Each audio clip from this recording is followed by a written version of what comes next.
board members. How we doing on this fine Thursday afternoon? Well, I hope. Ika, welcome. How goes it? Not too bad. Not too bad. It was super cold here.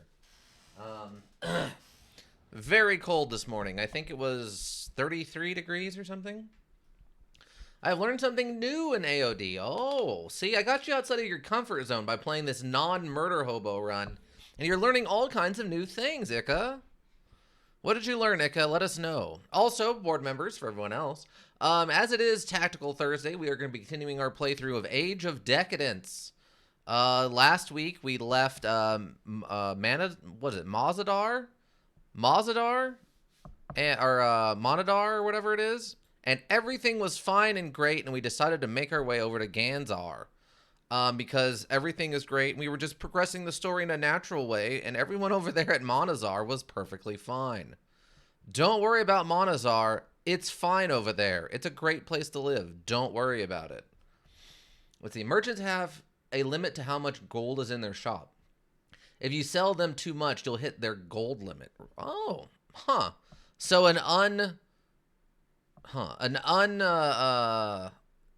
unmentioned gold limit, eh? Interesting. Dang, Ika, over here getting all these low percentile achievements. Iron Man, acquire power armor and fully charge it. Spoilers? God, Ika. But yeah, let's get underway. I'm curious to see. Oh, you can't create a crash report directory? Shocker. I never bothered selling a large amount of my stuff before, but this time I created a ton of alchemy stuff and sold them, yeah. So you're figuring out that you can make pretty good money with alchemy ingredients?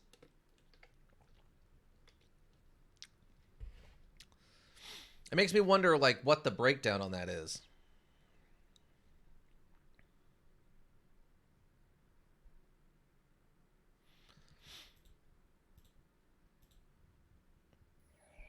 They make good money.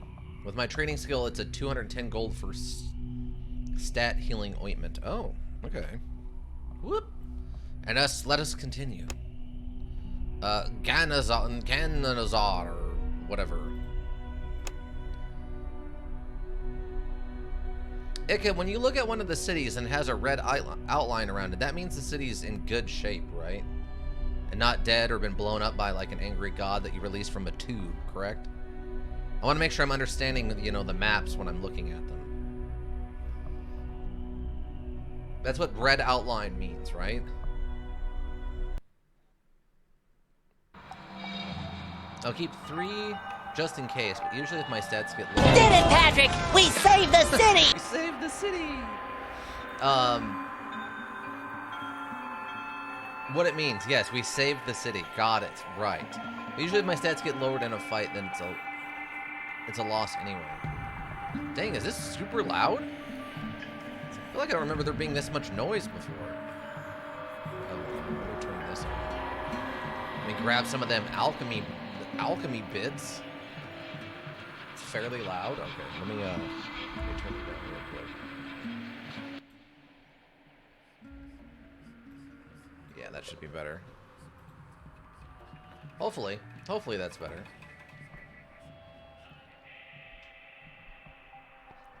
Okay, so we can't talk to either of these guards. We can start talking to people. There's a trader and other people here who apparently I'm not allowed to trade with. Got some more plant. Trader. Unless you're one of the faithful, friend, you might as well turn around. Says a gap-toothed man giving you his best smile. The good people of Ganezzar don't want the unbelievers polluting their fair city with their presence. Are the gates closed then? The gates were wide open, but without one of these, he displays a rough-looking pendant in the shape of snake biting its own tail. You won't make it past the first vacant cross, if you know what I mean. What is it? What is it? Asked the man, truly surprised by your ignorance. It's the mark of House Crassus, the great serpent Ouroboros, whose awakening will herald the end of this world and the beginning of a new one. Ouroboros? That's what I said, didn't I? So if you want to escape his fiery breath and enter the new world and this holy city, you can buy this amulet for For one low price of 10 Imperials, I should be charging more, but I refuse to make a profit on your personal salvation. I'll buy the amulet if you answer my question. It'll be my pleasure, the man says reassuringly, giving you the amulet. So what's all this nonsense about the locals turning the unbelievers away? Can't blame them after what happened to the Mataran. They say it was the wickedness of the unbelievers that brought the gods' wrath on their heads like a hammer. Nobody wants their city to be next, not because of some infidels hiding in their midst. I currently have 10,860 Imperials. Currently buying up all the special items and in Mataran's market, since if you buy them on discount with Trading Seal, you get 1 Civil's SP per purchase. Wow. Dang. Dang, okay, your market run, or your market trader run is going great, huh? The boatmen, the guards, the merchants, they've been hunted down and killed like dogs. The zealots don't want to take any chances, so take my advice and embrace the true faith if you haven't already. Leave. Okay, well, that happened. They might actually know who I am here a little bit. Some guys got crucified, or whatever this is. I'm not sure if that's different. Can't say I know enough about medieval torture systems, but... Stop right there, demands a pox-marked man. He looks dirty and unkept, yet speaks with a strange aura of authority. Clearly enjoying his power to stop and question anyone he pleases. Several armed men are looming behind him, making the unspoken threat credible. The Cross's guards manning the gate show no reaction, either accustomed to it or being on the side of the zealots. Which lord do you owe fealty to? I don't really have a lot of options here. Best lord, yeah, Lord Evov, Lord Meru, and Titus. I mean, technically I had Titus, I think, since Meru's dead now. Your lord has no power here, says the man. Leave, streetwise persuasion. I've traveled far to hear Lord Meru speak. I beg of you not to deny me this opportunity. All right, you can pass, says the man after an appropriate pause aimed to show that he takes such matters very seriously.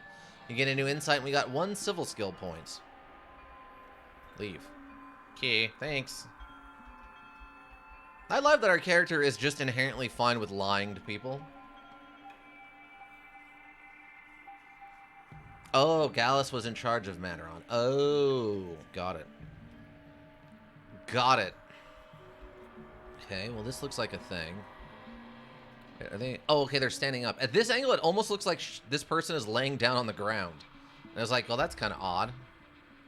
Oh, it's because it's doing the minimized graphics effect on them. That's why it looks so weird. What are you looking at? A loser.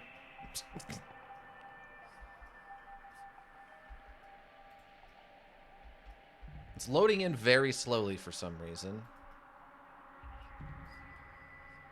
I'm not seeing anybody here to interact with on this side. Can't go in there. Ganezzar is very interesting. I mean, I believe it. All I'll say about it, yeah. I mean, the only downside is going to be that if I get into any kind of fights, I'm going to have to talk my way out of it. So there's probably some limits on what I can and can't do in this crazy religious town. A dangerous heretic once threatening communal order. Not so dangerous now. Is he? A different crucified man. A sobbing man with bludgeoning, bloodshot eyes. Every now and then he gathers enough strength and starts shouting, recanting his words and pleading for mercy. The onlookers laugh and encourage him to shout louder. Wow. And all that guy did was have a cold.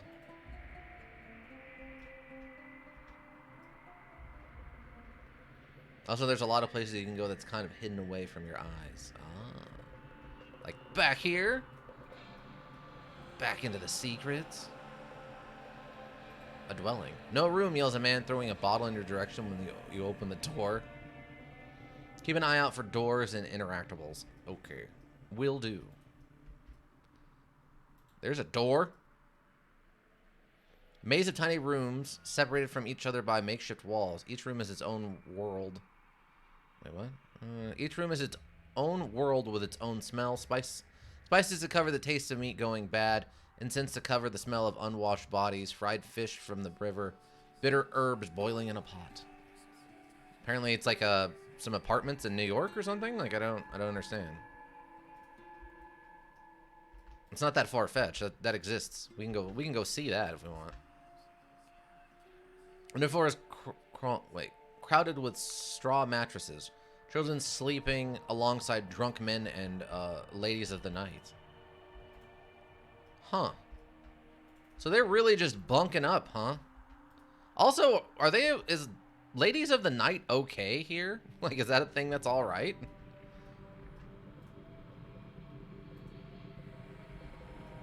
The local tavern. Well, I would like to have... Oh, let me talk to a youth.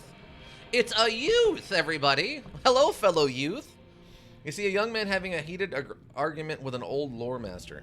A story I heard says that the gods of yours were created, a young man says stubbornly. The Magi made them. One of the patrons curses and reaches for his dagger, but the lore master stops him with an authoritative gesture.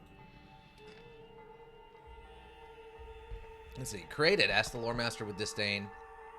Do you create an oak when you plant an acorn? Do you merely pray for it to find the soil fertile enough and sprout? The Magi found a way to plant seeds containing the divine essence into mortal man, who were humbled by the honor. The Magi, wise as they were, created neither the gods nor the divine essence that was used in the ritual. Banish such thoughts from thy art. They are nothing but blasphemy that will get you killed. He nods at a patron still clutching his dagger.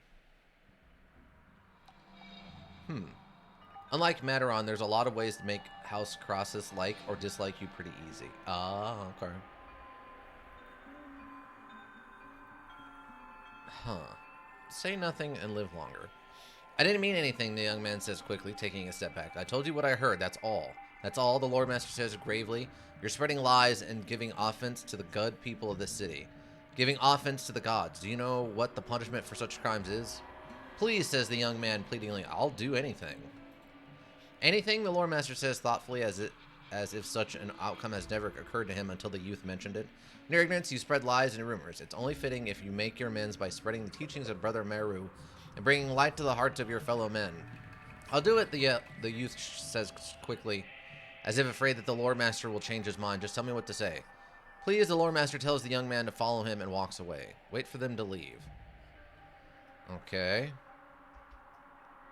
Is this like a...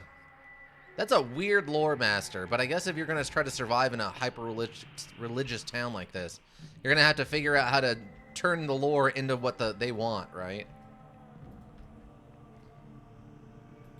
Plague? A bored guard is leaning against the wall. The door next to him seems to be barred. Plague, explains the guard, nodding at the door. When you come closer. Does it happen often? It happens, shrugs the guard, overwhelmed by empathy. What kind of plague is it? The kind that kills you, says the guard, clearly surprised that people can be that stupid. How do you know it's a plague? A prospector who recently returned from a trip to some ruins fell ill. Started vomiting blood and then his hair fell off. If that ain't a plague, I don't know what is. A prospector, you say? I'd like to talk to him. Oh, Bog Chambers, welcome back. Interesting looking module. Kind of reminds me of Kenshi a little bit. That's because Ika also really likes Kenshi and he recommended it. Kenshi is wonderful. This module has a surprisingly similar world lore. Yes, you're not wrong, Bong Chambers. There's a reason we're playing this. There's also a reason I haven't picked up Kenshi yet, is because it looks extremely involved and intimidating, and I don't know if I'm down for that yet. But I have looked at Kenshi, and I think Kenshi is still on my wanted list on Steam. So, but welcome, Bong Chambers. How are you doing this fine Thursday? You having a good day, whatever time or day it actually is? Let's see, if you're in England, it would be just about 12 o'clock at night, so it's almost tomorrow. And then if you're over there on, like, around Australia, it's going to be tomorrow morning, right? It's going to be like, like 6 a.m. if you're from Australia? Although this one, the lore can be much more clarified than Kenshi. Hey, Kenshi's the type of module I love to watch, but I'm not going to play. I'm okay, thank you. Hope you're doing well. Yeah, I'm doing all right. It's super cold here right now. I got to go to work this morning and got to work before the sun came up, and it was like 33 degrees outside. Fahrenheit. Also, Tab, Press tab, I'm dying. I thought I did. I have tab pushed. A prospector, you said, I'd like to talk to him. And spread the plague, don't be deaf, says the guard. So what's the plan? Same as always, shrugs the guard. He makes it, we let him out, he dies, we burn the body and possessions. What else is there to do? I dabble in alchemy, maybe I can help. And an alchemist, are you? Asked the guard with a sudden interest. You know, a friend of mine went to a lady's house. Now he has this rash. The guard spends the next 10 minutes describing his condition in vivid detail. Streetwise, suggest him an ointment. Thanks, I'll definitely, I'll let my friend know. Alright, you can go in, but do it quickly. Maybe I missed it? You see a sickly-looking man lying on a dirty bed. His breathing is shallow, his eyes closed. Can you hear me? The man mumbles something, then coughs, spitting blood on his tunic. Alchemy. Fix him a healing concoction if you want to question him. Makes him the newest invention, what you call an energy drink. Generously spiked with drugs. After drinking it, the man starts shaking uncontrollably before going stiff. Doesn't seem to be breathing anymore. Maybe the formula needs a few tweaks. What? Oh, don't tell me he... What? Are you kidding? You've got to be kidding me. For reals? That was my one shot? And I missed the chance to flow? The lowest I remember succeeding with alchemy is 7. Oh, dang. Alright. Yeah. But I'm pretty sure the thing is on, Ika. It's just there's nothing here to, like, interact. Yeah, see right here. It's on. Dang, a 7 alchemy? Really? I mean, the highest I could get it is a 6. I really wanted to know what he had to say, because it sounded like he had, radiation poisoning, based on his description. And that means he probably went someplace that was radioactive, which probably references the old world. And as a lore master, that's what I'm interested in. Give me that deep, deep old world lore. Yeah, the blending into the buildings thing, and I can save scum? Yeah, I can, I guess. I mean, it's not like I've done anything since I got here, right? I don't even remember what we were going to spend these points on. I think it was just going to be streetwise and impersonate, wasn't it? Oh. Yeah, see, the little icons are on. But, Bong Chambers, you said that, this is your kind of thing? Yeah, the people who, the engine that this runs off of was made by a different company, and they made another module kind of similar, a little different, kind of... It has similarities called Dead State. That was like the first thing I streamed on here, and that's where I met Ika. Lord Meru? Shade of Swirl?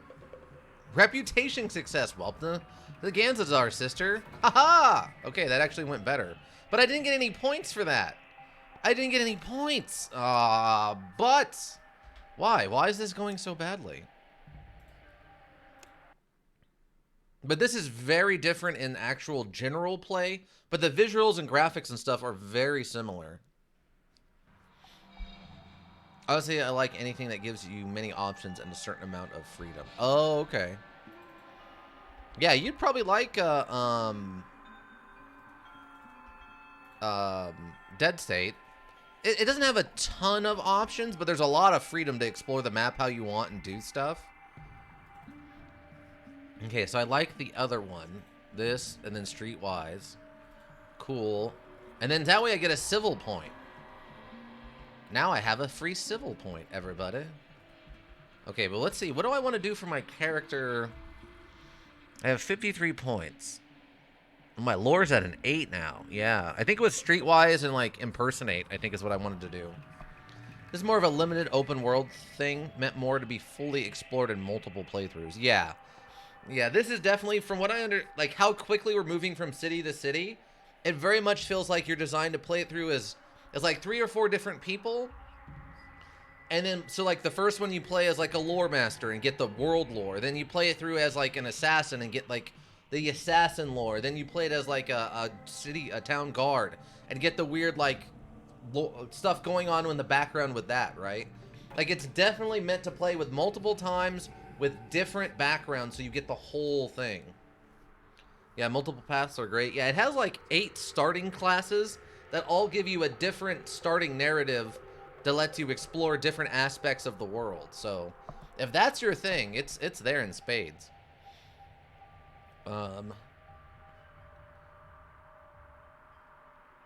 Wait, House Aurelian, House Carsius. I guess that's the one here, but see, so lore is almost maxed out.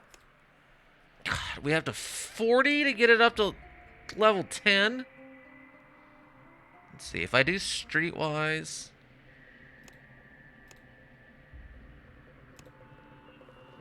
I mean, that's gonna help a lot.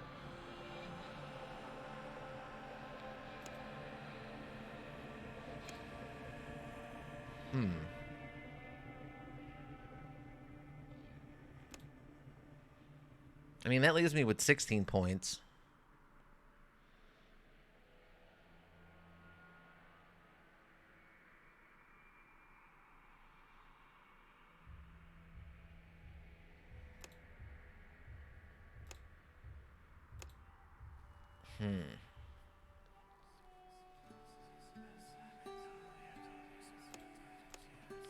I don't know. I'm kind of torn.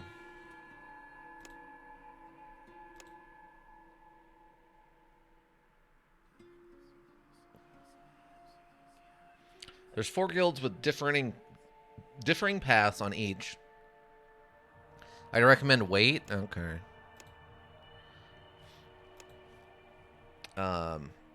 Differing paths on each and sub-branches for different choices within the guild quests, too. Then the 3 noble factions you can join, plus the side quests. Yeah. Not to mention, like, almost everything we've come across has either been answerable with talking your way out of it or an extreme instant violence. So if you like your tactical modules to have a lot of combat, you can just start neck stabbing people. And literally, I mean, you can roll a critical attack at the beginning and insta-kill people. Or if you want to talk your way out of it, I've been able to talk my way through everything except 1 kill. I've only had 1 person I've had to kill because they just attacked me for no reason. And I needed to get by them. So it was self-defense, but I also kind of, you know, they came at me, but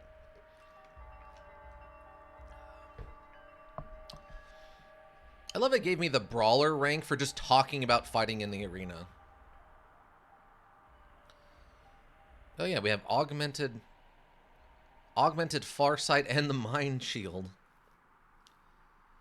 See what you need in the quest ahead and save scum. Yeah, we're gonna have to, I guess we'll save it up for now. And, see what happens going forward. Oh, wait, a ladder. Climb the ladder? Secret entrance? See a man in a torn and dirty tunic hiding in a corner.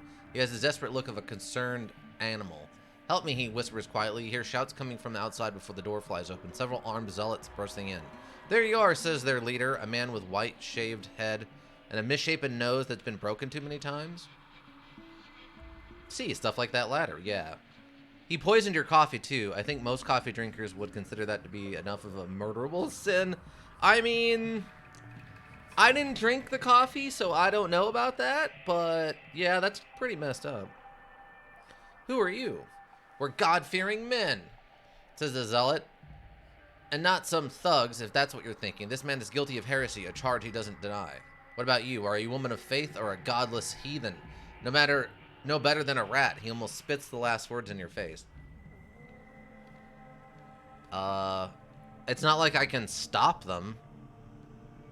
I mean, we can try to talk them out of it, I guess. Oh, come on! Really? I have no way of trying to convince them I'm like somebody else? That's lame. Lame, I say. I thought for sure I'd be able to talk my way through that one. If I had any combat skill, I might have actually been able to win that fight. Since those guys did not look like they were heavily armored or well-armed or well-trained. But I have no combat skills. I used my chosen one status for that encounter. Oh, I'm sure. I mean, if you took over, like, the religious aspect of this, then yeah, I get it. Uh-huh. Okay. I guess I have to let him go. I'll let him die.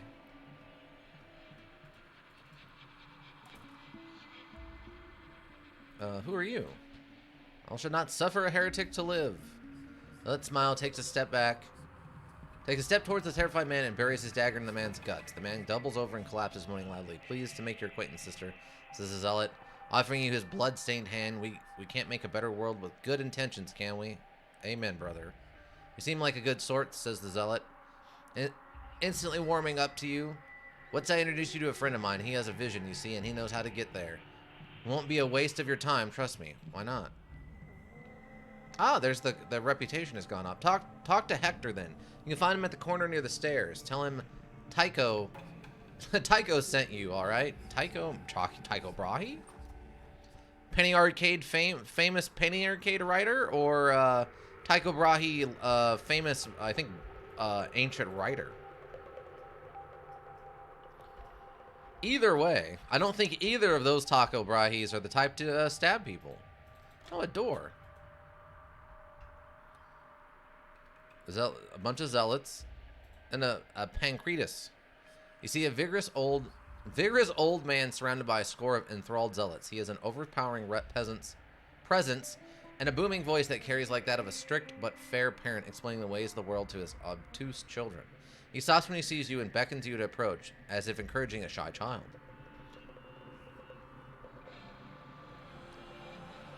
Yep, rep goes up and down very easily, but generally up here. For House Aurelian, most rep plus stuff for them requires joining them. Ah.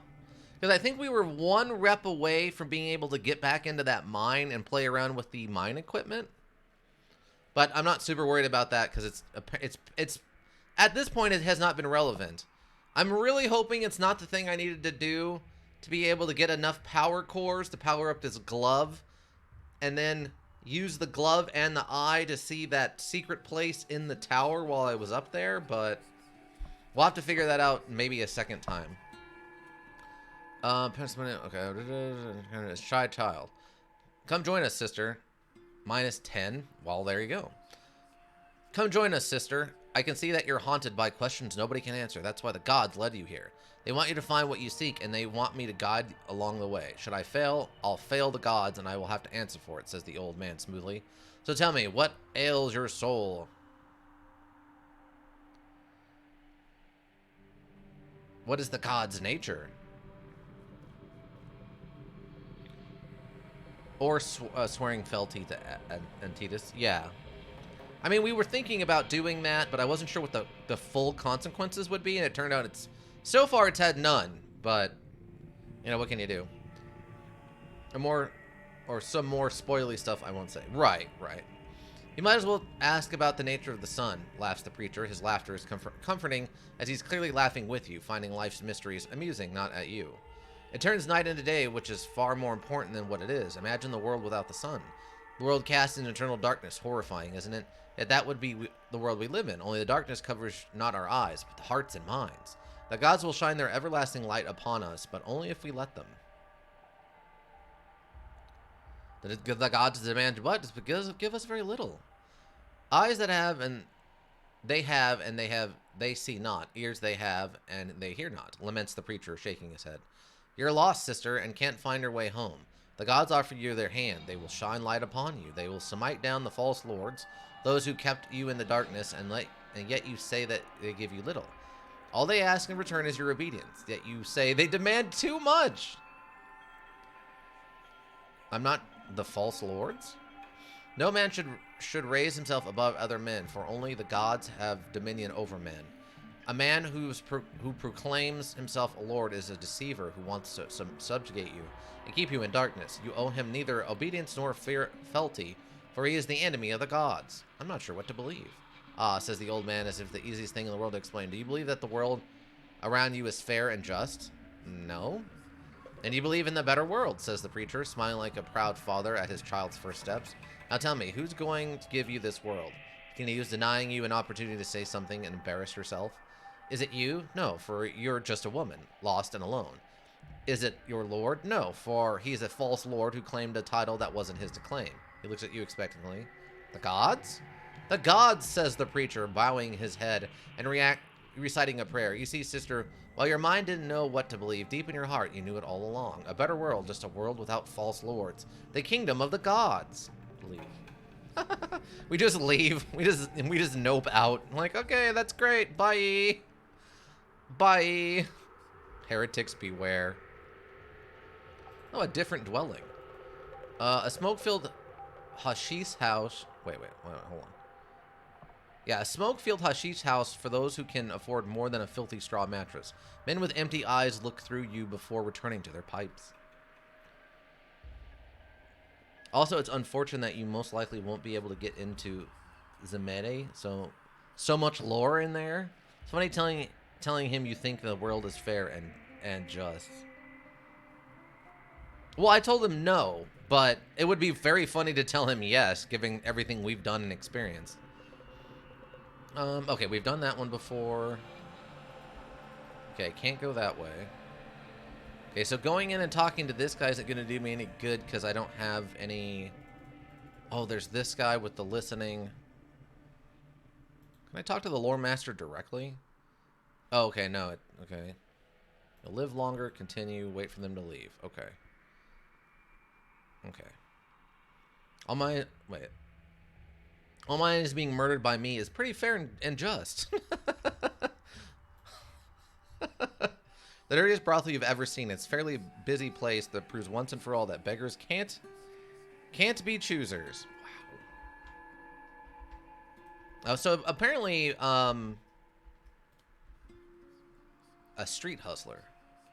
Hector, a dwelling. The door is barred from the inside. You hear the sounds of praying and chanting, interrupted by sobbing and pleading. So apparently, premarital relations is not against is not a sin in this church, eh? Maybe they're fine with it for now until procreation gets out of control or something. Street hustler. What's your pleasure, friend? Ask a rat-faced man, mistaking your curiosity for buying interest. Hashish, mushrooms, blue lotus, henbane. I need a guide. I can't leave my corner, but for a few coins I can tell you all you need to know. Alright. I appreciate that, says the man, pocketing the money. So what do you need to know? Tell me about the city. The city, eh? Says the man, scratching his dirty face. Well, people say that Magi built the castle, the hill it's sitting on, and the docks for airships next to it. The docks needed warehouses and all kinds of tradesmen, and the tradesmen needed accommodation, so folks started moving in and selling on the hill. So the upper district is called Skyport, and you don't need to think hard to figure out why. The middle district is called the Temple. That's where all the prosperous folks are, at the bottom. He gestures around him. In the heart of the city, Lowtown, it's busy, dirty, crowded, but once you get used to it, you won't want to live anywhere else. What's with the crosses? Crosses? A reminder that no matter how bad your day is, someone has it worse. Wait, the Magi built the castle. I thought the House Carsius did it. Way back when House Carsius and the Magi were pretty much the same thing, says the man. Pleased that he knows something you don't. Airships? That's what they say, shrugs the man. At very least, these docks at the top of the hill were never built for proper ships. I can tell you that much. I have other questions. Tell me about Lord Meru. Brother Meru, corrects the man. He is no longer a lord, but the first acolyte, a servant of the gods. Okay, tell me about the local guilds. Let's see now. The Imperial guards left a while ago and never came back. The boatmen were put out of business permanently. The Commambacorium is keeping their heads low. The faithful don't seem to like them, which is bad for business in this city. Even the 40 thieves are mindful of them. I'm looking for Esdrus the trader? It's just he has a small stall somewhere around the inn near the stairs. I'm looking for Gavius Lavinius. The cartographer? He's renting a room at the inn, if memory serves me right, but it won't be long before he ends up here in Lowtown. Leave. Ah, okay. So it's got a couple districts in it. Couple districts. So this guard, I guess, is actually like a rental guard or something. He's not a town guard since they got ran off. Or maybe he's a town guard but not an imperial guard? Got some blood mushrooms to go into a blood frenzy. Men and women are lying on the floor or sitting against the wall. Some are moaning in their sleep. Others are praying, probably for a quick death. Ugh. He's a house guard. Oh. A praetor. Oh, gotcha, gotcha. There's a zealot we can talk to. All these zealots. Okay. A dwelling. I don't know if I'd want to live all the way up here. This seems bad. I don't know if I want to live that high up on these rickety boards and stuff. That seems just like a bad idea. Let's go talk to this zealot.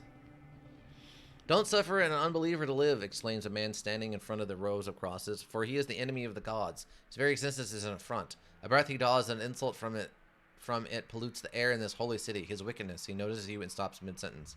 I haven't seen you before, he says slowly, as if alone were if that alone was a chargeable offense. Where do you stand on the matters of faith? He asked casually, trying to sound indifferent and edging forward like a predator getting ready to pounce.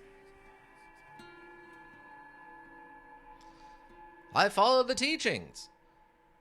May the gods watch over you, sister, says the man, instantly warming up toward you. House Carsius, reputation increase. What's that? A pillar of skulls? Head of the unbelievers, says the man proudly. This here, he picks up the top skull, is Icon. He called the words of Brother Meru ill-invented nonsense. Nonsense? Can you believe that? Then he went on and on saying that it was stuffed with madness, nonsense, and contradictions. The man shakes his head sadly. Of course, he changed his mind when we nailed him to the cross. Said his circumstances were deplorable, as if it's some kind of excuse. The man lovingly pats the skull before putting it back. Are there lots of unbelievers here?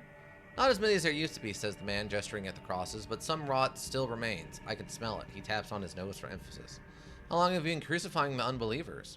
Quite a while, says the man with pride, and it all started here in Lowtown. We've been petitioning Brother Meru to do something about the unbelievers for a long time, but to no avail. He probably thought it was too harsh a punishment or hoped that his sermons would do the trick. Well, one day we had enough. Some poor jerk had too much wine and started telling us that it was all nonsense. He dared the gods to strike him down where he stood if he was making it up. Guess what? The gods don't need to reach out all the way down here to swat him like a fly. Not when they had the righteous men like us, so you put him on a cross. Darn right we did, and guess what? Not a word from the city watch. None. So the next night we got 3 more of these jerks. Nailed them right to give them plenty of time to think about what they said and shout how sorry they were for the entire city to hear. After a couple of months, you can't find an unbeliever even if you look all day. But like I said, I know some rot is still there. We'll get them, don't you worry. The guards are standing out, the guards are staying out of your way then.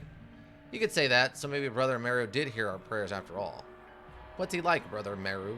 He's like a father to us all. Gave up his lordship because he knows we're all equal in the God's eyes, and no man should lord over another. It's not right. The man shakes his head vigorously. When the gods return, they're going to hold a court and ask everyone who broke their laws and raise themselves above the fellow man. Oh yes, there will be a reckoning, you'll see. Leave. I mean, there might be a reckoning, but it ain't going to be like that, friendo.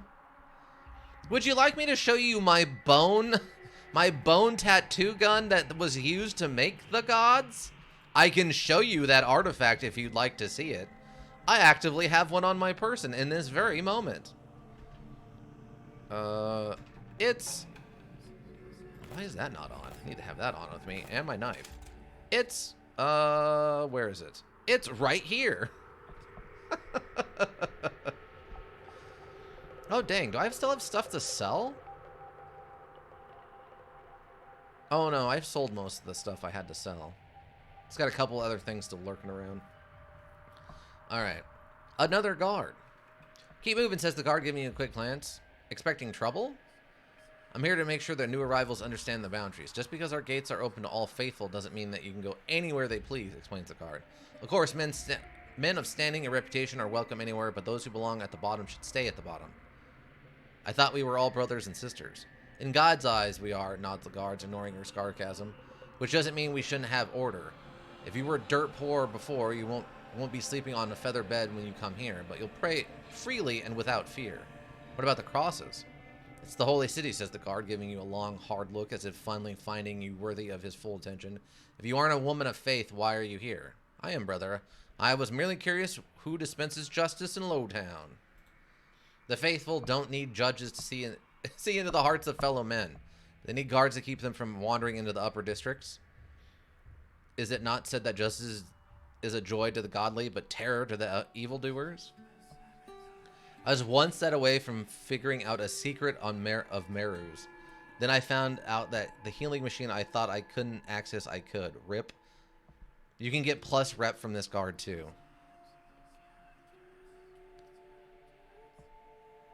Is it not said that the justice is a joy to the godly, but terror to the evildoers?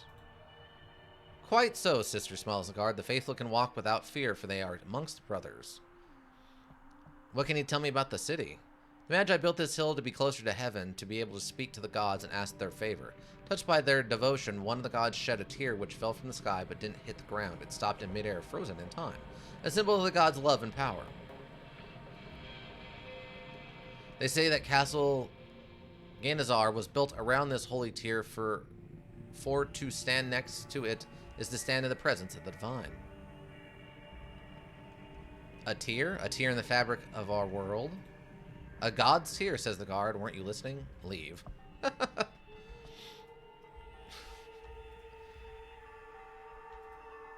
Just walking around in my armor with my dagger out and my magical power gauntlet. Don't worry about nothing else. Alright. What's this guy got to say? Look at them, says an old nobleman pointing at the district below, like a rising tide that threatens to swallow us all. I remember when Lowtown was different. Cleaner. When did it change? When Brother Meru started preaching to the rabble, says the old man, almost spinning when he says the word brother. Keep your voice down lest the rabble hears you.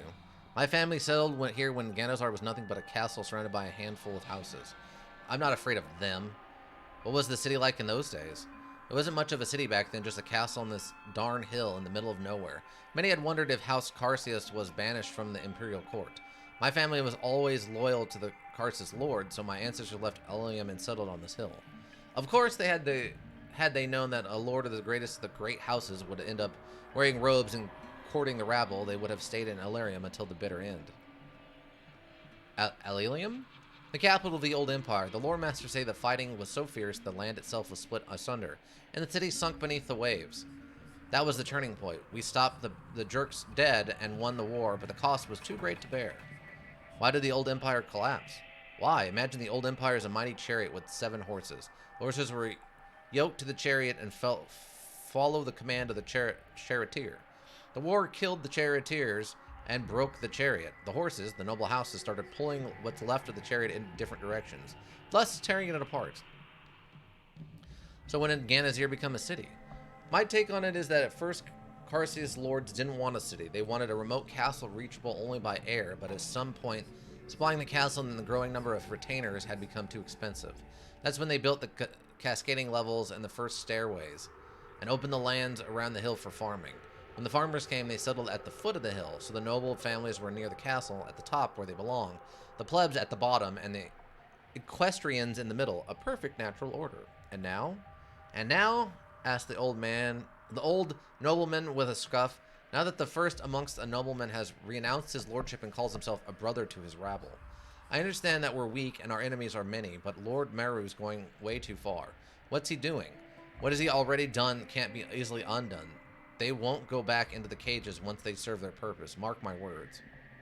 Why is Meru doing it? Strength has always been in numbers. Ganezzar's population doubles in less than a year, and those people will die for Lord Meru. But are these the kind of people House Carsius needs? What kind of future can we build with them running amok and crucifying those who don't share their zeal? They are turning on each other like animals. Madness, pure madness, says the old nobleman, turning away.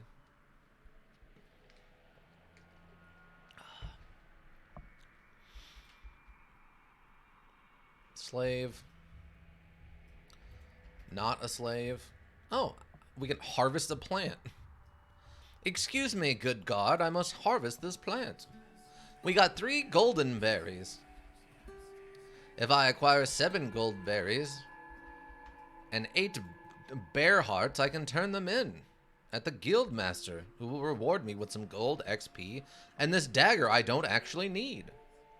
Harvest the Zane plant? Something like that. May the gods be with you, sister. Leave. Okay, well. Not much going on there, apparently. Oh, this is the healer. I'm at full health, so I don't need healing. Lavenius. Oh, there's the Ganezzar Inn, which I think we need to go talk to someone in the inn.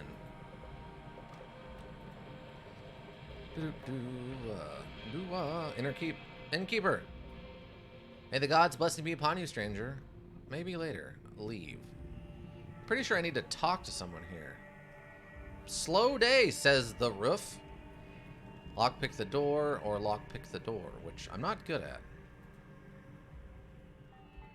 Where are we going? No, I need you to go up. Oh, there we go. Go up the stairs, please. Is the guy we need to talk to not here? Oh, there he is. The man is gazing blearily at nothing, lost in his thoughts. Gainus Lavenius?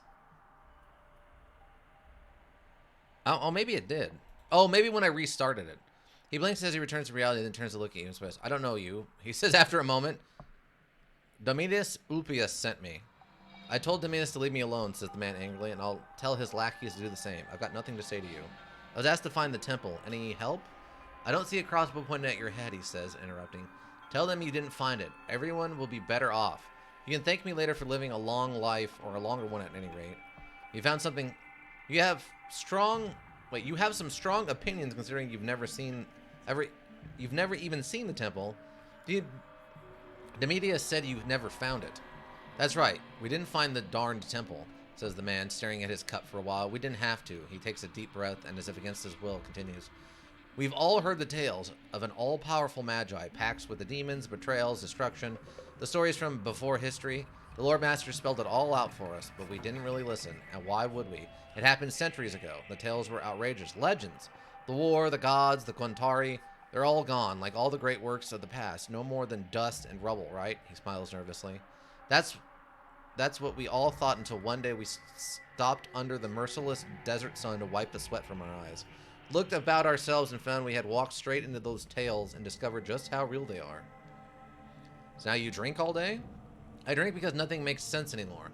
We and our father and our grandfathers have lived our lives in the shadow of a volcano. For years, it is silent, so you think it's dead. One day it rumbles. You tell yourself you were mistaken. It must have been a cart of bricks tipping over in the road. Then it rumbles again, and you realize that it's not dead, that it has just slept for centuries and is about to awaken. Did you tell anyone? I did. They called me mad, the natural reaction to the inconceivable. That's why I called the Ganezzar. When insanity is the norm and to speak sense will get you stoned, now I keep my mouth shut. Besides, what can I do? What can anyone do? He shrugs and looks away before answering his own question. Nothing. Do you know where the temple is? The young are so eager to throw their lives away, and the world so eager to take them for you. He drains the cup and lets it clatter to the ground. The temple is in the valley beyond the dead river. It has to be. The Galatian fits, since the only place we couldn't get to ourselves. Why is that, you ask? Because we lost every man trying to get there. Every single man, but you. He claps you on the shoulder, but the friendly gesture is belied by his bitter voice. I have every confidence you will prevail where better men have failed. Is crossing the river the only way into the valley? I still think it's the easiest route. Stay away from Heckgate. These screams, I can still hear them. What do you know about Heckgate? Have we learned about Heckgate? Is that a thing we've had mentioned? Why do I not remember Heckgate? Not much. We weren't the first to stumble upon it and pay the blood price. As far as I know, nobody who explored it returned to telling the tales. If Heckgate is still unexplored, what makes you think it leads into the valley? I found an old manuscript written by someone. Esbanus can tell us about it? Oh, okay. So that's what it is. We're doing this in the wrong order. So we wouldn't know about Heckgate until we talked to Esbanus, but we talked to this guy first. All right. I found an old manuscript written by someone returning from a pilgrimage to the temple. This is from the end of the war, so the account is sketchy at best. Apparently, the scribe went to seek refuge at the temple, a place he had visited many times before. The soldiers turned him back, but when he retraced his steps to the river crossing, it was struck by a terrifying weapon. His account read, "Day turned into night, men and ships burned, and water and sky switched places." The man pauses. "I've read such stories before, but this one I believed, every word of it. He made no embellishment. He used no fancy words. It was nothing but an honest record of sheer horror." He looks away again. The scribe went back, not to the temple, but to what he described as the command center under the mountains. He begged and pleaded, and the guards eventually allowed him to pass. Esbenes, the bandit from part 1, who's guarding the arch like a jerk. Yeah, we paid money to go to that arch, by the way. We paid the 1,000 Imperials he wanted, even though he owes us a favor. So you think Heckgate is the command center? It has to be, nods the man. The temple, the river crossing, the mountain, it fits. Dead River added to the map, Heckgate added to the map. You gain a new insight. 18 skill points, dang! Do you know of any other old places? The ruins are everywhere, but all the low-hanging fruit has been picked a long time ago, says the man, rubbing his forehead. One of the zealots did mention that a hole in the ground opened up and swallowed his friend whole. If you want to take a look, I can add it to your map. Old facility added to the map? Thank you, leave. Dang, I have a lot of free scan. I got like 74 points. I've got 74 points just floating. Just floating. Dang. I might want to save. Like, we've done a lot of stuff, and I think with the exception of letting that one guy die, I think we're good to save. 74 points? Question mark?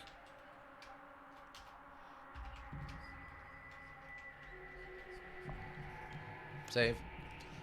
Okay, so we gotta go find Esbenes? Well, we know where Esbenes is. Me and Esbenes have a really weird relationship. Keep in mind you need 35 for level 9 in a skill and 40 for level 10. Yeah. Steal merchant. We're not robbing the merchant. I don't want to rob the merchants. I just want to see what they have for sale. Esdras. Oh, there's Esdras. Is Esdras one of the ones we needed to talk to? Alchemist. Trader. Oh, there's the blacksmith. Trader? You see a zealot arguing with a trader over something. When you approach, the trader gives the zealot several iron ingots and tells him that that's all he can spare. The zealots thank him and walks away. We can do a streetwise impersonate. What's that about? Trader. They keep harassing us every day, says the trader. No matter how much you give, it's never enough. What do they take? Anything, says the trader. Trust me, they aren't picky. If they can't use it, they sell it or barter it off. What do the guards say about it? They say that it's not against the law to ask for charity. What are you going to do, eh? Leave. Okay. Well, I'm not done with you. I'd actually like to see your wares now. Oh, okay. So he's got steel and blue steel. Wow. 4 gold for a steel and 7 gold for a blue steel. Huh. Okay. Good to know that's here. Only guy who sells blue steel. Okay. So what does this blacksmith sell? May the gods be with you, stranger. Can you repair my armor? Browse the wares. What do we got? We got lumber. We got steel. And a bunch of throwing weapons. And a one-handed axe. Huh. Alright. Cool. Thanks. Thanks a lot, my man. Thanks. I need to talk to you about something? What do I do for you? Asked a man with a tired, bloated face. Show me your wares. What are we selling? We got some grappling hooks. Some shields. Some bronze throwing knives. No, that would only make 2, so that's a 1-to-1. Rope. Wine. I don't know what I'd do with it, but I've got it. Your combat heavy run is going to be so much longer. Well, yeah, because I'd have to deal with all the combat. Combat's very slow in this because it's just, so many turns of me chopping people in the neck. Okay, so he doesn't have anything really super important. See, Marcus Vala sent me. The man cringes. It's a bad way to do business, but I don't have a choice, do I? What did you find out so far? Not much, shrugs the man. They aren't local, that's for sure, so nobody's going to miss them. They do have the armor, and they're selling it to the highest bidder. A lot of people are interested. Some of these people I'd rather not cross. What do you mean? As I understand, the plan is to offer them money, then jump them and get the armor for nothing. What could possibly go wrong, huh? It's my problem, not yours. Set up the meet when I tell you. Leave. Okay. So that's the guy we got to get the armor from. Like, does that matter anymore? That guy is dead. That guy is, like, mega dead. Like, why are we answering to a guy who's very dead? Which had nothing to do with me, by the way. That was, you know, unrelated. You can keep the armor for yourself? Well, yeah, but who, like... I mean, I understand that, and that's a nice touch, but it's just one of those things, like, who's organizing this anymore if the guy who organized it is dead? It's good enough to make my own zero combat stat character strong enough to do lots of fights. But yeah, but I have to figure out a way to get it... Brother Marcus? Wait, is that the guy himself? What's he doing here? Brother Marcus. I'll show you, Brother Marcus. I'm Sister Shada Swirl. You know how many people I haven't killed? Whole groups of bandits. Whole groups of, mine workers. A whole city that I definitely didn't kill. Quicksilver route.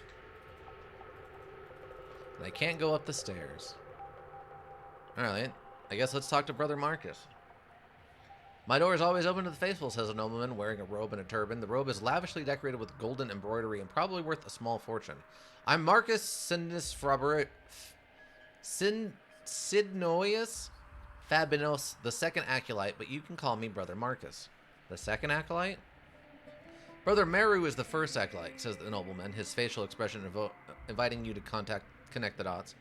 My family is the second in Ganezzar, thus the title of second acolyte is mine without contestation. So you share Brother Meru's beliefs.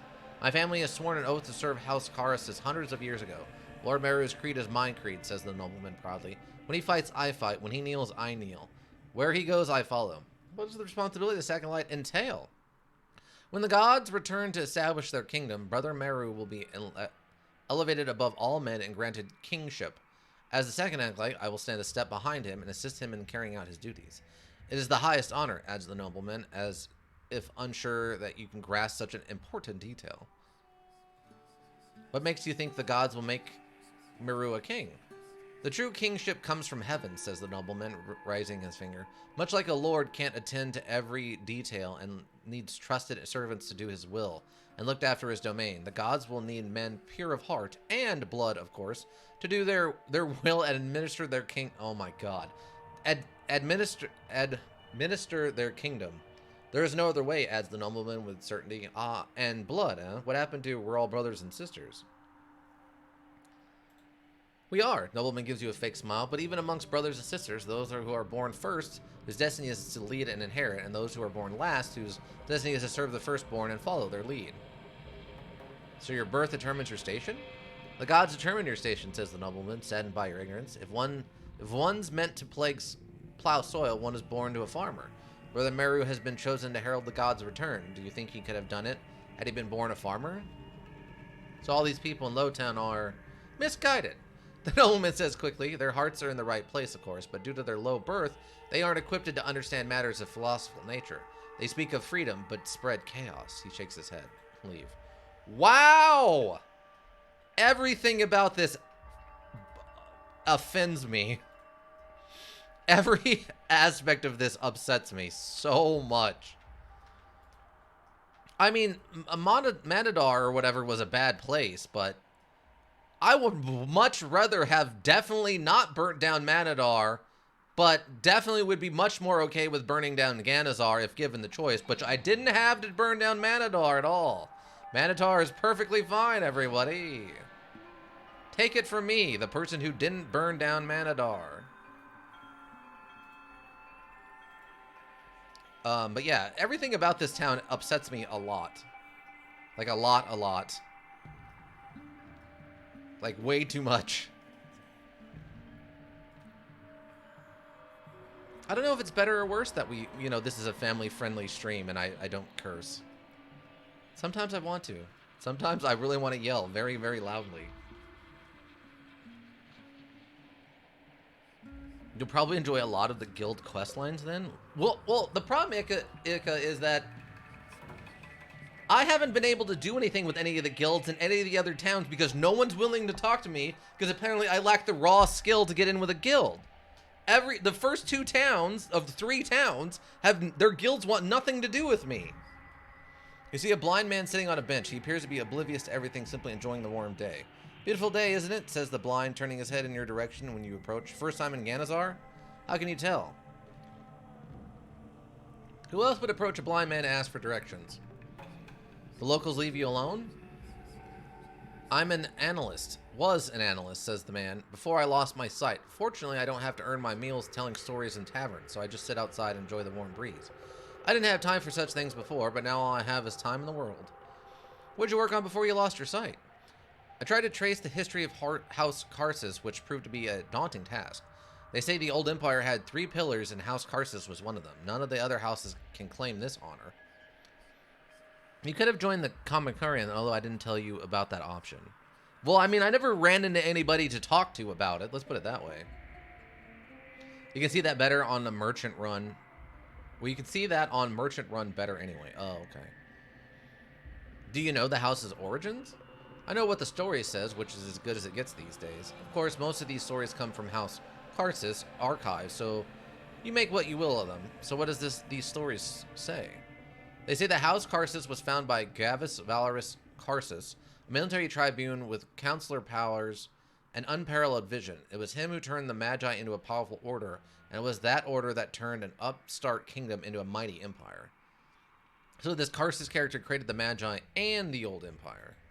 I told you the source of the story, says the blind analyst, looking annoyed. I wouldn't be surprised if the stories claim that Karsus created the sun and the moon, too. Still, the story isn't as outrageous as you might think, but if you have better things to do... Alright, go on. Of course, the Magi were there long before Lord Karsus set his gaze upon them, but akin to today's masters, they worked alone, serving kings and city-states as viziers and protectors. They wielded power, of course, but it was limited, for each man hoarded his secrets and took them to his grave. With me, so far? Crassus? By the way, not Kars. Oh, okay, Crassus. Yes, continue. One day, Crassus was summoned before the king. Seeing that a man in front of him was destined for great things, as the story claims, the king gave him 3 legions and charged him with taking a city of evildoers and temple robbers, which he resisted all attempts to take it for many a decade. How is it? Crassus? Crassus marched there without delay, laid siege to the city, and eventually prevailed, not before losing an entire legion to the heckfire conjured by the magus of the city. Unfortunately, the city was never named because it was razed to the ground, the land salted and its name stricken from the records. Heckfire? The word's fairly common in the stories, but it often describes a completely different thing. It's possible that the heckfire Crassus had witnessed was what we call liquid fire. Heckfire mentioned in the Great Wars accounts appear to be something far more potent and devastating. So what happened next? Crassus was so impressed with the Heckfire's demonstration that he had the Magus captured at great cost and made a deal with him. The Magus would work for him, and in exchange, Crassus would hand him all the Magi he would capture in his campaign, as well as their notes and devices. And that's how it all started. Simple enough for me to believe it, nods the analyst. When it comes to things that seem simple today, it's easy to look back and wonder why Crassus was the first who did it. Maybe he was the first, and maybe he wasn't. Maybe he prevailed where others have failed. Maybe the Magus he captured first was the key to the whole thing. What we do know is that Crassus' campaign lasted for 7 years. He captured many cities and many Magi. Not every Magus was taken alive, and not every Magus was of value or was willing to submit to their self-proclaimed high Magus. But many Magi had embraced the new order. As the order's power grew, Crassus began to rely more on the Magi than on his own soldiers. Soon he started going after cities that offered neither valuable resources nor riches, but arcane secrets. He could have been king. Maybe, smiles the analyst. But Crassus was after a different kind of power. He served the king loyally. In exchange, he was given domain over all things arcane. The order he created was never seen as a threat, but as one of the most potent weapons of the old empire. So what was the relationship between House Crassus and the Order of Magi? The order was Crassus's responsibility. Since it was too much for one man to oversee, a new house bearing his name was established and entrusted with continuing the work of Crassus that Crassus started. In a sense, House Crassus was built around the Order of Magi, both to protect the Order from its enemies and the Empire from the Order. Someone had to hold the other end of the leash. Quite so, says the analyst, and now if you'll excuse me, I have other matters to contemplate on. Leave. Okay. We're getting a lot of lore in this town. Brotinia. Brontia? Brontia. The name kind of sounds familiar. A middle-aged woman in a simple, well-worn street clothes sits cross-legged on the ground under the shade. That's not what she's doing, but all right. Under the shade of a tree, she chews on a crust of bread, pausing occasionally to consider a small stone or speck of debris on the ground before casually brushing it away. A few people mill lazily around, clearly waiting for something. What's going on? We're waiting to hear Brontia speak. She's basically like an ancient Greek philosopher. Well, that makes sense. What does she speak of? Many things. She seems to be a wise woman, but claims to be unwise. Either way, her words are interesting to ponder. Approach Brontia. You have a patient crowd. What do you do here, woman? The small crowd watches you approach, drawn quiet and attentive. I eat, she says casually, finishing her last bite. Now what do you do? She smiles and nods. Now I seek a morsel more filling than bread. I look for wise men and women so that I may learn from them and know true wisdom. Are you a wise woman? We're about to have a weird debate, aren't we? The few people that have gathered to listen, well, like, maybe a weird conversation. The few people that have gathered to listen close is in a little too better. Hear the conversation. I have seen much and learned much. What do you like to understand? What would you like to understand? Hopefully I'm wiser than I was yesterday and will be wiser still tomorrow. That's all about I can claim. I've seen much and learned much. What would you like to understand? So far, all I truly understand is that I know very little, yet I have found few that are even this wise. Either you have found some true understanding or you are still ignorant of your ignorance. Let me ask you, many common folk complain about the harshness of the world around them and how it is made worse by evil men. What do you think of this? Let's see. It's a harsh world, but people do what they have to survive. It's hard to keep your hands clean in times like these, even for the best of folks. I agree, it is a harsh world, and most folks would sooner steal from you or double-cross you than allow you to have a little for your own. Evil men work for dark times. It is what it is. At the end of the day, we're all looking out for ourselves. I call it living. Hard to keep your hands clean in times like these, even for the best of folks. It's a harsh world. I agree, it's a harsh world, and most folks would sooner steal from you or double-cross you than allow you to have a little of their own. I call it living. Stabs. I just reach over and stab a guy in the neck and like take his gold and put it in my pocket, and we keep talking. I call it living. It is what it is. At the end of the day, we're all looking out for ourselves. I call it living.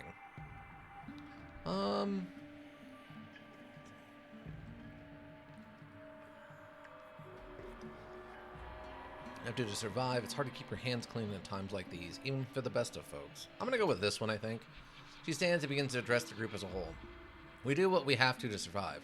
Earlier, I overheard a man in great distress retailing how he had been set upon by thugs and robbed of his wealth, of his worth.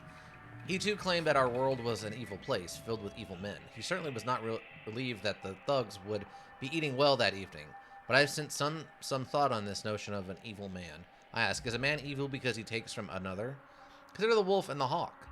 How violently they take from the world around them, yet do we call them evil? If we were a gathering of hares, I'd wager this conversation would take a different direction. Your group chuckles at Rotania and considers your words. Perhaps. We are not hares, we are creatures of reason, and we can understand that every creature is ultimately out for its own survival, its own well-being, the law of tooth and claw. And so I wonder, are we as people so very far beyond the law of tooth and claw in this age? It struck me that we live by our own nature as assuredly as do the wild beasts. If the option is available to prey upon our fellows, Many will take that choice in an effort to gain some boon to their own well-being. This holds true for them from the most petty burglary to the grandest of political schemes. Is it evil? I would call it ignorant. And how often did the wild beasts take in excess, or purely for pleasure? There are men and women who take from those around them far more than they need for all their own survival, be they bandits or nobles.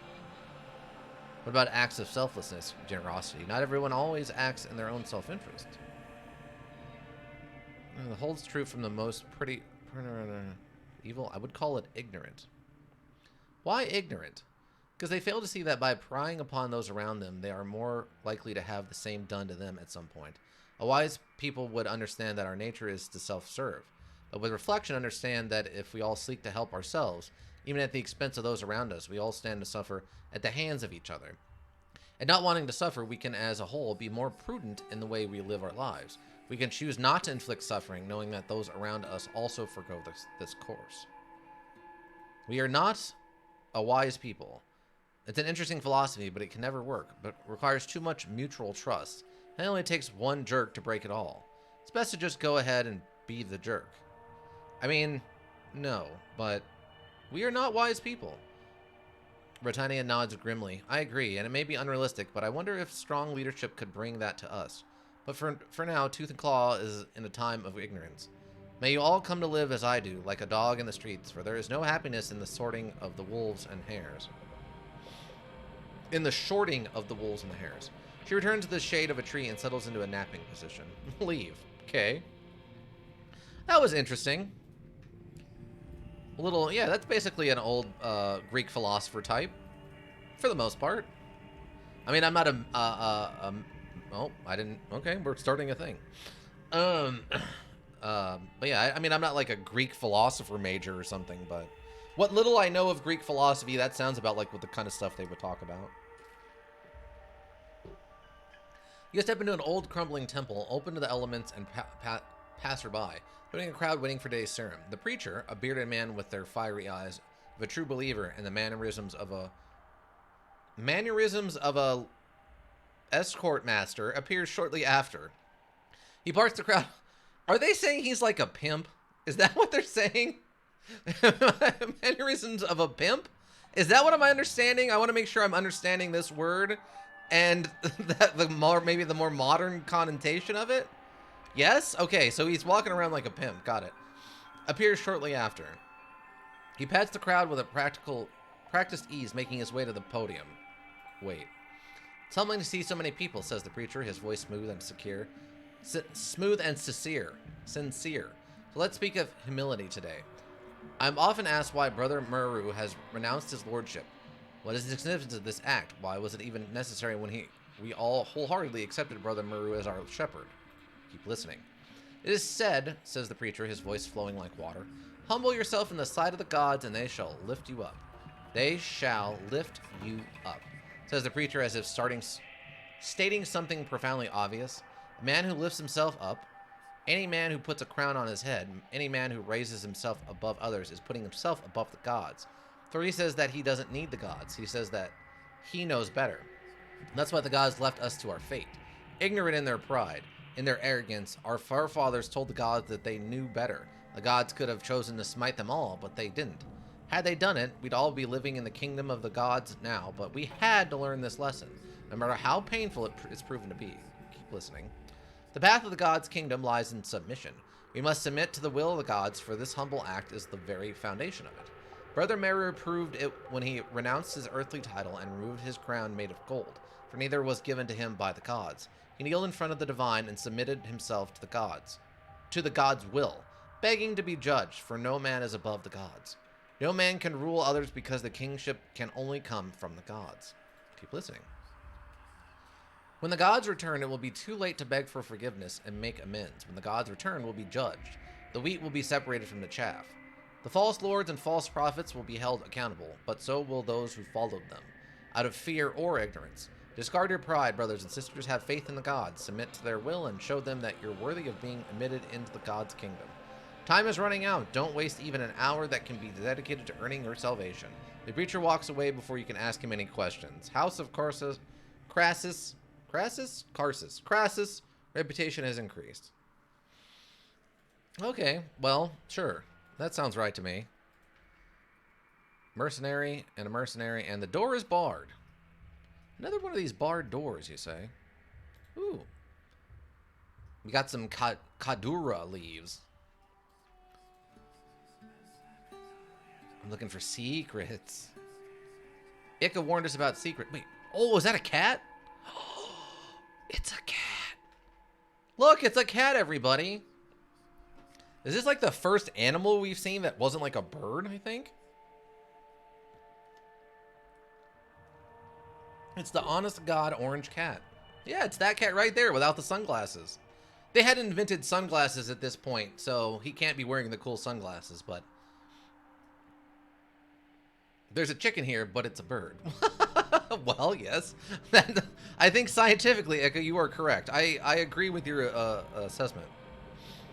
I second your assessment. Oh, another philosopher. Okay. You see a street philosopher turned preacher attempting to educate his flock on the subject of gods and demons. Fortunately, you missed most of the serum. Fortunately, if the gods are all powerful, why did they battle the demons for years, leaving waste to cities and countrysides alike? Asked the preacher, raising his voice dramatically. Why couldn't they destroy them outright? Keep listening. Because the gods and the demons are two sides of the same divine coin, says the preacher, proudly presenting his theory and triumphantly glancing around. The accursed Kontari had reached into the void and brought forth those who dwell in eternal darkness, and their number was 4. 4 is a symbol of chaos, of separation, of dispersal into 4 directions. It's a symbol of banishment. What chance did mankind stand against these lords of chaos? None. We would have been killed or enslaved, cast in the eternal darkness, but the gods would have none of it. They came to our aid, and their numbers was 3. 3 is the holiest of numbers, for it symbolizes life, birth,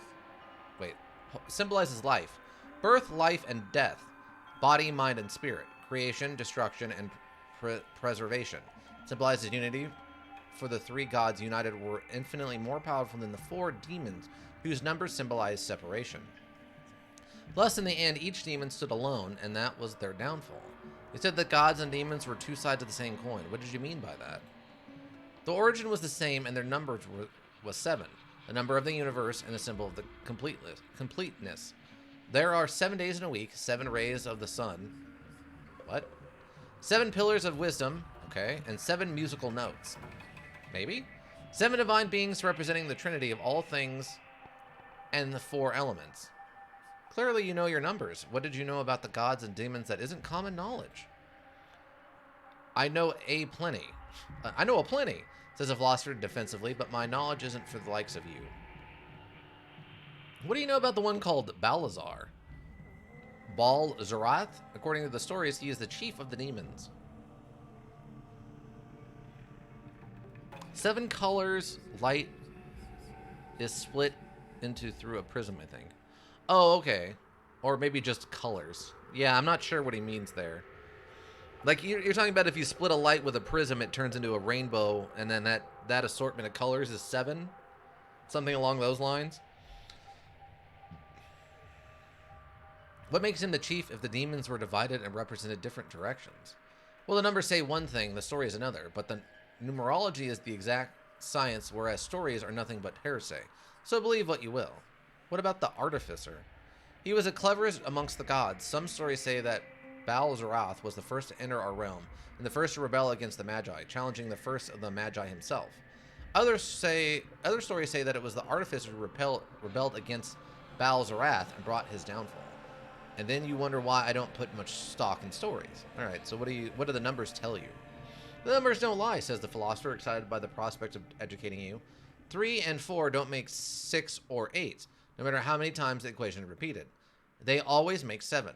The very fact that 7 was split into 3 and 4 tells us that there was a division amongst the gods. 7 can't be split into 2 and 5 because 2 can't resist 5, but 3 and 4? These are strong numbers, plenty of power in them. It was the 3 that split from the 7, not the other way around.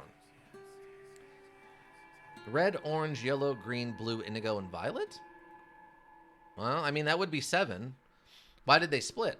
The numbers are silent on the motives. The stories don't say much on this topic either. All I know is that the three who did split served the old emperor and were strong enough to defeat the four, only to disappear after. Can you imagine a coin with only one side, sister? Two sides, same coin. Leave. Okay. That guy is, less... I appreciate, I guess, that he's thinking about things, but I don't appreciate that what he's talking about. House Crassus banners are flying above the Imperial Guard's fort, leaving no doubt to whom owns the current approach. State your business, says the legionary posted outside. What happened to the guards that were stationed here? Missing in action, says the legionary with a shrug. What action? You think they stopped to see me on their way out and left a message for you? So House Crassus... Crassus wanted no time moving in.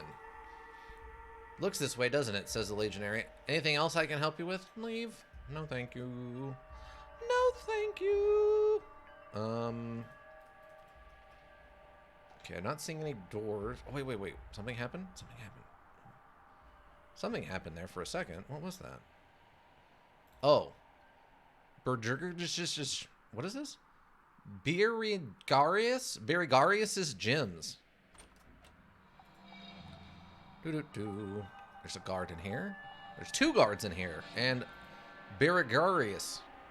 Welcome to my store, says a soft-spoken man wearing a turban. If you're looking for grimstones, you come to the right place. I'm Berigarius, an appraiser and a jeweler. You notice that there are two guards in the store. A necessary measure, explains the shopkeeper. Browse the wares.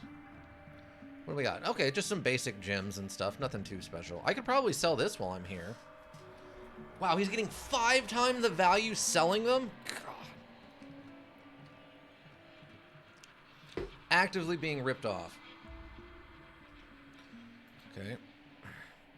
Are you with the Commissarium? I used to work for them, yes, says the man, but things are different now. Do the zealots... do the zealots bother you? They bother everyone, so now I pay the guards. No matter how you look at it, it's still a better deal. Okay. I guess it's just a weird, like, light effect. I thought there was something on the floor there, but no. Alright, so we got some new locations on the map, right? Okay, see, this is wrapped in red because it's in really good shape, and it's the red of healing. The arch... There's the old faculty facility, the mountain monastery, which is already dead, Infrari, which is already dead. Oh, there's Heckgate, and there's the Dead River. I think what I'm missing... Okay, so we probably need to go to the old facility first. Because if we go to the old facility, maybe I can finish powering up this glove. Let me see, what do I got in my inventory? Yeah, I've got 2 of these, and I need 1 more to power up this glove, and then I can start interacting with the spectral buildings and stuff. So, I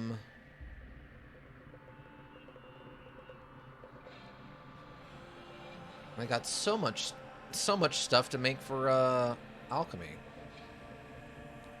I can probably sell this other respirator, right? Oh, this is a charged one. I can sell the basic one. Not that anyone around here besides myself would know what to do with it. Also, where did the lore master go? I wanted to talk to him.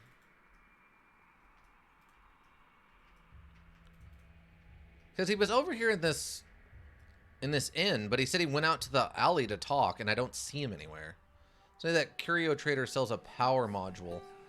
If you buy his astrolabe, but him and his astrolabe are long dead. What? Oh, the curio trader who sells the... Oh, that weird watch thing? Oh, so if you talk to him after you buy it, he also sells you an energy module?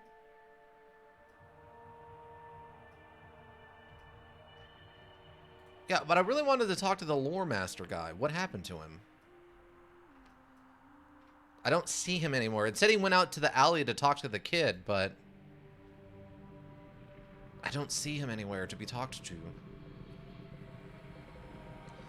Yeah, but in total, it set you back 1,500 and you'd be broke.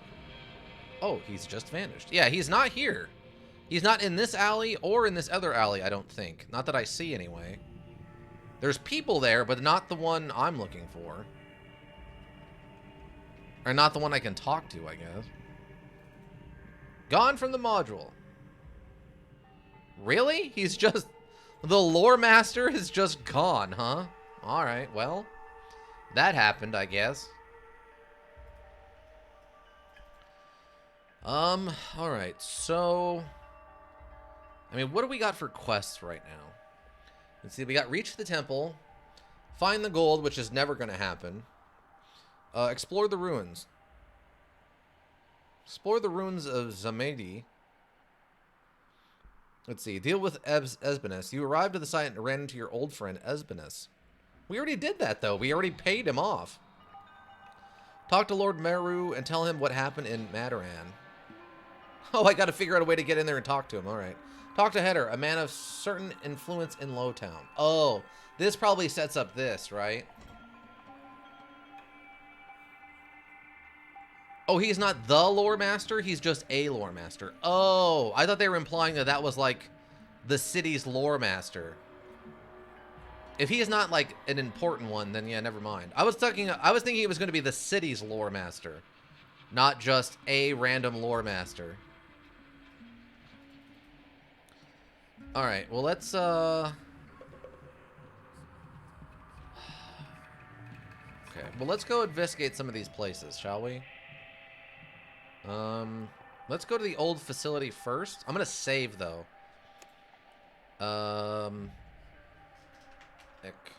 Explore. Just like that. I don't care how it's spelled. That's how it's going to be spelled. Okay, let's go visit the old facility first. I really want a power thing for my gauntlet. 5 skill points for discovering a location. You see several Aurelian soldiers sitting around a campfire. When you approach, the soldiers give the bubbling stew pot one last look and slowly get up. This area is claimed by House Aurelian. The deaconess says mechanically, "Turn around and leave." Street right, relax. We're on the same side. You didn't know? Madaron has been destroyed. House Aurelian is no more.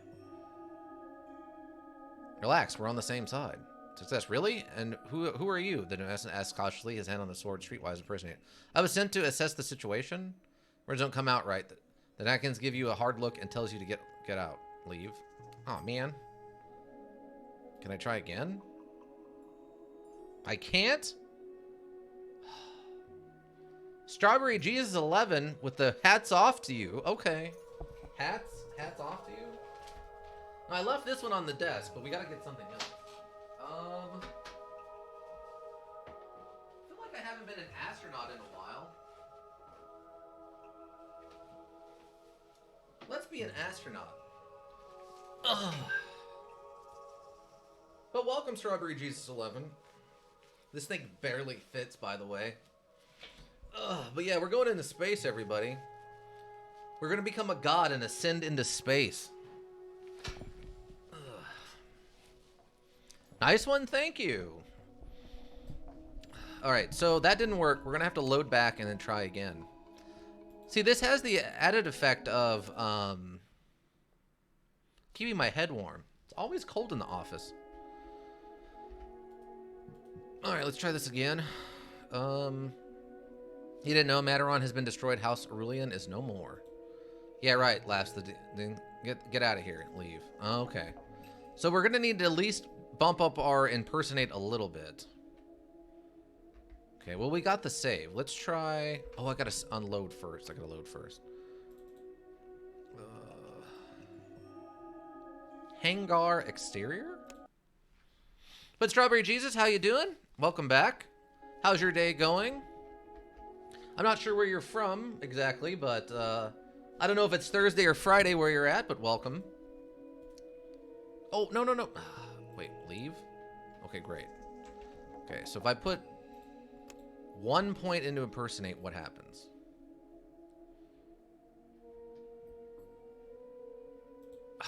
Okay, so I do have to do it before I talk to them. Even if I leave first. Okay, so 1 point into impersonate. What does that get me? That's only 10 points, which isn't too bad.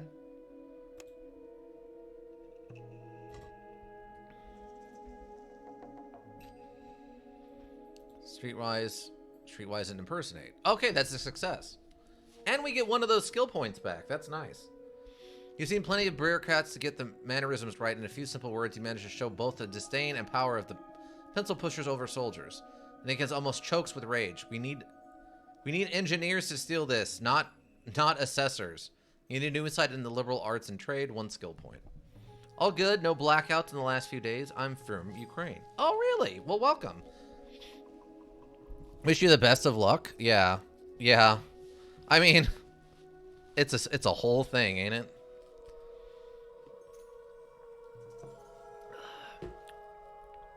But yeah, I mean, at least I guess it's a small victories for the no blackouts thing.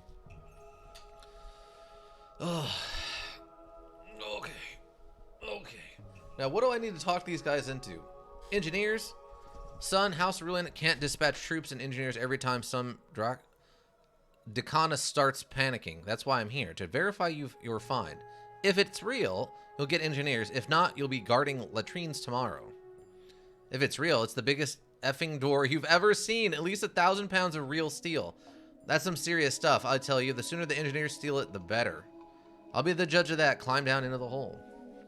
I kind of thought there would be no critical heating this winter. Would suck. Or no central heating.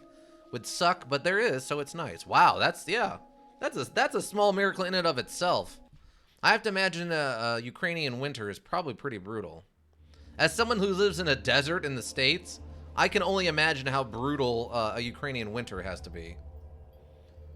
Okay, so we got some stuff going on. Examine the boxes. Nothing but junk. Looks like anything of value has been taken a long time ago. Okay. Other boxes. Old supplies long past their expiration date. Let's look at the machine. A trading machine sits in the middle of a half-empty chamber. It's been stripped of everything valuable and left to rust. A symbol of an age long gone and the one that followed. Kind of, let's see. Not as bad, mainly from 0 Celsius to negative 10 Celsius. Well, I mean, freezing is 0, right? So that would be 32 for us. I'm not sure what negative 10 is for Fahrenheit, but that seems bad. Anytime here it gets below freezing, that's like a small emergency here in Firebird City. But then again, it gets up to like 120 in the summers. 120 Fahrenheit, which is like, it's like 40 degrees Celsius here in the summer, so we're used to it hot. What state are you from? Arizona! The Grand Canyon in the Copper States, down in the Southwest. And that's the Southwest, not the South. There's a big difference. The Southwest kind of ends with Texas, and then you go into the South ends with Texas, and then basically you get the Southwest, which is New Mexico, Arizona, and Nevada, and California, basically. Let's climb down. Okay. I keep halfway expecting to come into one of these and just find zombies. How much Fahrenheit do you get in the summer? Usually it peaks out at the highest is around 120. Average is probably like 110 to like 115, but on like the worst days in the summer, it goes up to 120. I have done not negative 10 is 14 Fahrenheit. Okay, that's pretty cold. That's some Montana stuff. For sure. Geez, yeah. It's a different experience. The crazy stuff is like today when it goes from like 60 degrees Fahrenheit down to like 33 degrees Fahrenheit in the same day.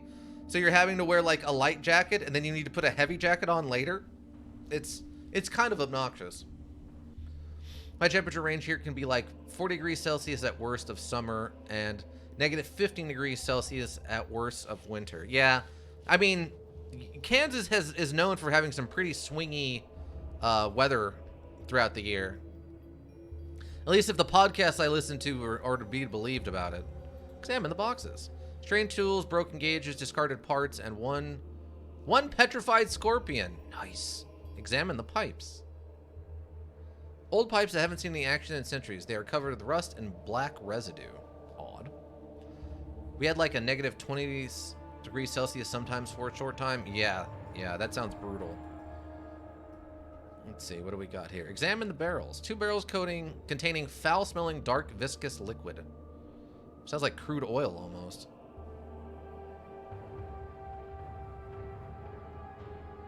That's below OF. That's below 0 degrees Fahrenheit, probably. Yeah, I believe it. I mean, I know vaguely of the translation. So I was saying like 120, as I know around like 40 degrees Celsius. Examine the valve. Something about this valve catches your eye. Unfortunately, the valve's cap seems to be stuck. Okay, open the door. Oh, we can just open it? Oh. And standing in front of a massive bronze door decorated with awe-inspiring winged lions that have seen better days. The only items of interest are an unusually large keyhole and a barely visible symbol. Examine the symbol. Lore success, crafting success. It's a mark of Al-Jazari, a legendary engineer whose work was one of the most carefully guarded secrets during his life. Fortunately, his wife sold copies of his notes to everyone willing to pay her, and eventually Al-Jazari's designs and schematics appeared in the compendium for the theory and practice of a mechanical arts manuscript. You're well familiar with Al's designs and can forge a key from this lock. You're well familiar with Al's design and should be able to open it. Crafting? Failed. Lockpick? Also failed. You slowly rotate the gears with your picks, trying to find the right combination when suddenly something clicks within the door. A heartbeat later, metal spike launched from a spring trap set within the keyhole passes through your eye and enters the brain, splattering all over the wall. Oh well. Wow! Insta-killed! We're dead! We're dead, everybody! Jeez.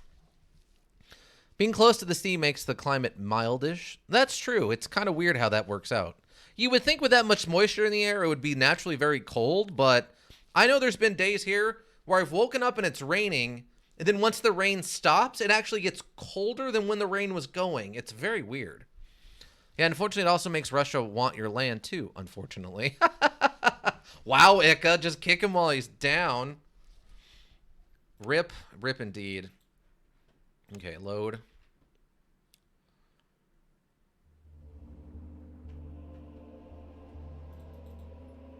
Okay, I just want to hit these real quick so that we make sure we get all this lore into the books. Like, I feel like I'm missing something. Like, this is another entrance, implying that there's someplace else we could have gotten in here from. Okay, let's climb down.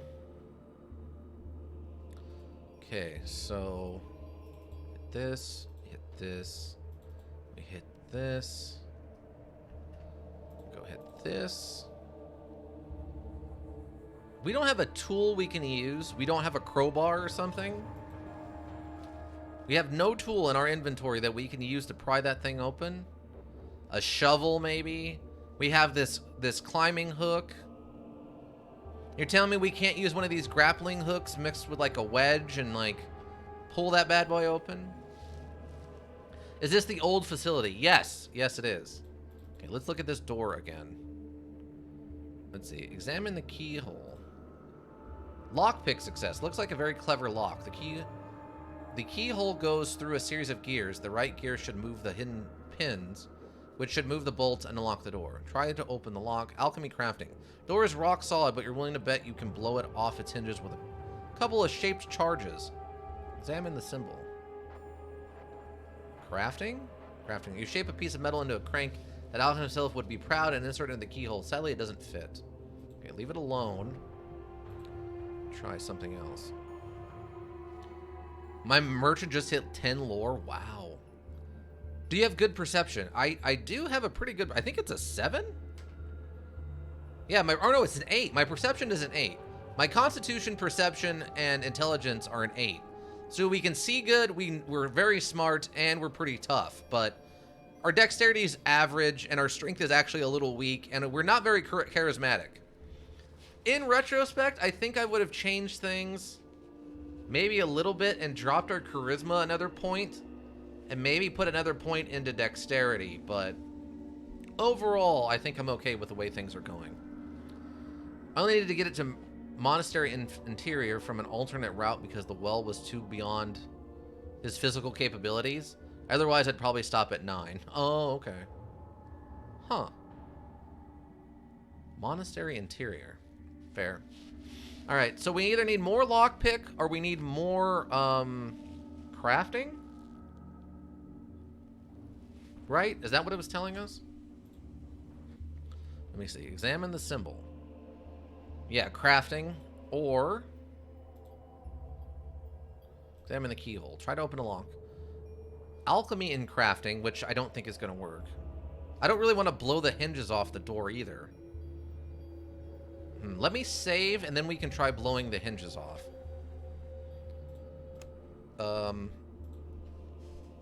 Place charges.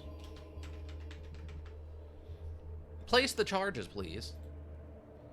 Okay. Examine the keyhole. Alchemy crafting. Failure. You're best to impair applying the charges, then light the fuse and climb out of the tunnel. A minute later, large explosion shakes up the ground. When you try to get back, you discover that the passage has collapsed. Leave. And that's why you save, folks. That right there, everybody, is why you save before you do stupid, stupid things. Because you will be punished. You will be punished for doing silly, silly things. Alright, so now we have other options, right? So next we want to try crafting. Let's try 1 point in crafting and see what happens. Examine the symbol, crafting. Failure. Okay. Let's try 2 points into crafting. We can still put 1 more point into crafting if we need to. Try looking at the valve again? Okay. Something about the valve catches your eye. Removing the valve cap, you find a secret stash containing several power tubes. What? How? What? Something about the valve catches your eye. Removing the valve cap, you find a secret stash containing several power tubes. Unfortunately, only 1 tube has any charge left. Well, thank you. What? Why? Crafting? Are you kidding me? Oh, God. All my organs are so angry. Oh, God, why? Why is that a crafting thing? How is that not a lore or a perception or something? Why does that fall under crafting? Ugh. Okay, so how do I power up this armor?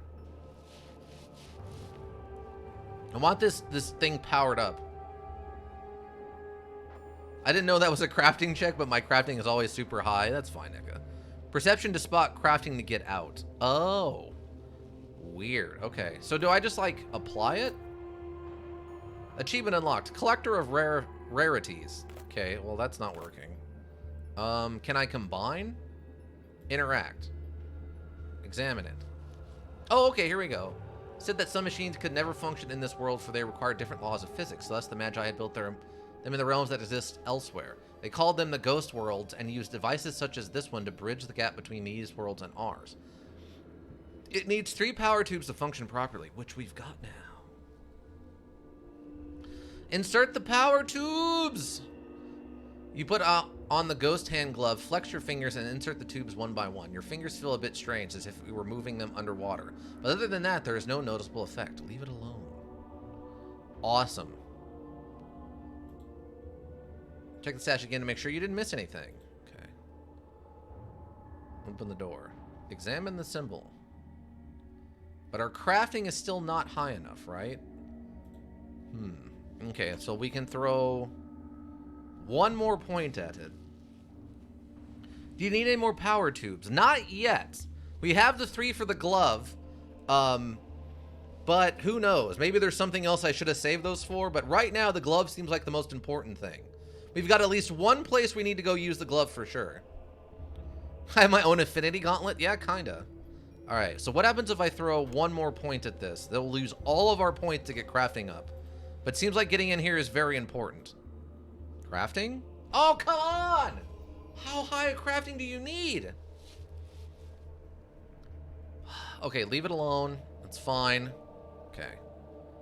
So, okay, we're gonna load. Load. What if you get crafting to 5 and up lockpick? That's what I'm thinking, but that's what we're going to try next.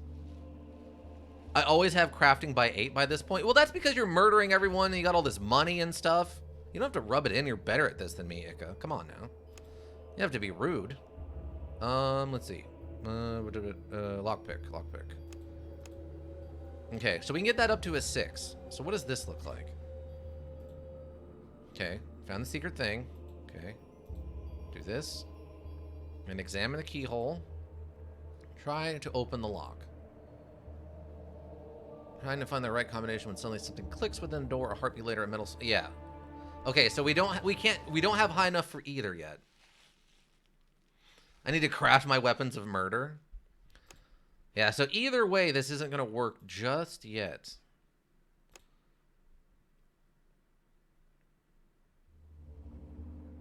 But hey, at least we can get the glove, which means we can go do the stuff at the arch now. So we can come back to this. We can definitely come back to this. Assuming we don't have to kill the guards.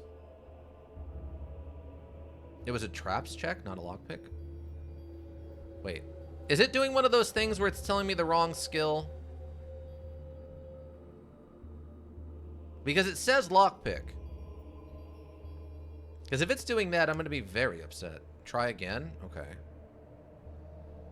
Wait. Because my traps aren't like anything right now. I can only get that up to a 5. And that feels like a lot of wasted points. Lockpick, then it triggers a trap. Okay, that's what I thought. Wait, am I missing something?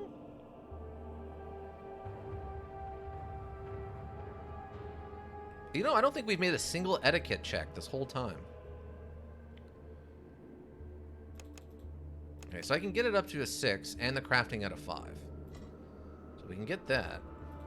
Not that that matters right this second, but... Because, yeah, it's like, examine the keyhole, examine the symbol, and then try lockpicking. Yeah, trap's failure. So it's either a... I guess it's a trap failure in that it triggers a trap when I fail the lockpick check.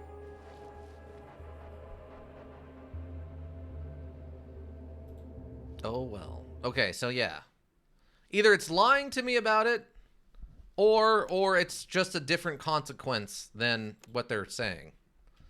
It's kind of a misleading consequence. Yeah, trap after lock.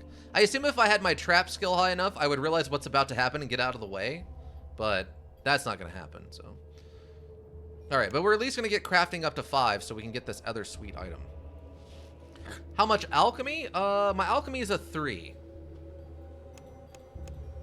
I can also get that up to a 6, but I don't really want to blow the doors off. Want me to tell you? You'll probably spot it soon. 5 crafting and 5 alchemy? I mean, we can try that if you want. See, let's try that. Examine the symbol. Wait, I need the other one, right? Examine the keyhole. Alchemy crafting. Oh, this actually worked. And we get 1 skill point from it. Want me to tell you? You probably spot it soon. No, we're okay. We're okay. You take your time preparing and apply the charges, then light the fuse and climb out of the tunnel. A minute later, a large explosion shakes up the ground. When you go back, you see a large hole where the door used to be. No, before that? Oh, by the way, there is another option, assuming that people are still alive after Mataran. Oh, I didn't see that one. Okay. By the way, there is another option, assuming that people are still alive after Mataran. Well, I mean, no? Let's see, let's enter in here. Achievement unlocks the Pax Imperium. Going on this cavern... Oh, coming on this cavern, you thought you had stumbled on an exit, and the cold stars of the night sky beyond. The lights were truly scattering of bright lamps, triggered on approach by some ancient magic to eliminate the bizarre structure within. And an outline of what appears to be a fortress made entirely of metal. The surface is scorched and dented everywhere, and even torn open in several places, revealing a warped wooden architecture within. Why build such a thing deep underground to protect against some threat from below? Continue. At first, you think the depression is in which it sits must be a moat, but it is in fact resting without a foundation in a deep pit. The metal building is ringed with cobwebbed and broken remains of scaffolding and walkways, reminding you of a dry dock for repairing a sailing vessel, but it cannot be a ship, can it? Instinctively, you look upward and discover a humongous metal door sealing off a passage in the ceiling. Ship it is, then. Though everyone has heard legends about flying chariots, this is something in an entirely different class. No, before that. You could save SP, although crafting and alchemy is useful, so that's true. We didn't really... I don't feel like we wasted those points getting it high enough to do this. Crafting has been useful for random things. Alchemy is... eh. I mean, at best, we could learn to probably make some better potions and stuff and sell them for money. I don't know how much alchemy is going to help. I mean, we need to get a, what, an alchemy... What? Like, at least an alchemy 7 to heal that one guy who's sick from radiation poisoning, right? I could just tell you it's not that crazy of a thing. It's fine, we're here. If I deem it not worthy, we'll just load back to before we came in here, right? Explore. Oh. Okay. How far over are they gonna let me go? Okay, they're letting me go pretty far. Some ropes. Oh, I can walk around that. Okay.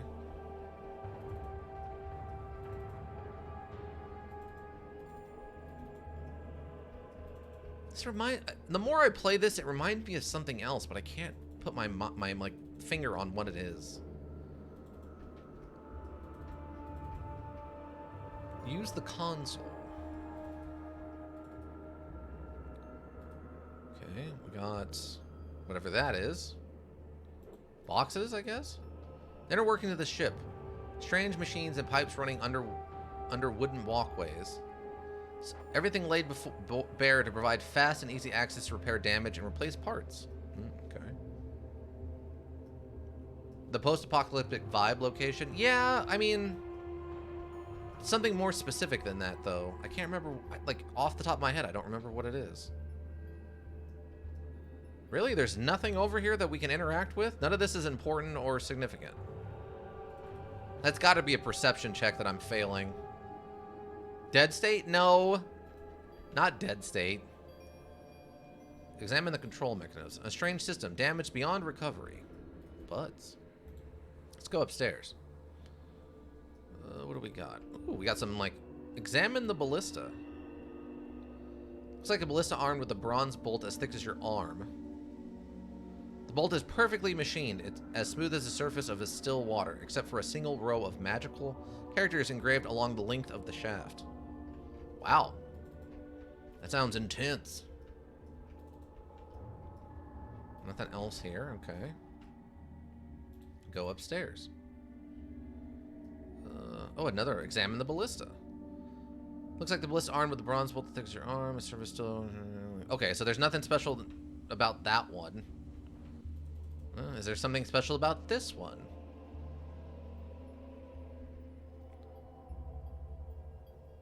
Search the box.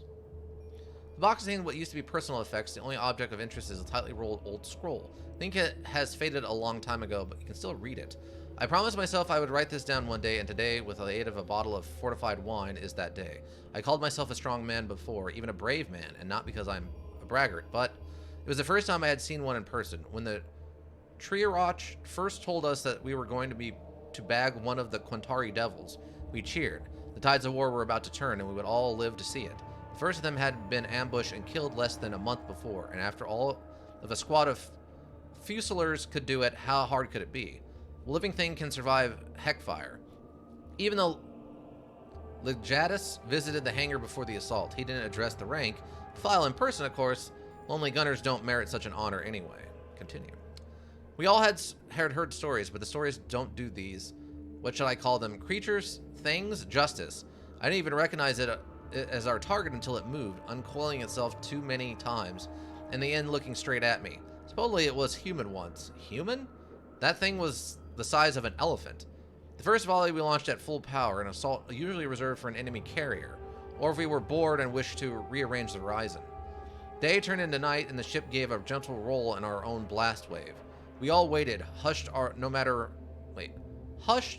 how rattled our nerves, for the smoke to clear. Were it inside guts or bones or gears or machinery, God knows what. When we realized it had shifted position, it was too late to evade. Something smashed into us, and I heard a new sound, new to me because it had never happened on a ship of our class, or at least not to one where any crew survived. Metal tearing, screeching, giving way. The starboard bulkhead several yards away decided it was a floor, and everything went dark. I woke up to the Opti's boot in my ribs, not gently reminding me I was still on duty. "Get up, boy, get up," he yelled, an unusual squeak leaking into his usually fierce voice. The tire section had been torn open like an envelope, my crewmates replaced with smears of blood and clusters of indiscriminate gristle. Beyond the fire and smoke, the wind through a hole in the hull moaned out an invitation to heck. The Opti gave me another kick and pointed at the steel rack which housed the heck-fired missiles. It was normally a job for 2 men, but sensing it was the wrong time to complain, I hoisted a missile onto my shoulder and carried it to the launcher. The ship rocked with another blow, then shivered as if she was coming apart. The remaining missiles rolled across the steadily canting deck, but I somehow kept my feet. The Opto was yelling again, but I heard no sound. My mind was adrift, detached and dreaming, as if it was simply one of our many regular drills. I locked the missile in place, and the blue telltale confirmed it was armed. I walked toward the firing mechanism, but the Opti pushed me away. His left arm for his right had been severed below the elbow. Ragged strips of flesh woven with tassels of blood-soaked cloth, and pointed at the porthole. I looked out and instantly wished I hadn't. What I saw then nearly undid me on the spot. For some reason, I thought of the brown ants that mistakenly attack the insect-eating plants on the low plains. However great their numbers, the ants march not to battle, but to offer themselves up to die. The Opti was gesturing wildly, frustrated at my stupor. Afterwards, when I heard the luxury to do so, I would marvel at his focus, his stubborn narrow-mindedness. The jerk was bleeding to death, yet acted as if one more shot would win the battle. I forced myself to the launch console, gave him the sign, and he fired. He was pointing to the remaining missiles, but I was tracking our first shot, watching its multicolored explosion, the tiny figures taking flight as if fleeing the battle by the only open route. The thing squatted there still, unmoving, unfazed, but when it began to uncoil again, the head slumped and swayed like a drunken python, and blood, thick and black as rock oil, poured in gouts from its maw. Hope blossomed inside me like the beautiful burst of a heckfire explosion. Full of renewed purpose, I dashed for another missile, loaded it with shaking hands, checked the gauges again, and gave the Opie the signal to fire at will. He was deathly pale now, and after putting his weight against the lever, this time he tumbled to the deck. I knew he wouldn't rise again. The missile roared toward the target, another direct hit, and the monster was engulfed in the fires of the underworld. I would not see the result of the finishing blow, for that playful bulkhead called to me again, and I returned to black unconsciousness. My account is done, and my wine, a coincidence I will take as a good omen, and finally my hands have stopped shaking. Leave. Wow. So it's the story of how they actually killed one of the gods, I'm assuming? It's pretty intense. So they use basically heckfire missiles to burn the thing alive. Examine the crystal. The crystal semi-sphere carved from a single crystal and polished to perfection. Read the captain's log. Ooh, this should be interesting. We commenced to launch heavy fire at the enemy from all our ballista, with both regular spear and heckfire, the latter of which proved greatly effective, so that in less than 15 minutes from the time we engaged our enemy, their ship was very much injured, heaving and yawing in plain distress. At this time, damage taken by the Pax Imperium was minor. It gave us an opportunity of pouring in upon their vessel several heckfires which made great havoc amongst the enemy crew and wreaked grievous injury to her hull and engines. It seems that these crumbling pages were what's left of the captain's log. Yeah, this has been super interesting. Keep reading. Enclosed, I have the honor to forward you a list of killed and wounded of the Pax Imperium, and also the list of casualties aboard the enemy vessel, as well as the list of surviving crew and a copy of her quarter bill, and finally a report of our own damage received during the action, and found aboard her the most unquestionable evidence.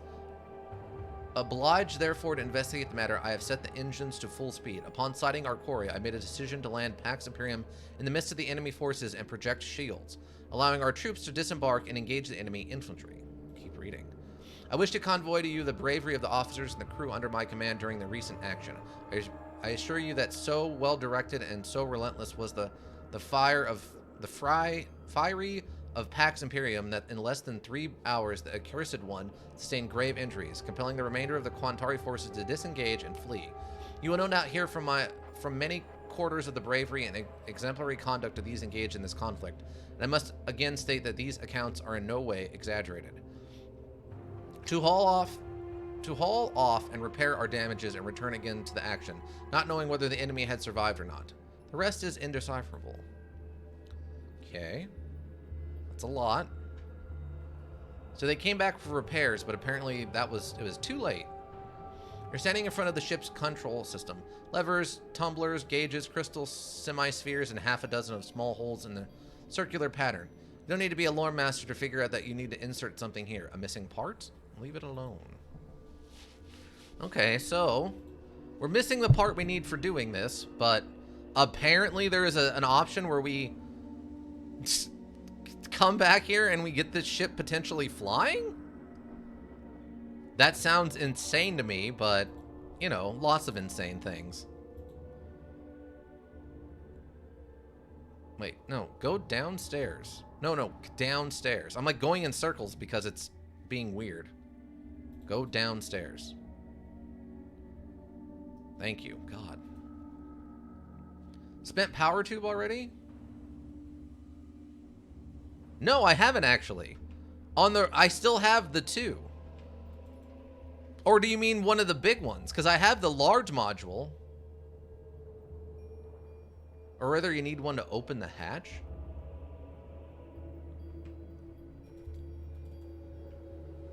Oh my God. Are you really telling me that I have to... Oh wait, what is this? Let me interact with this first. See a complex control panel built into the wall. Broken power tubes are filled with the dust of centuries. Replace one of the power tubes. So wait, what does this open?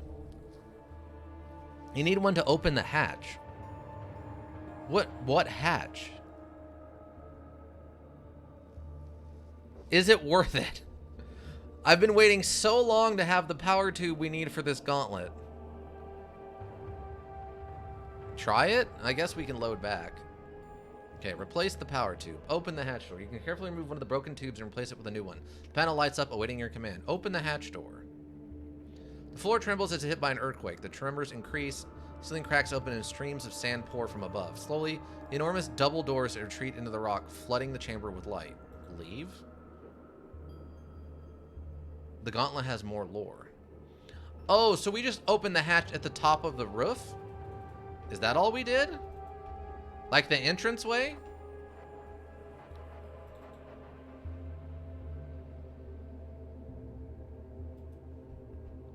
I mean, that's cool, but until we can come back with the mechanism for, like, getting this thing flying.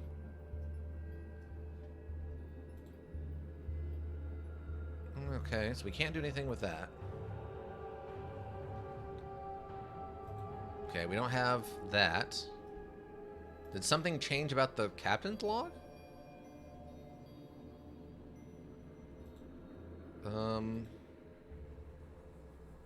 No. Okay, nothing changed there. Not in Maderon. Nope, Maderon's perfectly fine, but we can't go back there. I don't like how Maderon smells, so we don't go back to Maderon. It smells funny there, and we don't like to go back to Maderon.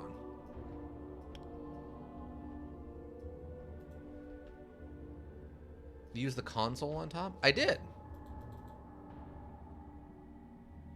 It told me I was missing the part.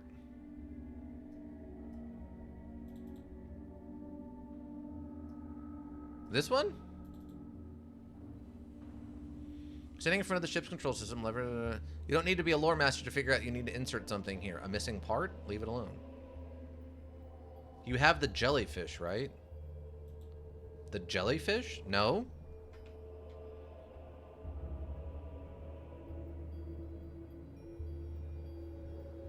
I think someone mentioned a jellyfish back in, like, the first town.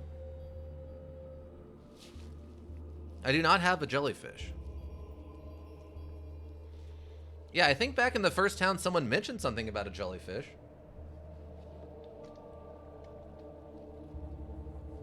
I don't think we had the money to buy it was the problem. Oh, from the rat cellar. We never went back there after I reloaded at one point. So I need to go into the rat cellar?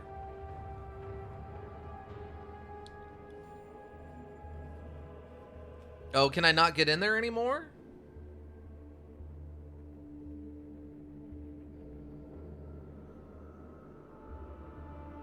You can, I guess. I mean, I can go back to that first town, right? But the town has changed, so I don't know. Okay, well. Well, but that's very frustrating that I missed out on that.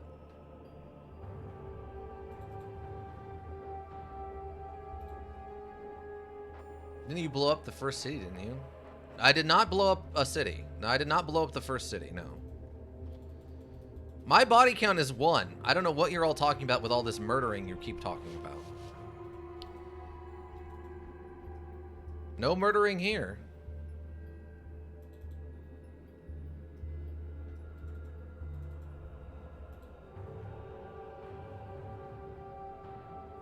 Oh. Returning to the entrance, you discover the long-awaited Aurelian engineers have finally arrived. What's down there, Priator? Asked the man leading them. Nothing. The tunnel has collapsed a long time ago. Maybe we should take a look, suggests the engineer. I mean, since we're already here. Try and go back to Tehran and see, but this facility is kind of an on-time limit with Aurelians. Like the monastery might not still be here a second time.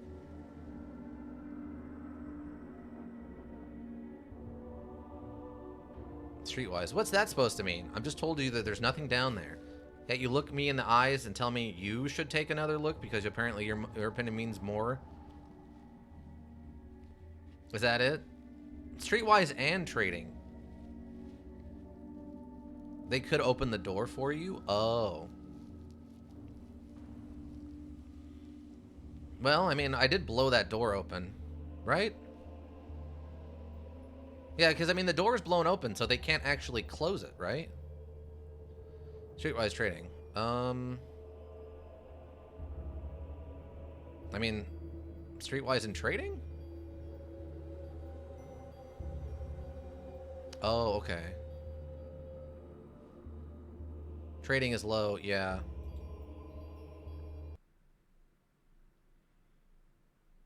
Why is it forcing me to go back to Ganezzar, though?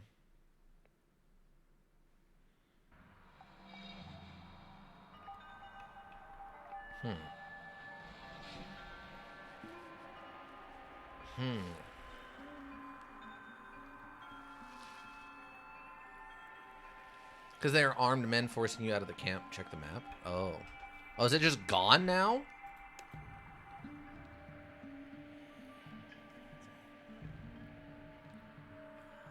Okay, there's Dead River. Heck Gate. No, it's not outlined.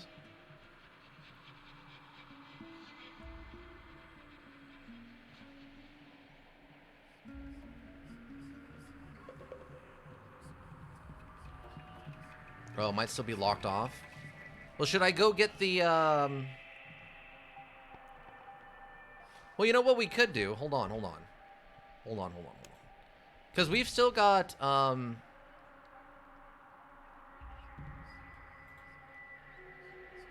So we have this save. Yeah, we could save, load back to this before we go to the facility. Luckily, I saved right before I left.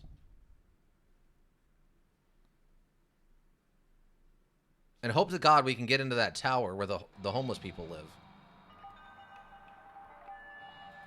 Alright. So we're good to just go to Tehran and we're not gonna, like, lose out any weird story, right?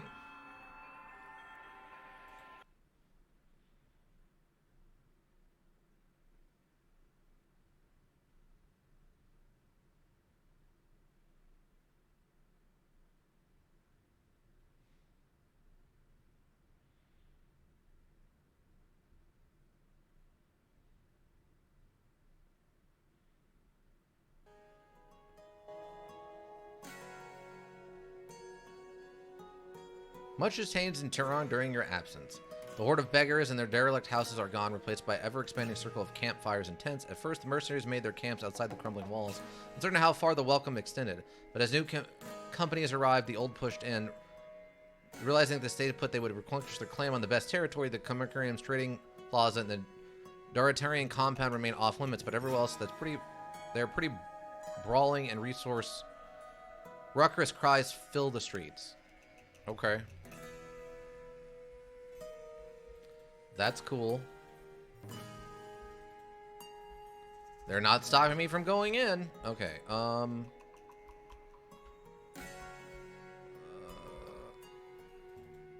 run all the way here. Don't talk to anybody. Don't look at anybody. Just run all the way here, please.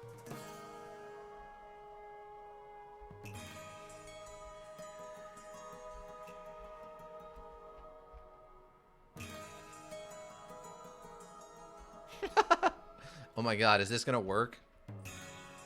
Tower hatch.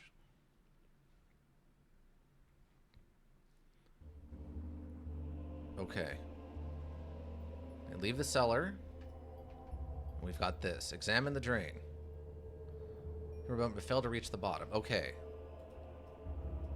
So there was... Oh yeah, and this. Success. It starts. You grab the crank with both hands and set to work. Progress is slow, but eventually the sled returns to a tin reservoir. Filling manhole with steps. Okay, go down.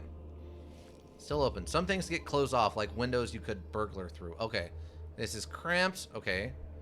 Like it on the scrolls you read or stories you've heard. The blue glow is obviously magical, but its purpose is unknown. Take it. I'm in the drain. Okay, great. Now this guy confronts us when we leave. But we could streetwise out of it.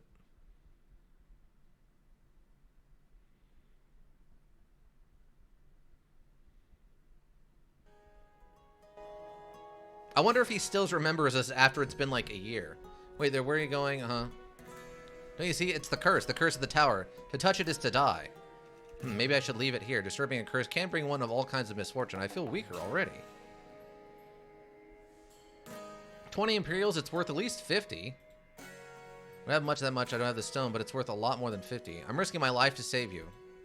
The squatter sighs, goes down the stairs and comes back a few minutes later with a stone. A blue sapphire covered in grease. Take it and leave. Yoink! And run! And commence the running! Don't question it. Okay, so now we just gotta get... This is awesome. Okay, so now we just have to go back to here, right? We'll go to the old facility, and now we'll have everything we need. Yoink! I can't believe they gave me the gem and I got the item. That's fantastic. Okay, so what did I need to tell these guys? It was impersonate I needed to raise? Tell them to F off? I don't think that's gonna work. I think it was impersonate, right? Save. Got that jellyfish though. Okay. I can't remember what it's streetwise. Okay, it is impersonate. It is impersonate. Okay. That's what I thought, but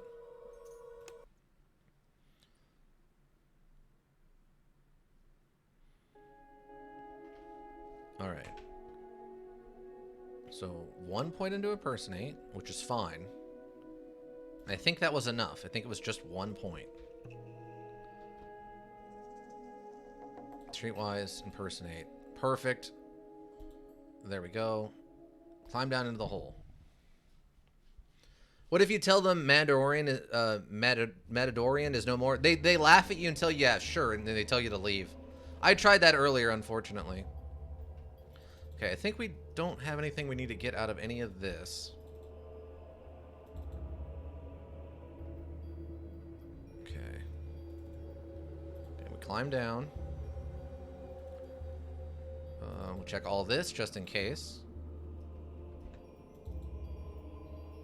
Okay, character. And we needed 1 point of crafting and 1 point of alchemy, right?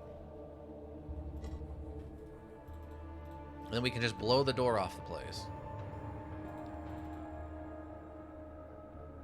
Examine the keyhole. And that's not enough. What if you tell the engineers to open it? Well, I don't know. I assume they won't let me, like, look around? Let's see. What's down there, Predator? Nothing, the tunnel's collapsed. A locked door. Can you get it open for me? Orders are to seal it, Predator, says the engineer. Nobody said anything about opening it first. Streetwise and persuasion. Look, Lord Cernus wants to know what we're sealing. That's why he sent me here. Stop wasting my time and get it open. Respect, Predator. You have your orders, we have ours. We're the engineers. So yeah, that won't work. I'd have to put more points into streetwise or persuasion.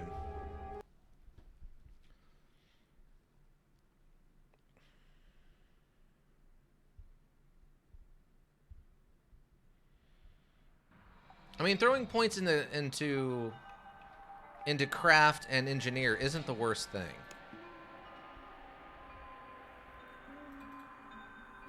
I also like, that's why it's explained it's a hangar. It's because it's a flying fortress hangar. So if I had the higher persuasion and or streetwise skill, it could work, but I don't know how much I need. That's the problem. Because, let's see. I mean, streetwise and persuasion are both 5. And I can bring them both up.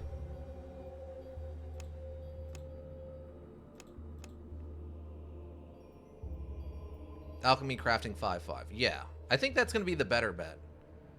Because, I mean, Wait, alchemy, crafting?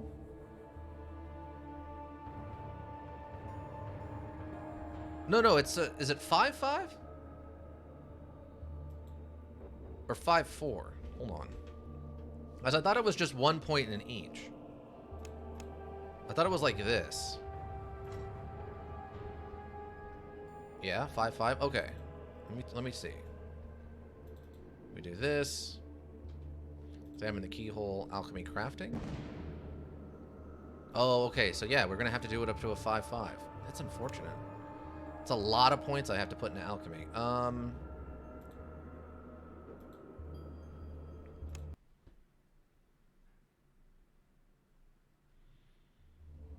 Or I guess I could put another point into crafting.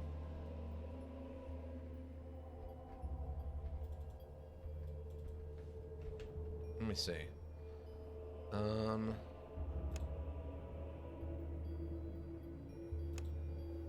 Well, yeah, either way, I'm going to be spending an additional point.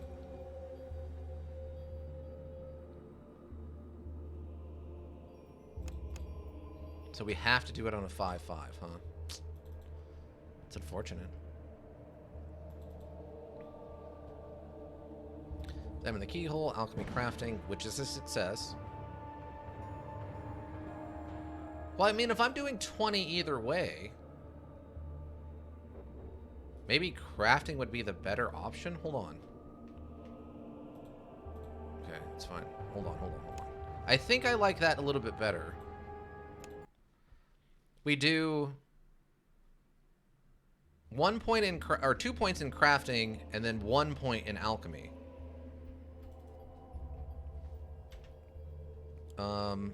So if I do this and this... Oh, or is that going to be the same thing?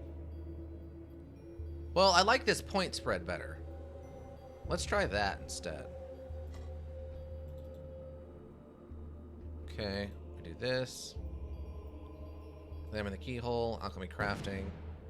Oh! Interesting. So... the requirements are actually different depending on the skills used. That's really interesting. There's something we learned. Can try streetwise persuasion. I don't mind blowing the door open. Something we learned. Skill used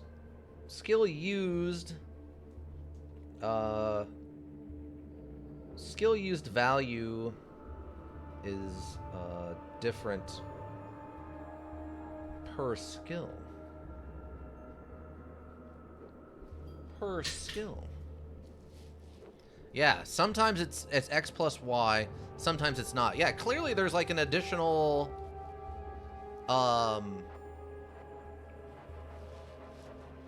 modifier there or something.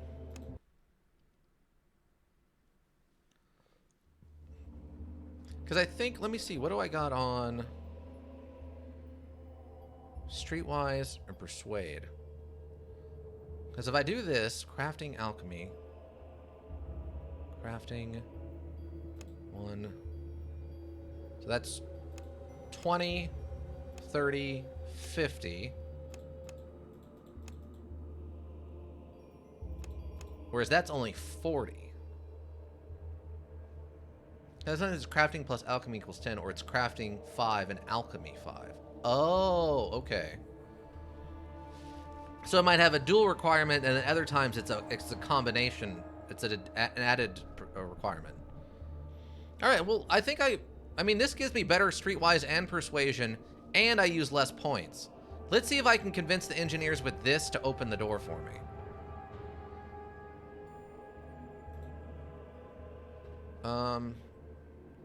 Open for me, streetwise.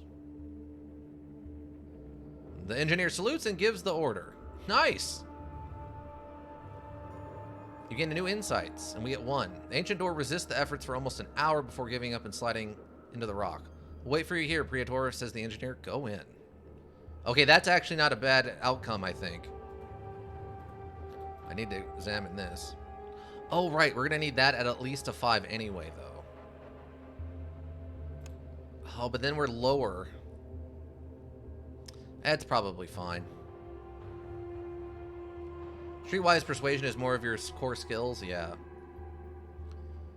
I mean, we're still going to need the crafting 5 to get this, though. Place one of the power tubes. Open the door, hatch door. Leave. Okay. Now, there wasn't anything around it, so I'm not worried about that.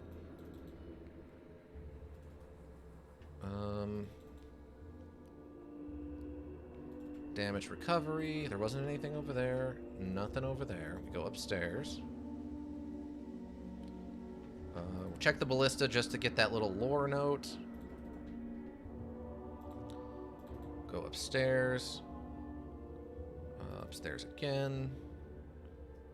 Let's see. So we got this. Oh, I forgot to read that soldier's note. Keep reading, keep reading. Okay. I don't know if it's going to matter that we read these or not. Or if this is just lore for me, but... I mean, either way.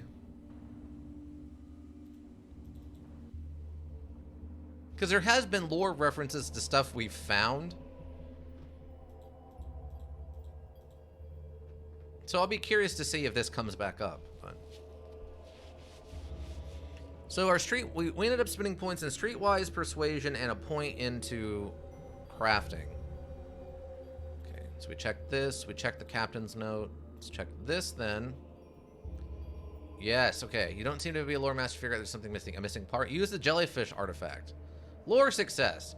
Carefully insert the jellyfish artifact into the slot. A low humming sound begins nearby and a row of dim lights appears on the console.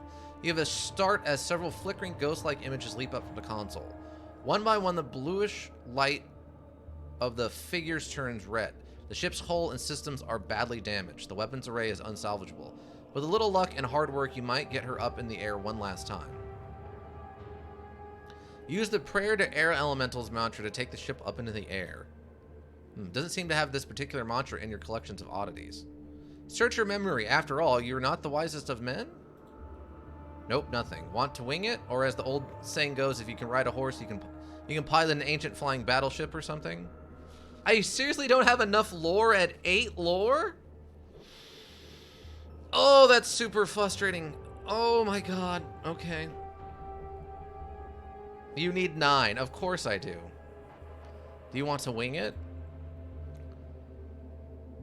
Following your intuition, you pull your levers and the ship slowly, very slowly rises up in the air. The noise is getting louder and the flickering red spreads at an alarming speed. Still, it's too late to turn back, so you push the levers forward and the ship follows your command. Take her to Ganezzar. Oh, tell me we're going to crash her into it. Proving that man wasn't meant to fly, the ship crashes less than 10 minutes after the takeoff. First, one of the engines overheats, conjuring mysterious red symbols over the console. The symbols dance and multiply, daring you to do something about it. Ever a woman of action, you start pulling random levers in the most decisive manner. Oddly enough, the historic display on the taking charge, stepping up to plate fails to satisfy the gods. You hear a deep rumbling sound warning you that nothing good is coming your way. The ship shakes a few times as if coming apart, then takes a dive and hits the ground hard, throwing you against the wall. Leave the ship. I can't believe it. I mean, you and the ship and the fire. Do you have any idea what all this means? What are you going on about? The man's jaw drops open. He fumbles in his pockets of his robes looking for something. You have a feeling that this is the beginning of a very different story and decide to leave it alone for now. You walk away before the man has a chance to say anything. What? What?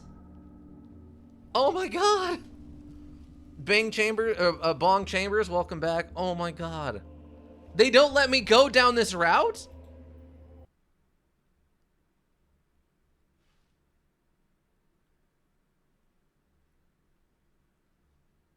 Are you kidding me? I cannot go down that route. Use the Are you kidding me? I did all of that for nothing?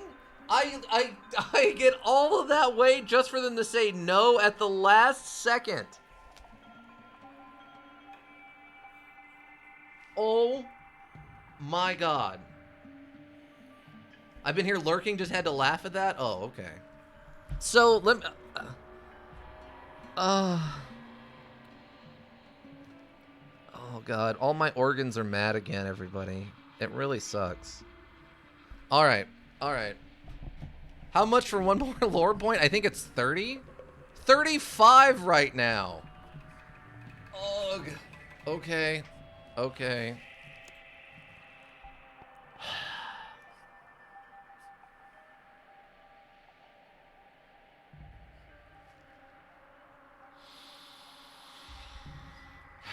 If you go +1 streetwise and persuasion, not both. Yeah, okay, maybe am I 1 point shy? Okay, okay, okay. Let's see.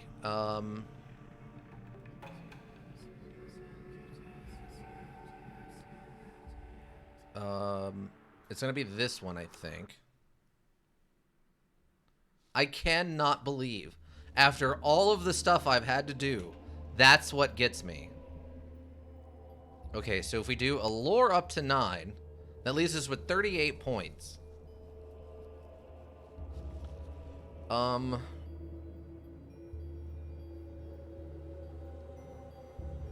So if I go... Let's go with persuasion up 1. Or like, crafting alchemy is available. Yeah, but I don't think I can get it high enough with how many points we've got left. Because... yeah, I'm 12 points shy doing the alchemy crafting route.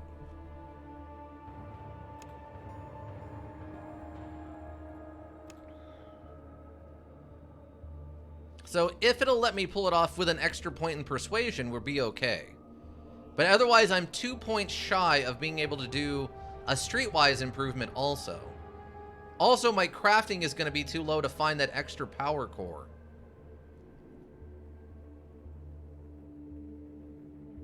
But if I get the door open, I get some points, right? If it gives me the 2 points for finding that other room, I'll actually be able to get the crafting and get the thing. Do you get points from talking? No, I didn't last time. Let me try this and see what happens with the persuasion like this. We might have to go to some other locations and investigate, and then come back here after the fact. That'll give me like 10 more points to play with, which might make the difference. Yeah, I'm not going to be able to pull it off with... I'm going to have to put a point into both of them, apparently. Okay.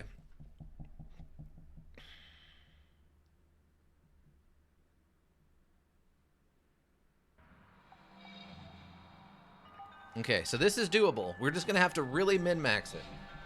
Okay, so we're gonna have to...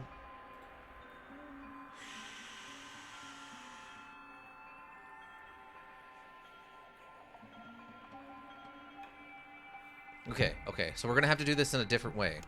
We're gonna go back to this. Jellyfish slave slot? Well, no, the jellyfish save slot is the hangar interior. So that's once we're inside before we start spending points. I can't get to that point yet. I have to go to one of the other locations first. So we go here, we do this. Oh, whoops. We go here, we do this. World map. We go back to Tehran. Or Turin. I cannot believe the way we're having to juggle this. Okay, close. Okay. I mean, it's doable. It's just very silly. Okay, so we just gotta run over here.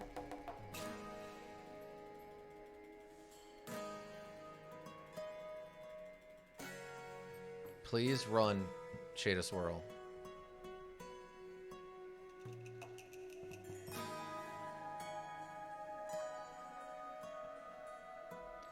Okay, so we go up here. We go into this.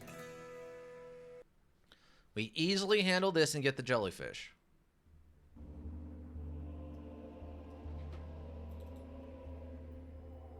Boom. Go down. Take it. Great. We got the jellyfish. There's the rat feeding body. Leave the cellar.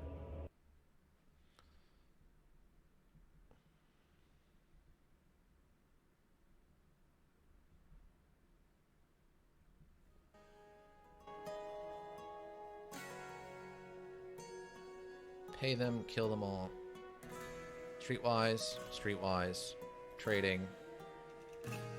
Boom. Take it and leave. Okay. So we got this. Okay. Okay, so we can save one here. Okay. Retry on jellyfish. Not the hecky fish. Jellyfish. Okay, we save that there. Okay, world map. And then... Alright, so if we go straight back, it's not going to work. We're going to need, like, the 5 points from visiting, like, Dead River and a Heck Gate. So... Dead River or Heck Gate? Zamadi? Oh, right. Oh, we still haven't figured out a way to get into Zamadi yet, though, huh? We lack the key or whatever. I forgot we haven't actually done that yet. Alright, let's try going to Dead River and see what happens.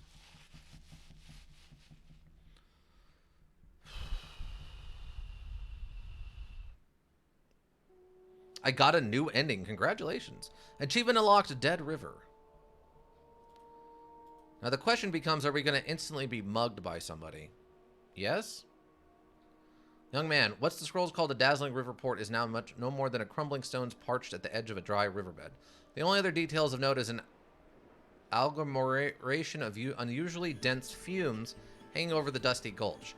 After an unsuccessful attempt to peer through the unhealthy-looking cloud, you turn back and started to find a young man standing only a few feet behind you. He's empty-handed and dressed in old robes, many times patched and too threadbare to conceal any weapons. What do you seek here? He asks, though you have spoken with people from many lands. His accent is strange to you. Also saw a character for the first time ever. Wow, that's amazing. Also looking for the old temple. The great ziggurat, nods the man. It lies beyond the hollow. The hollow? It was once a lake, but the gods cursed it, explains the man. It's an evil wind that brought death to everyone who hadn't gone into hiding and caused the waters to boil and turn to poison. The evil wind? There came a wind, heralded by thunder, and it fell upon the town like a hammer, recites the man, struggling to remember the words, scorching the earth and withering every flower. A dark cloud covered the land like a cloak, hiding it from the sun, and the earth trembled to its core. So how do I get across? Were you summoned? Asked the man with a childlike curiosity. Yes. Then the gods will send for you, says the man with conviction. And if they don't, you must take the trial and prove that you're worthy. A trial? The hollow is dry. You can cross it on foot. The air isn't as bad as before, but it will weaken you all the same when you need your strength the most. Why? The evil wind killed everything that walks, but spared things that crawl because the gods had a special task for them. The gods ordered them to grow big and guard the hollow until the curse is lifted and the waters return to wash them away. Let me guess, giant scorpions? They never go out of style, do they? Wow. Is that a called shot? He referenced a lot too, but never seen him. Oh, interesting. Okay. Giant. That's got to be a called shot at Fallout, right? They are a fearsome and terrifying beast, agrees the man. There's no other way across? Not anymore, says the young man. But there used to be. There are stories of a bridge made of light, but I must confess that I have a hard time imagining such a thing. What man is worthy enough to walk on light? Who can tell me more about the bridge of light? For a small donation, the elder will be happy to answer your questions, says the man promptly, probably the main reason he was sent to greet you. He points at the stone steps disappearing into darkness. Leave. Oh, okay. A novice? A novice. Go downstairs. Hey, cow. A novice.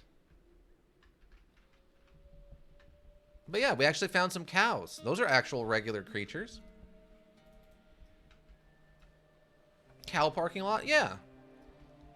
Well, it's like a really bad barn, kind of, because they're technically indoors. They just don't have a roof. Let's go talk to this novice. Blessed be, says the man watching you with interest. Leave. Okay. I guess. Let's go talk to this other novice. Gods be with you, traveler, says a young man looking at you with interest. Clearly, this place doesn't get many visitors. What is this place? It's a place of sorrow and hope, recites the man, bowing his head. This is where we grieve for the world that we lost. This is where we hope that the gods will return one day. You can grieve and hope anywhere? Then who would maintain the machines? Asked the man, trying to look wise beyond his years. The machines? The machines that were left in our care, the man explains patiently. They will herald the gods' return into this world. Can I see these machines? Certainly, nods the man. You can pray and light a candle. The gods will bless you for it. So you maintain these machines. I'm only a novice, says the man. We look after the elders, and the elders look after the machines. The elders shut themselves off from the world and live in darkness to be closer to the gods. How does it get them closer to the gods? Only an empty vessel can be filled, says the man with dead certainty. You must empty your mind from all earthly thoughts to hear the gods when they talk to you. It takes years to just prepare yourself for the transition. The transition? When the novice is ready, he dedicates his life to the gods and descends into the darkness, leaving the world behind. From this day forward, he spends his days in meditation and prayer. He says wistfully, no more work. So that's your retirement plan. Become an elder and live in the life of leisure in the darkness. I've been working from dawn to dusk since I was a boy, and I still have decades of work ahead of me. Trust me, I won't miss the light. Well, guess not. Guess not yet. I'll need to finish a side quest first to succeed in this ending. But I mainly wanted to see what skill checks I might have at the end anyway. Ah. Okay. Okay. I guess we'll go go downstairs and talk to the elders. The only bad thing about this hat is it rubs on my face weird. Because I have my beard. I need a shave. It is pretty dark down here. There's an elder, a different elder, a third other elder, and another elder. I cannot talk to any of them, though. Is there a master elder? Is that what I'm looking for? Oh, yeah, this got to be this guy. Examine the machines. Let's talk to the elder. You're standing in a large underground chamber crowded with a host of bizarre machines and contraptions. The air reeks of old lubricant, rust, and harder to place scents. After trying to figure out the purpose of the equipment in the chamber itself, you decide the machinery must have been brought here from elsewhere for storage or display. The place is like a shrine to an age-long past. Drawn to a low flickering to your left, you approach what you took to be still functioning device, but the apparatus is long dead. The light comes from several small candles, housed in a row of glass tubes painted red. Who are you? Says the elder, his face hidden by a cloak. Frog? Oh, this guy? A little bit. It's got some interesting features going on. A wanderer? What do you seek here, wanderer? An old temple. Many have come before you. Few have had the wisdom to leave. Did anyone make it? A woman, nods the elder. I was but a child when she came here, but I still remember her. She demanded an escort. The elder refused, and she killed him on the spot, without pity or mercy. She took our best men, who were more afraid of her than of the beast crawling in the hollow, and left. She returned alone, but she never said a word, and we never asked for... It's not our way. Can you give me an escort? The elder laughed. She drained our strength, and we've never recovered. There are no men left to give you. We buy children, he points at the young man who greeted you, to replace lost brothers and keep the flame alive. Why do you stay here? These holy engines were entrusted in our care, he points at the machines. Most of them seem to be long dead. It's our duty to maintain them. How do you do that? We pray and ask the gods to guide our hands. Does it work? The gods aren't always there to answer our call, so few engines are still working. Of course, when the gods need them, we'll be ready, and they'll guide us like they always have. Do you know what the machines did? Wondrous things! Exclaims the elder, showing his face for a moment. He looks strangely deformed. Large, unblinking fish eyes, wide, lipless mouth, and thick skin hanging in folds. They could raise the water in the river to the level of the lake. They could turn night into day and day into night. They could even conjure a bridge made of light over the lake. Do you mind if I take a closer look at the machines? You want to marvel at the holy relics? The elder says approvingly. You may do so. Perhaps you'd like to stay with us and dedicate your life to worship. I'll pray for the divine to touch you and mark you as it marked me. He touches his face reverently. Examine the machines. Okay, let's examine these machines.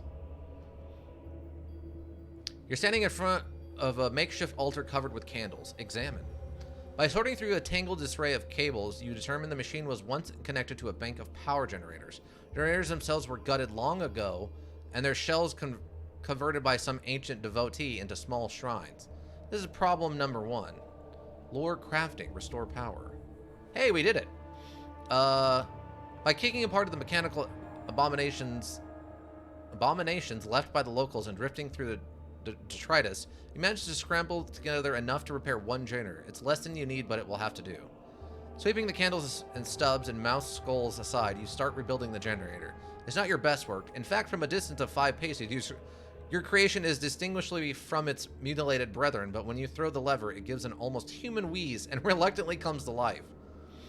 The elder gasps as a dull glow heralds the generator's return to basic function. The machine is working at no more than 30% capacity, but it's the best you can do. Lore crafting, fix the bridge machine. Oh, I don't have enough to fix the thing. Are you kidding? Okay. So we got 2 points. That's 7 points. Oh god. Oh, it's hurting. Okay, but we need crafting anyway and lore, right? Yeah, we got the 2 points from him plus 5 points from just showing up here. And we need the crafting and the lore for the other location. So this is not a waste to put points in the crafting and lore. We need both of these at a minimum, right? We need crafting to get the item, and then lore we need to oh my god, my brain, to get the thing flying, right? Alchemy. Oh right, we would get 5 points from going there, which would give us 34. So I could take my alchemy up 2, which would have us enough to blow the door open and get inside. Okay, we're doing this. We're good. We're good right here. Okay, examine the machine. Fix the bridge machine. Yes! Okay, we're good. We're good. The coil's busted, but as this particular part enjoyed a celebrated second life as a candlestick, there are plenty to choose from. At some point, another technician did a passable job of mending the amplifier. Thank the gods for these minor mercies. The crystals are darkened from hard use, but nevertheless are functional. All but one, that is. Leave. Okay, so it's working? Wait, what? Says the generator is still alive, whether or not... Fix the bridge machine. All but one, that is. Oh, so are we... Wait, are we missing... Wait, did it work? Or not? It said success, and it gave us a different lore note. Hold on.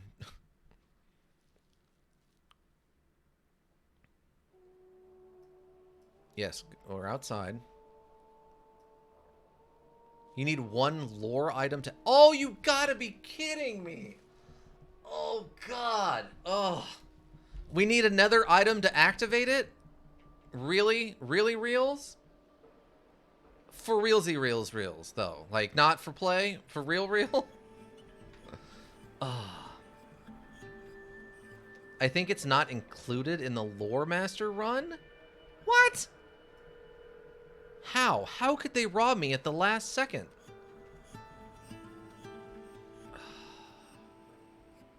Okay, well, I guess... Unless you murder your way to the end of the arena? So I've been robbed, is what you're telling me. I've been robbed. What you're telling me, Ika, is I've been robbed.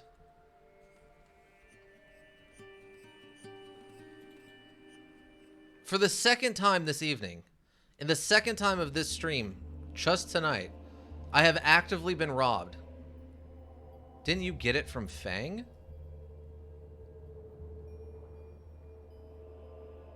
Didn't you get it from Fang? No? Well, what is it?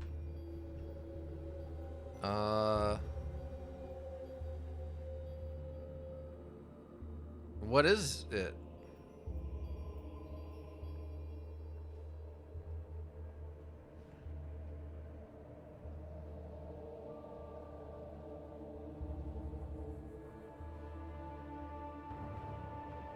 Because, I mean, I don't really have anything else.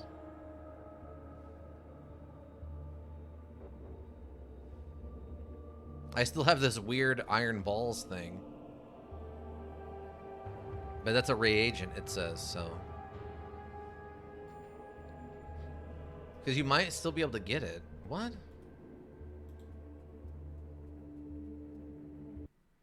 Yeah, I did not get it from Fang, apparently.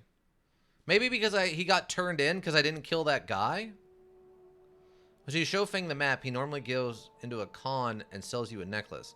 The necklace actually can be used here. Since you were his student, he didn't con you.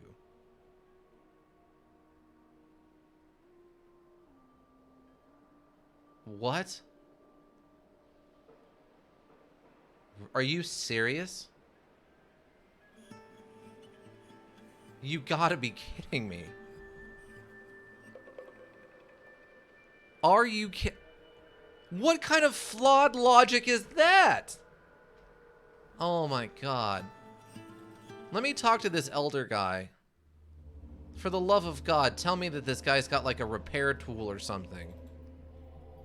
That has got to be the most messed up logic I've ever heard of in my life.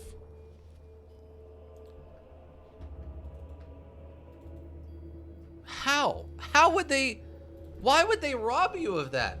Why would they require you as a lore master to not get the lore item you need, but instead go through the whole arena to get one?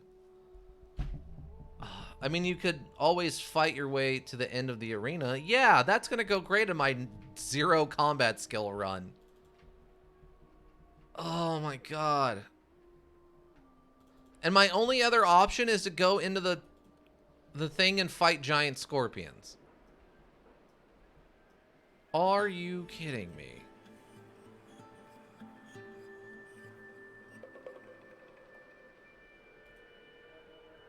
I'm just getting robbed. Left, right, and center. Unbelievable right now.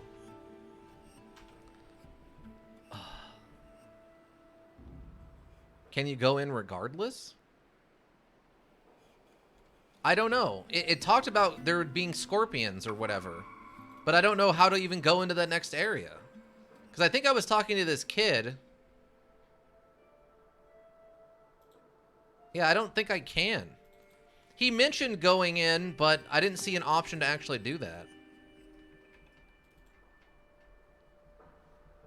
Okay, so being at the end of this arena is actually because the final 3 bosses in the arena were based on fans' playthrough characters in the module during early dev. And one person liked wearing it as a necklace.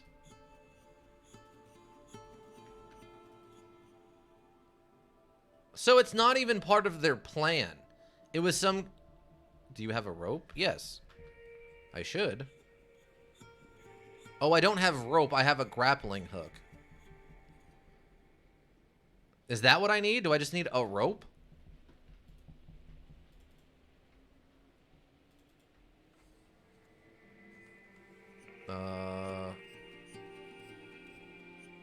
The scorpions would tear him apart. Yeah, if there's actually scorpions down there, I'm a goner.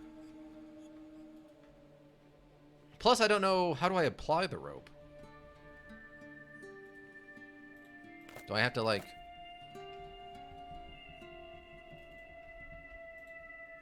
Can't switch items while moving. Like... Oh, okay, that's the attach a rope is over here. Oh, okay. Oh, okay.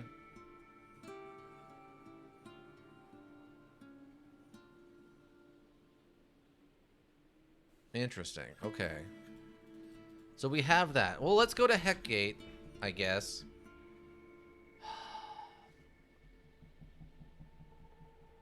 I think you want to face a certain group of scorpions? I doubt that very seriously.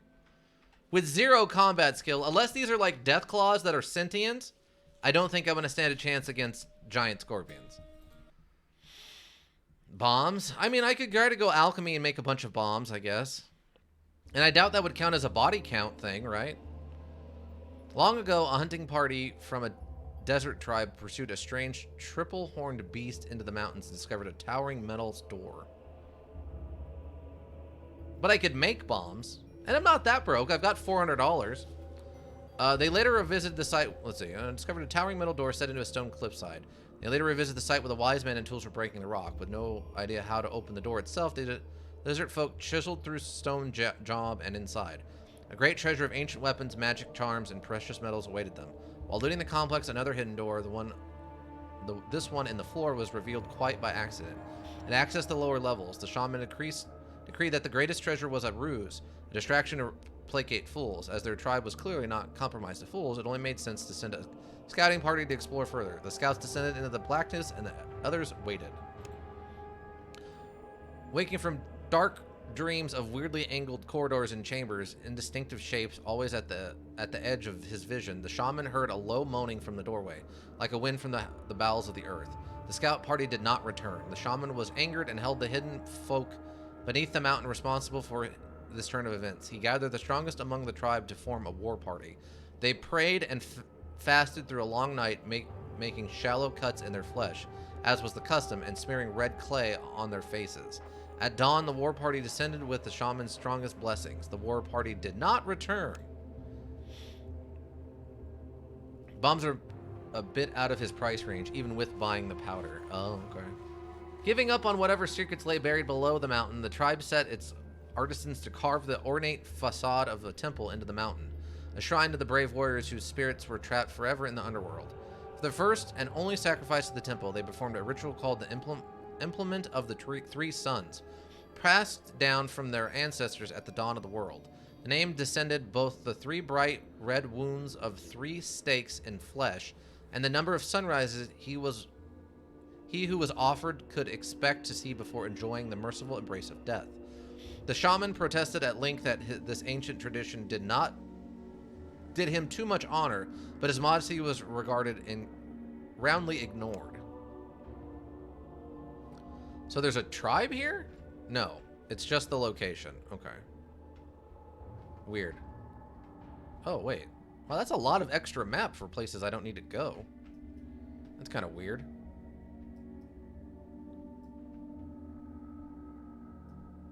Yeah, that's a lot of random extra map. I can't even go over there. Why include it at all? Did you engage in a certain gem quest in Mataron? I tried to, but I had no way of talking them into giving me the gem, and I didn't have the raw force to take the gem. So I did not succeed in that quest. Ooh, I don't like this symbol. Enter the Heck Gate.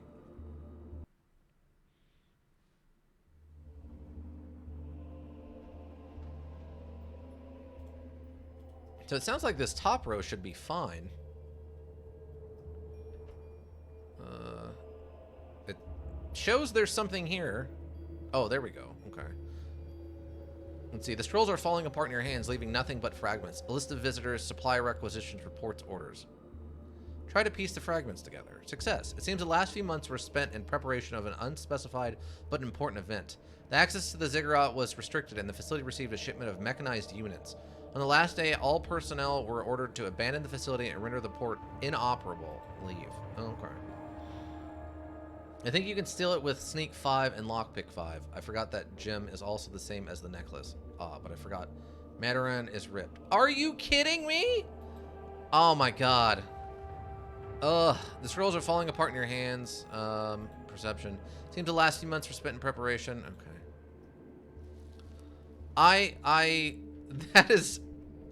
That is insane to me. Alright. Okay, what seems to be a little camp spot.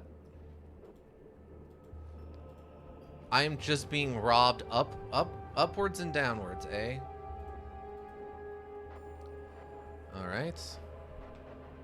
Oh, it actually didn't use our rope when we set up that rope at the other location. Weird. You can still talk to Feng, by the way. Maybe Lore Master get the necklace from him at the end of the module instead the start? No, he hates us because he got turned in when we tried to... He wanted us to assassinate that other Lore Master, so he doesn't like us anymore. I feel like he'd probably just attack us on sight. Achievement unlocked. Heck Gate. Examine the dead body. You see a dead man slumped against the wall. It seems like he's crawled here and bled to death from many cuts covering his body. He's clutching a strange metal ball the size of an apple, covered with strange protuberances. Examine. It's a magical weapon of the olden days, said to be more powerful than 10 black powder bombs combined. It's covered with rust, and one of the protuberances is loose. Remove it? Slowly you pull it out, revealing a long cylinder. The striker spring inside the cylinder is rusty and stuck. You doubt you can fix it on the spot, but you can probably fashion another spring and calibrate it to do the best of your abilities. Crafting? Fixing ancient ordnance when it can go off at any moment doesn't seem to be one of your talents. Leave it alone. Oh. Wait, do we have it? Or... Okay, we still have it. Yeah, we'll see. I won't say where exactly he is, but you can still find him. He wasn't in Madaran. No, because he was already hated in Madaran, so he wouldn't go back there where he could get in trouble. I'm assuming he's working for, like, Meru as his lore master somewhere in Ganezzar. But who knows? That's just a guess. Wow. So there's a bunch of mechanized units here. Oh. So I guess it's just a combat run? I assume I can't actually talk my way through this. At first glance, it appears to be a kind of hideous shrine or a statue, a metal spider ringing up on its back legs. But taking a few steps forward, you see it's a machine, a mechanical and strong trick straight out of some sorcerer's nightmare. The top half is humanoid with arms ending in blades, and not the kind used for chopping vegetables. The upper part is perched on 4 spiked-tipped legs, any of those long enough to run a man through. Its once polished surface is scarred and dented, the armor rent in several places, and it sits somewhat askew. The construct is a veteran of many battles.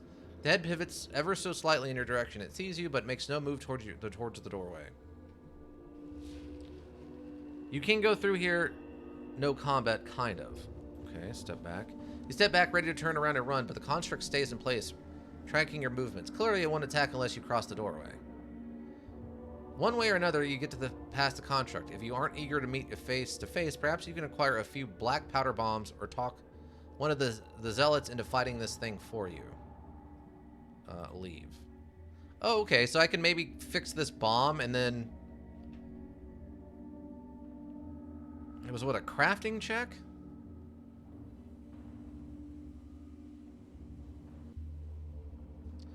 This first fight you may need to do, but there's options. It tells you your options. Good, I don't have to tell you. Yeah, it sounds like I need to make some black powder bombs, or I need to fix this one I've got.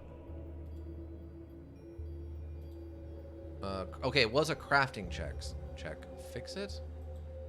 Failure. Leave it alone.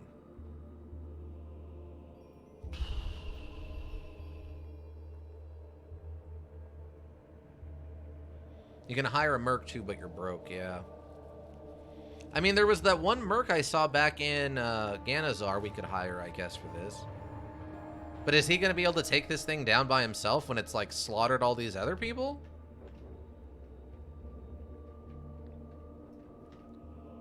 Oh, there's a teleporter here. Interesting. And it's intact. We just have to turn it on. Scroll rooms, and then we've got the door. Some doors. I don't know. I just always fought them myself. Well...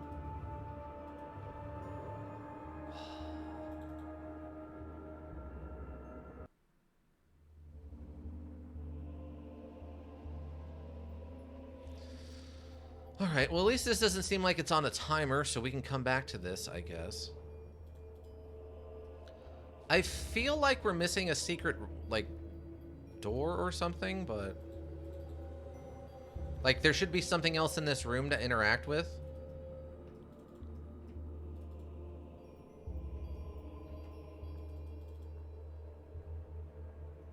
That's a door, but...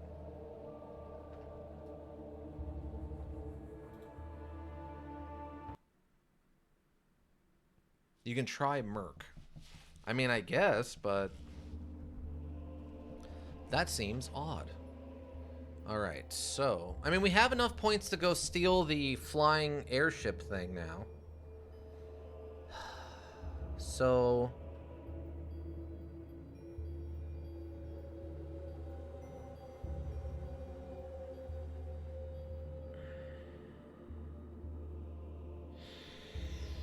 Oh god, I'm so frustrated. Okay, so...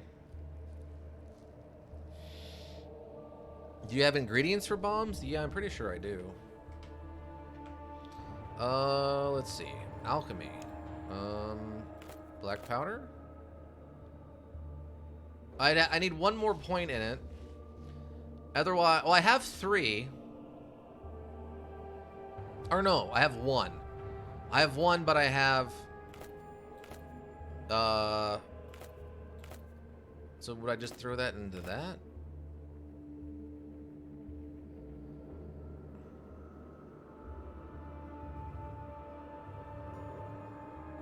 Increases chance of breaking armor. Partially ignores damage resistance. It can be placed in a belt slot. Are you going for 5-5? That's true. We do need to do that.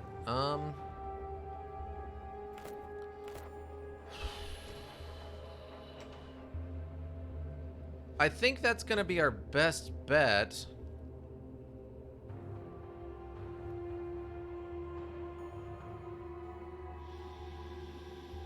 Because talking to them, I'd have to raise both of these one, which is 40 points. And that leaves us with 24, so I can still raise one of these other skills. Because this way, I need to go 5-5 though, right? Oh god, that's frustrating.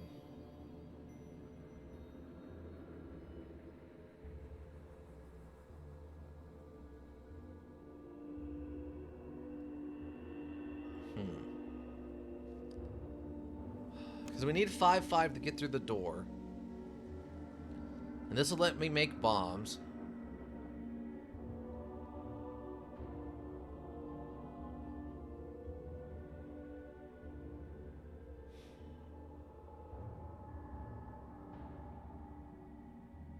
If we get in there, we'll probably get more points. Oh god, this is killing me.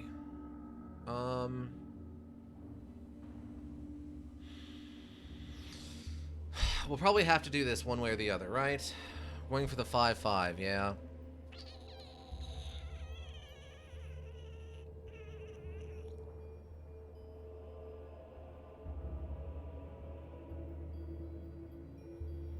I am so unbelievably frustrated with that we're missing one item.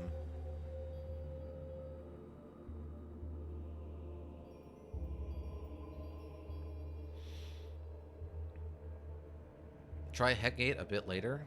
That's true.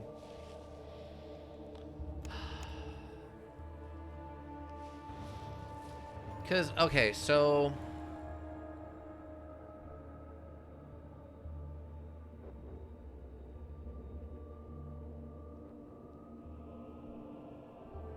So if I take this to 5-5...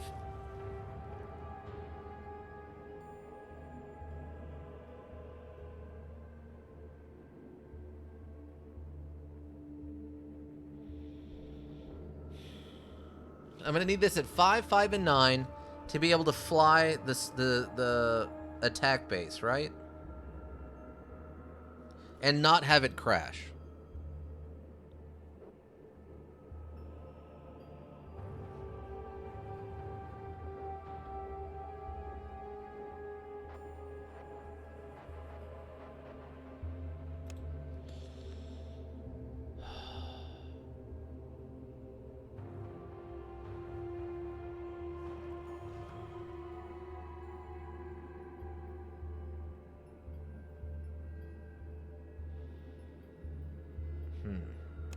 Okay.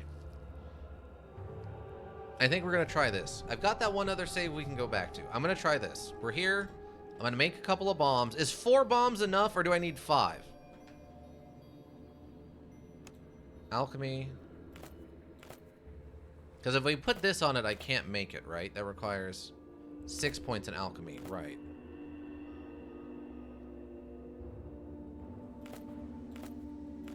Okay, that doesn't do anything.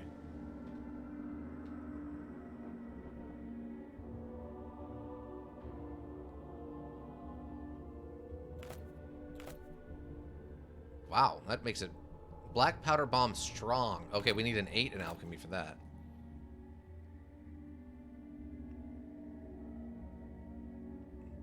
Might be able to smith?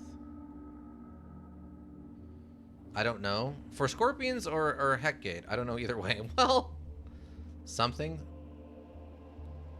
Smith something? I don't know. No, our smithing skill isn't very good. We're here right now. Let's just try this and see what happens. Okay. Oh, we might be able to do something. Oh, okay. I get what you're saying. All right. Let me just try this while we're here. If this doesn't work, we'll just load back anyway.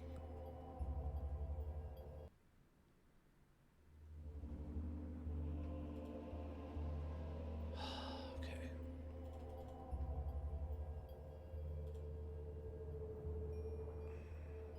Okay, step back.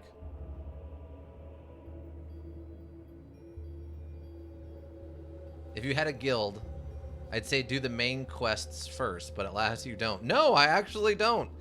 Despite being apparently the greatest lore master that this place has ever known, able to bring back ancient technologies and turn them into properly working weapons, no one wants to hire me to work for them.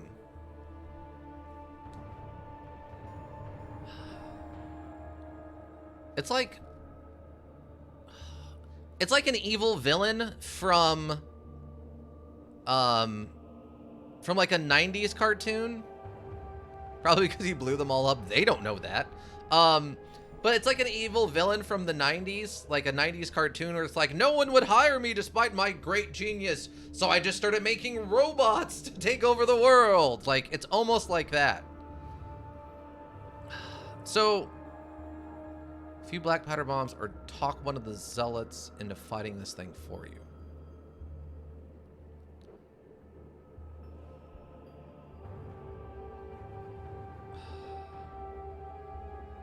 Well, let's just, I guess, just try it.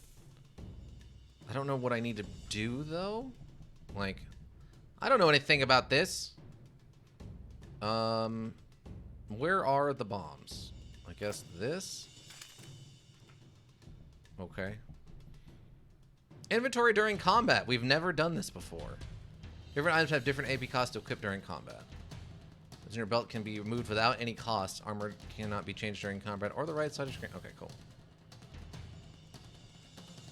You can also try like Molotovs for scorpions. I don't even know if we know how to make Molotovs, to be honest with you. So what do we do? Throw bomb is 3 AP. Okay, how far? Oh, we cannot throw it very far. That's unfortunate. Okay, wheel. Accuracy appears to be 100%, which is good.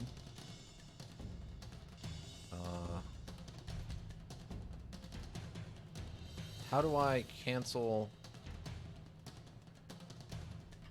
No, how do I cancel throw? Okay. Oh, it can just walk over the corpse. It double moved. Fun.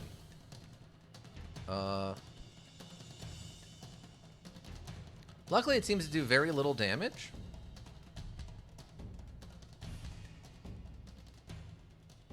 Oh, okay. Yeah, the bombs are not as OP as in Dead State nades. No, clearly not.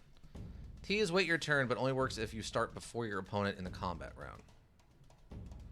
Okay, so I just... Wait, is it dead?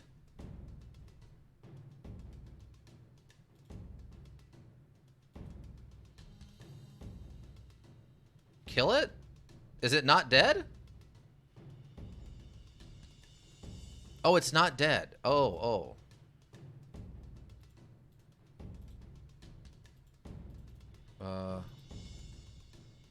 Finished with sword?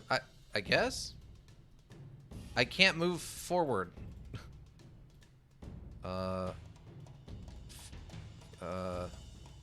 guess it's just the end of my turn. Oh, okay, so it wasn't dead? 1 AP. No, you just crit it. It got knocked down from the crit effect. Oh. Oh, okay.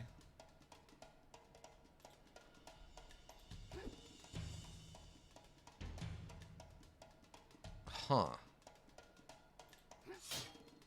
We did 0 damage to it. Huh, okay. I thought it was... Okay, well. Oh, it didn't actually do very much damage.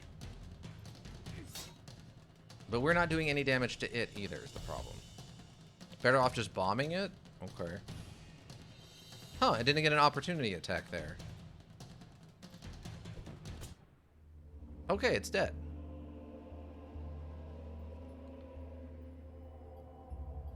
See, the moment the construct goes down, a small man emerges out of hiding. He walks around the dead machine, examining with childlike curiosity, then looks at you. It's dead, the man informs you like a physician offering expert medical admission. Who are you? Bent Angabal, says the man, bowing his head. A lore master extraordinaire. What are you doing here, Benny? I was exploring, says the man, nodding twice. Our mechanical friend didn't like it and chased me into a maintenance hole. A fascinating mechanism, don't you think? How long have you been here? 37 days, says the man instantly. 892 hours. He smiles awkwardly and nods again. How did you survive? Rats. It's not ideal. The man grimaces as if not sure he can recommend it to you, but more than sustainable. He nods again. They don't taste as bad as you'd think. Very pungent like a rabbit. Definitely sustainable. Another nod. What do you know about this place? Which might be the case because Dungeon Rat's constructs are absolutely bonkers. Oh, okay. I mean, my attacks weren't doing any damage, though, so I don't know if that was an option. What do you know about this place?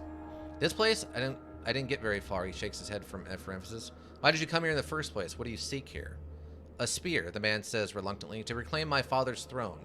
He straightens up, trying to look at the son of a man who once sat on a throne.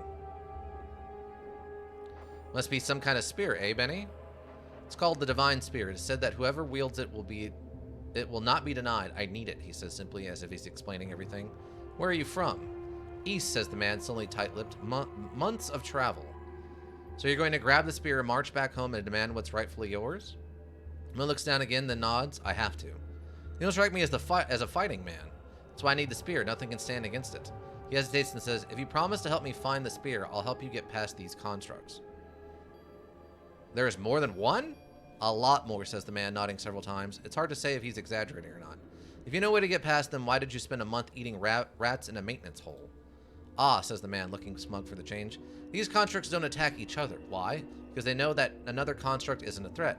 How do they know it, you ask? I'll tell you if you agree to find the spear for me. Ooh.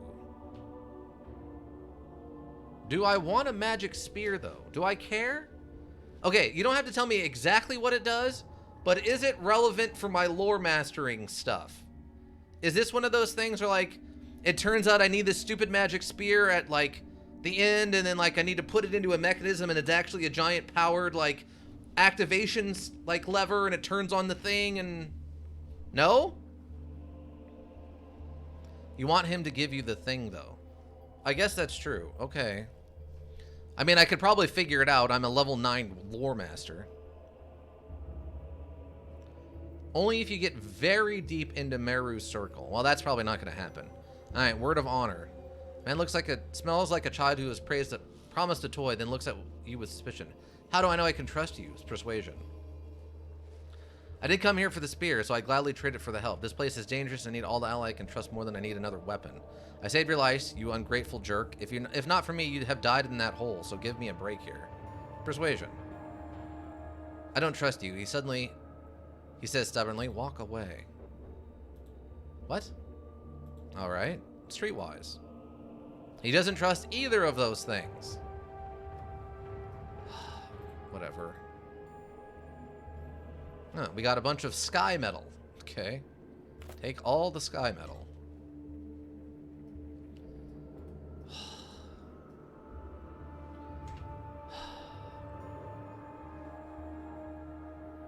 It's a 6? Of course it's a 6. Why wouldn't it be a 6? Oh, God. Oh. Okay. Okay.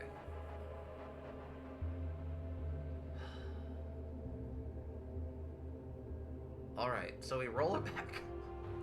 So we roll it back, and I don't take the Lore Master to 9 yet.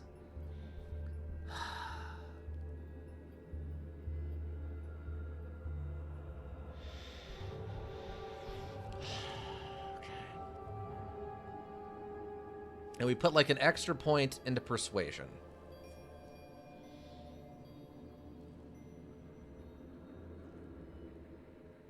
Oh, I'm actively dying. All my organs are so angry about everything right now. Okay. Okay, let's try this again. Keep in mind you didn't join a guild, so you have less skill points than most playthroughs would. You'll have more points from other stuff, though. Yeah. Why would no one let me join their stupid guilds? Get enough for the ship. But I don't know what's going to happen after that.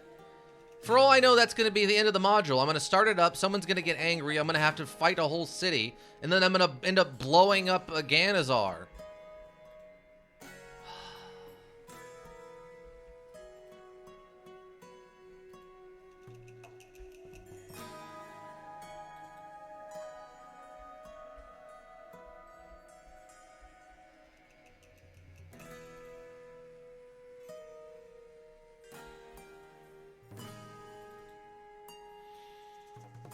At least I have plenty of alchemy plants.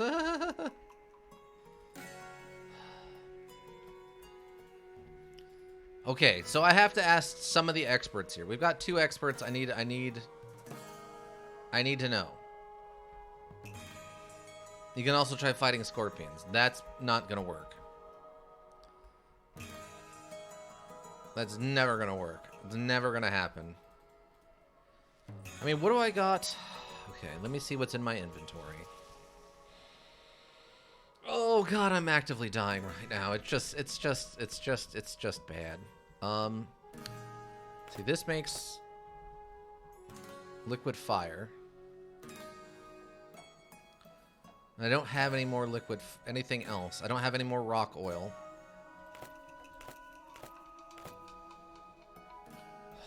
What is this?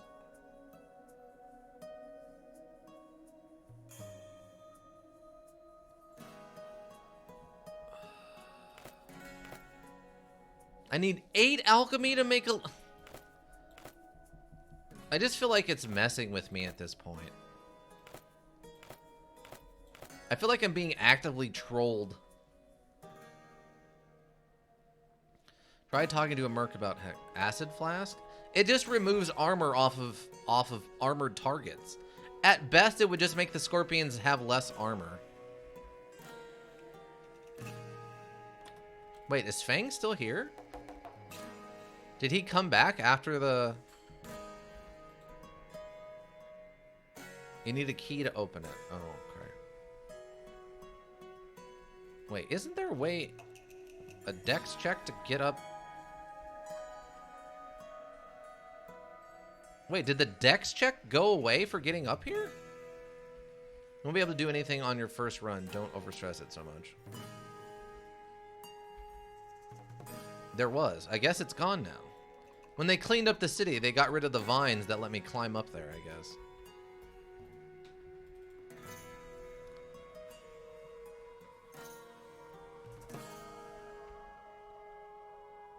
Oh, it's a plant next to a junk pile. I was like, what is that?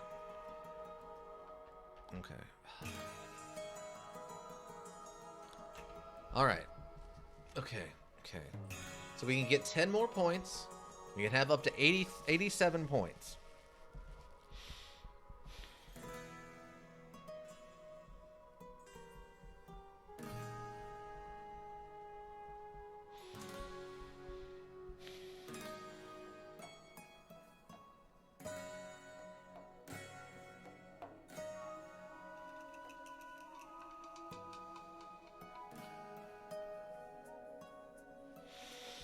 Your run's pretty bonkers for the first time, though. Yeah, I can tell that this is not the way it was meant to be. I mean, I probably wouldn't have figured this all out if I wasn't being helped by the board members here. I'm sure if I was doing this alone, I'd either have to be looking everything up or I would just miss a bunch. Let's say it's either lockpick 6 or fight the scorpions. Well, I mean, I can get the lockpick 6, but... that eats a lot of points just to get the lockpick 6. And I don't know when I'm going to be using lockpick again.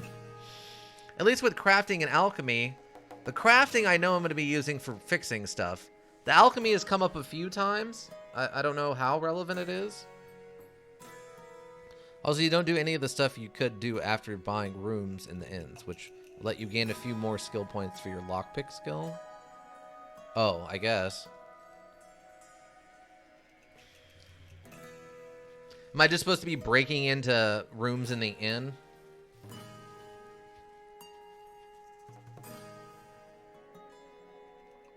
Wow, Karsus actually, or Crassus really loves me. I didn't realize that. House Aurelian's not kind of relevant anymore, unfortunately. Alright, so... yeah, I do that. Oh, okay. Fighter run with high lockpick is fun, too. I could see that. Breaking into places and then just beating up everyone who's inside. That makes sense to me.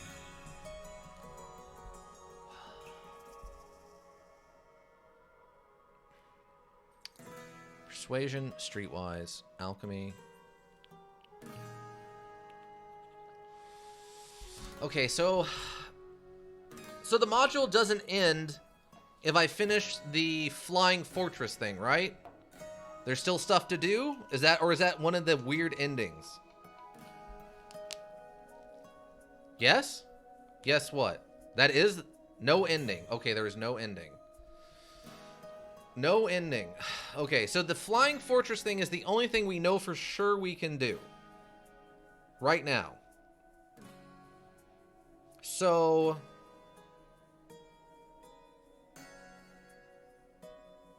I guess we'll go do that. Because we're missing the item or the skill for going across the Dead River. We might need to talk to a mercenary about the Heck Gate thing. And then... So the temple or the flying thing is the only thing we can do. I'll just say that. There are 3 ways to the end area at Dead River. Heck Gate and Zambati Interior for most runs. Okay, so Heck Gate might be an option. Zambati Interior for most runs. So we have to figure out how to get into Zambati Interior for sure. That we still haven't figured out. All right, let's go do the temple then. Let's see. Can I do this? So I can do either one now.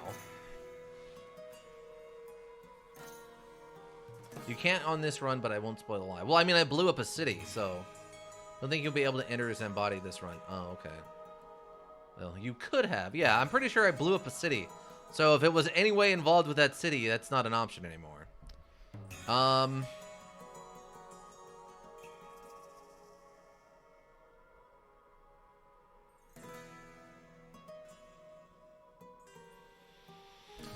question is, how many points?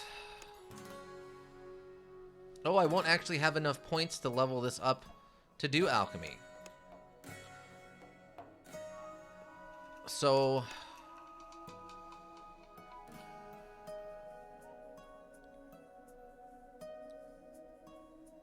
Wait. Oh, wait, we'll get 5 when we get there.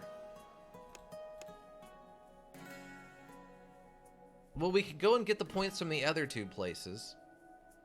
That'll give me 10. That'll give me 22. That'll give me enough to level up alchemy to 5. Then we can blow the door open. We can get the extra power tube, which we need. And we'll be able to fly the ship.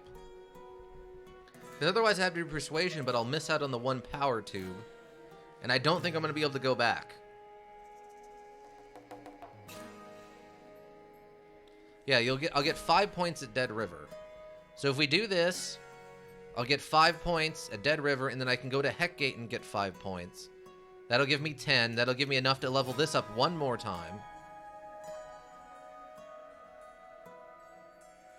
Time to tell the folks at the monastery I just consumed their precious extract. Well, you'll get points at Dead River. Yeah. So we do this. We go get the 2 5-pointers. We'll go to Dead River, and then we go to the hangar. We get the alchemy. We bring up the alchemy. We blow up the doors. Find the extra energy capsule. Go into the thing. Read all the lore and stuff, and then we activate the flying fortress, and then we do whatever happens next. Does that sound like a plan? Is that the plan? I think that's what we're gonna do. Apparently the gods will not have mercy on my soul, but we are going to do this. Alright, so we go to Dead River to get the 5 points.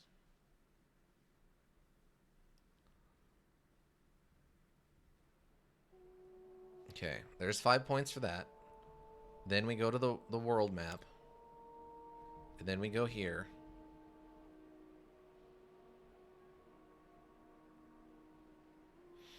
You'll need the 6 something at Heckgate to talk to the guy. Yeah, but the problem is, well...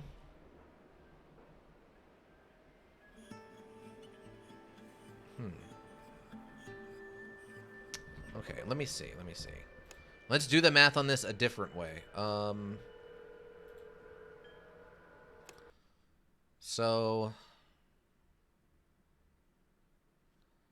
I mean, if we go to all 3, we're going to get 15 points on top of the points we have. Yeah, persuasion or a streetwise. Yeah. Okay, so we're going to need this and that.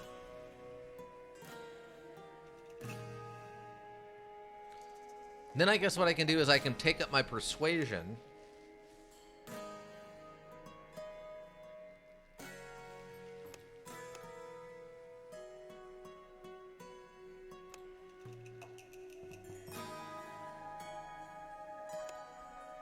Oh, no, see, the problem is going to be then...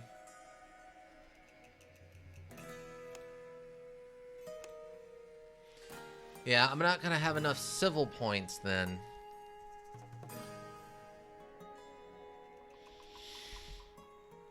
You can get some points. Yeah, but I need 15, which would give me 17, and then I would need 3 more to bring up crafting to level 5.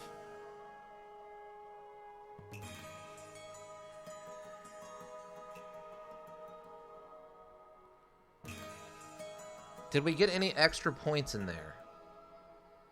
Because we can visit the 3 locations for 15. I'm trying to think. Try the scorpions. How many scorpions is it? And is it only 1 fight? How many scorpions is it?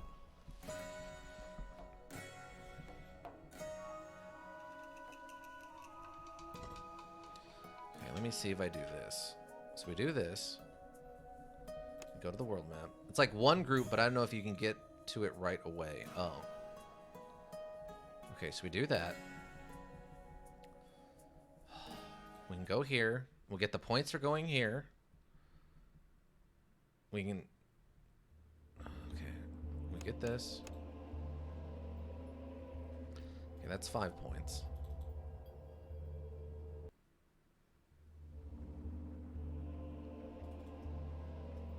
I don't get anything for reading these, right? Even if I read both of them? Nothing? Okay.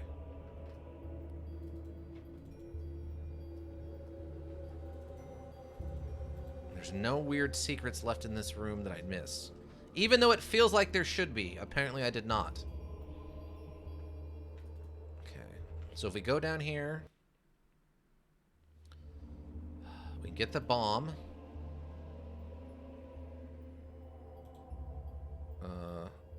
Remove it. Crafting. Leave it alone. Okay. Getting Merc can give points? I have no idea. We haven't tried that yet. Well, that's annoying. I learned if you pick the lock of the safe and take the extract, the villagers don't fight you. But if you don't take it, I normally can't with my low lockpick, they fight me. Weird. Yeah, that's kind of strange. Okay, so we go up here and we interact with this thing.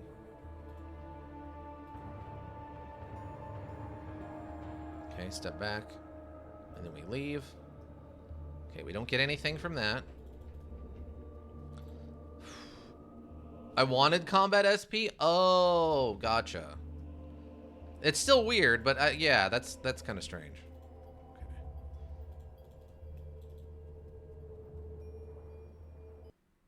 Okay. Okay. So now we can go to Dead River.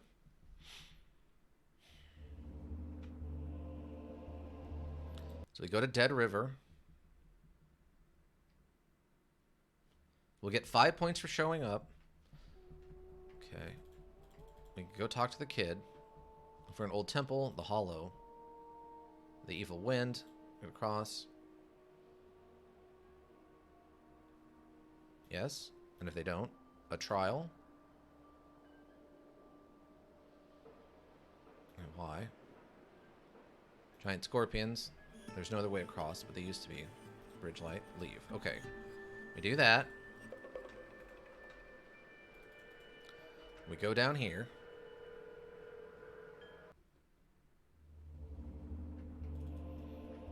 We do this completely insane thing. Talk to this guy. A wanderer, a temple.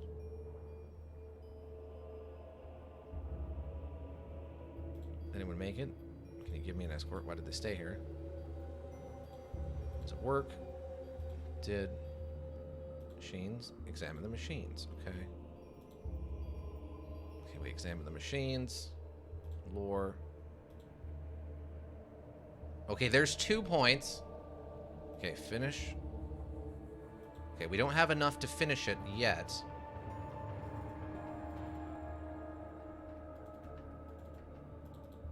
So we don't have that craft skill at 5 like we need. Was it 3 points? There are 2 machines to fix? Yes. Okay, so yeah, I need 1. Yeah, I still need... Oh, no, wait. I need 6 more points. I'm going to be 1 point shy. Oh my god.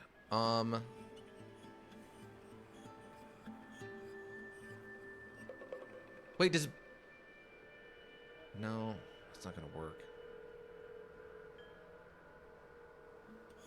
Let me go to Ganezzar and talk to the Merc and see if maybe talking to the Merc will do something. Oh god. Okay.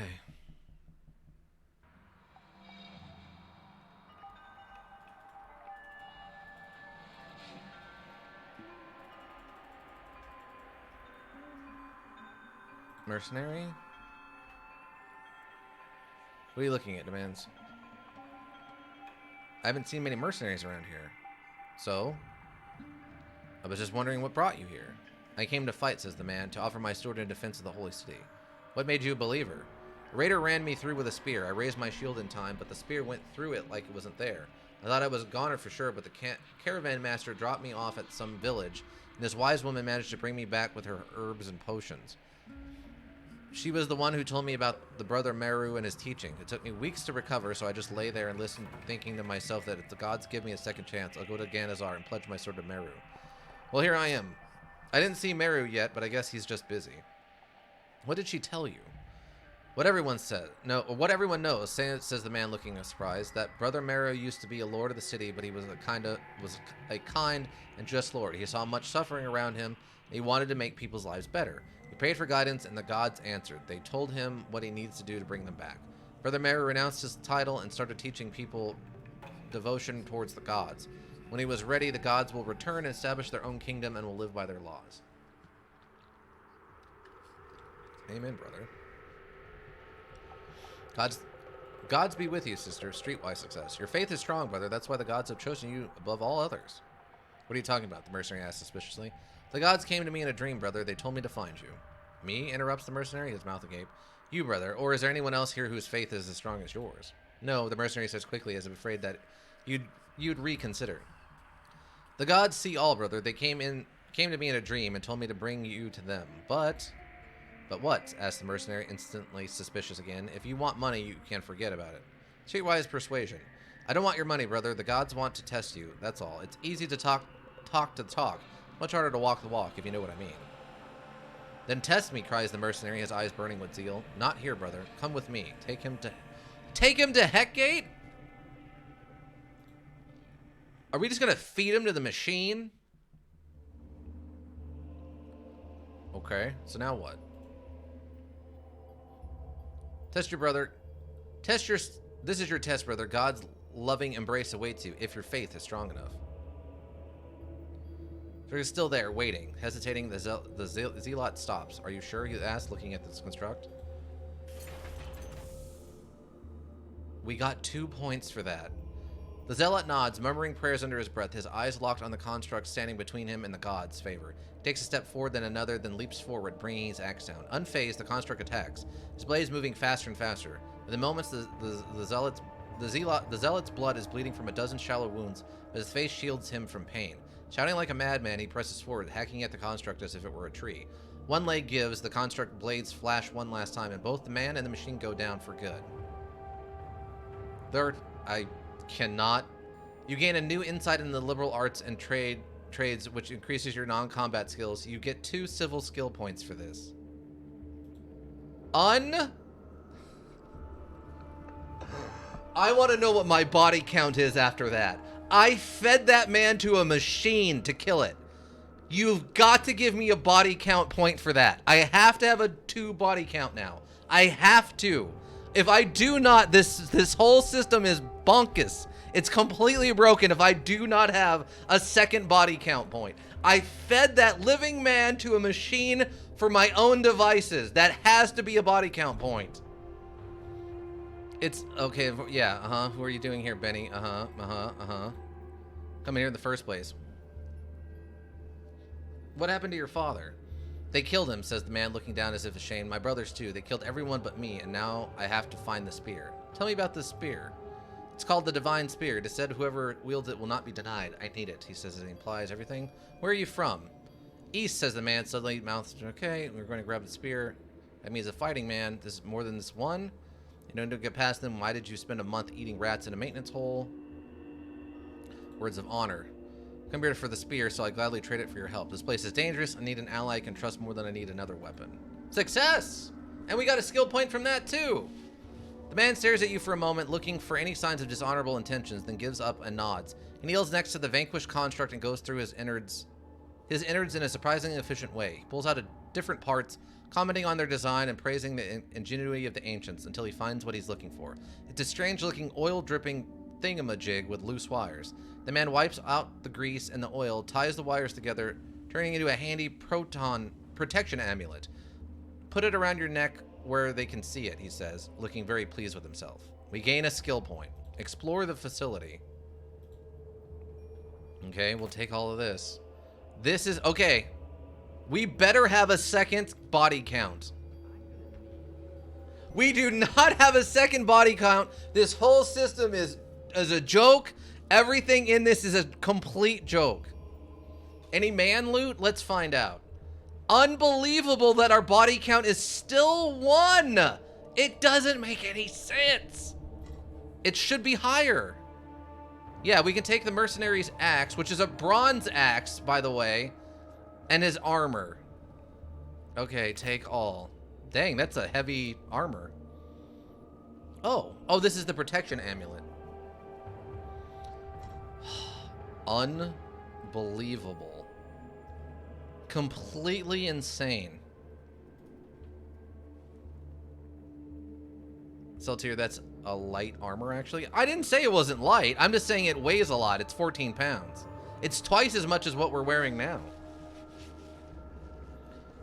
Max 8, AP 11, and armor penalty 3, armor penalty 15! Oh my god. Sneak penalty 1. No, we're keeping this.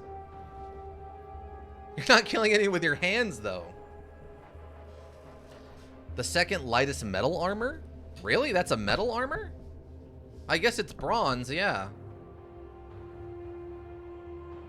Light leather armor with a metal shoulder guard. During the war, lightly armored auxiliary troops provided support to the Imperial legions. When the Empire fell, surviving units formed mercenary companies whose only master was gold. But we can melt this down. It's 5 pounds of bronze. So we can melt that down and then potentially make more money off of it as bronze, but... Yeah, apparently being a manipulator means that none of the people I get killed counts as my body count. Alright, well, I didn't mean to do this, but here we are, everybody. What that means is now I need 3 more points, which I can go get, and then we can take our crafting up to a 5, meaning I can talk those guys into opening the door, I can get the power converter, or the power cell, and I have the lore to fly that thing out of there. Wow. Wow, wow, wow. I cannot believe it's all broken. It's all broken. Save. Okay, let's go see if we can find some lore or something. There's no lore in any of these scrolls? Nothing? Nothing of value in any of these intact scrolls. Can you craft bombs, though? No, because I don't have the alchemy for it.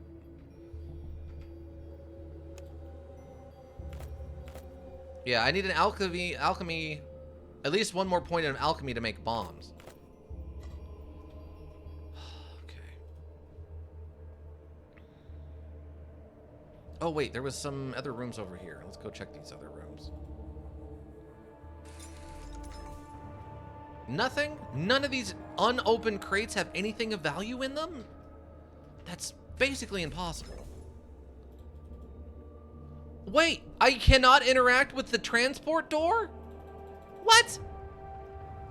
No way. That's gotta be busted. How can I not interact with the transport door? It even looks like it has an intact power crystal that has... It has energy in it. It's a broken one? It's busted? No. Then at least let me interact with it and tell me it's busted. What? Lasers? Oh my god. What am I doing? Sup, homies? Just another one of you. I gotta lockpick these doors? Are you kidding? I have to lockpick the doors. I'm actively being... I have to lockpick all the doors? Oh my god. No, it's not fair. It's not fair. Oh, there's a treasure room behind some lasers. Oh my god. What's this? A small chest, you say? It has a strange 4-pronged key. Okay, I mean, I'll take it.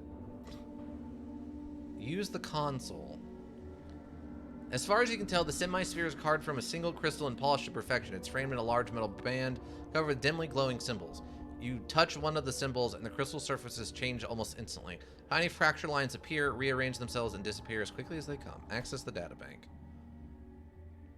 You rest your hands on the cool surface of the semi-sphere and try to clear your thoughts. Slowly images from the databank rise to your surface of the display like colorful fish, disconnected. Seek out information. Look for any recordings. A tall, eagle-faced man stands very still. Only his eyes move over the broad crystal screen before him. Are the sentinels ready to be activated? Almost, Commander, says a younger man. His hands moving feverishly over the controls. In response, a blur of confused images appear and disappear over the console. We received new orders this morning, says the commander. We have 24 hours to evacuate the base. What about the lake? Asked the man at the console. The base commander makes an unfamiliar gesture. We'll blame it on the Kontari. The other man gives a low whistle. And the ziggurat? Do we give that up too? The ziggurat they want intact, says the commander with a shrug. Then why are we pulling the plug? Asked the centurion. That kind of intelligence is above my station, the commander says bitterly. So I've been told. Someone at the top decided the base has to go dead. So that's what we're doing. The ziggurat is a different sort of animal. That way we will preserve for the worst case scenario. Sobert thinks about this for a moment and then asks, have you ever met him? I did once, nods the commander, his jaw working silently while he chooses his words. He's supposed to be on our side, but what does something inhuman care for what we want? We just happen to be on his side for now. What do you mean? The man's hands are in his lap now, the console forgotten. He's fighting his own war, and we're helping him to win it, not the other way around, says the commander. And when the war is over? My guess is that's why they're pulling the plug now, so we don't have to find out the hard way, says the commander. Leave. So there's some questions about the portal network. A glowing comment portal, the crystal, symmetry of the flash at the very center, and the tiny scars. Upon reaching their destinations, the image flashes red and disappears before you can do anything. One is red. Wait, hold on. Upon reaching their destinations, the lights blink 3 times and then disappear as the portals fail to respond. One by one, the stars and the portals vanish. With the sequence ended, only 3 remain. One is represented by a ziggurat, the other a tower, and the last one a facility high in the mountains.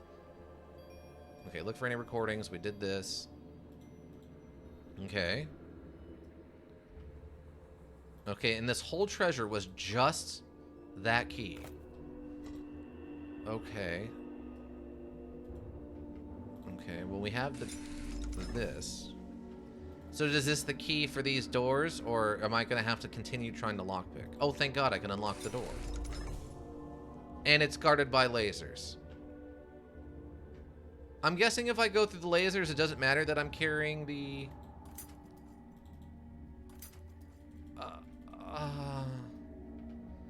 Alright, well... laser stuff? Save. Okay, so what happens if I walk through the lasers, I guess? I assume I trigger defenses and they just kill me. Metal ray burns for 10 points of damage, reducing your constitution by 1? They're just pain lasers. Are you kidding me? They're pain lasers? Unbelievable. Treasure chest. Okay, we got a whetstone and some blue steel. We have...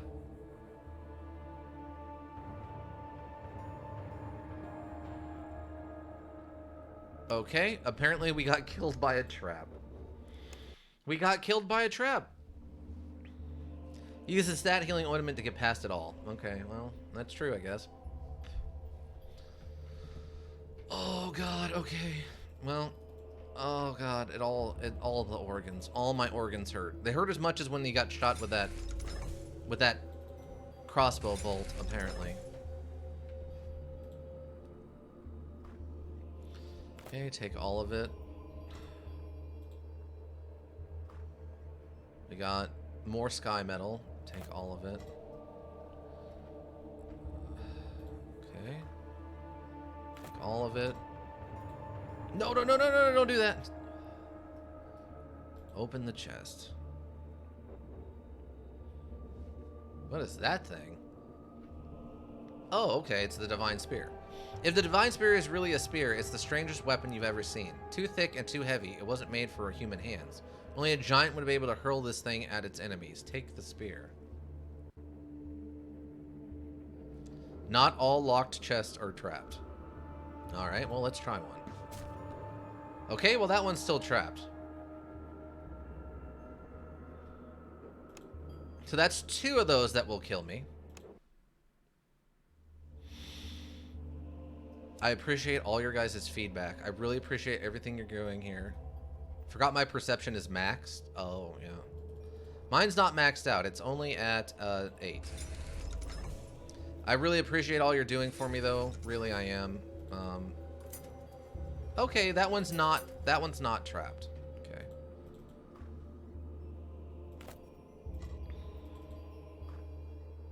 How do you like the spear? I don't know. I died before I got to look at it. Let's try again.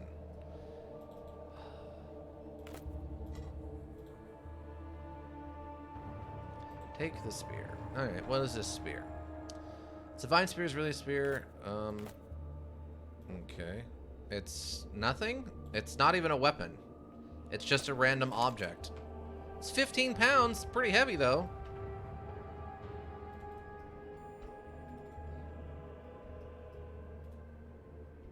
Okay. Okay, there's only one laser on this side.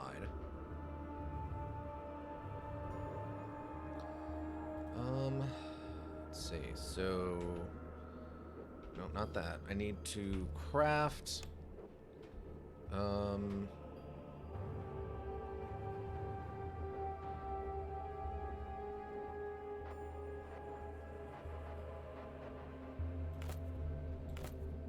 Okay, that makes acid vials. Is it the mix?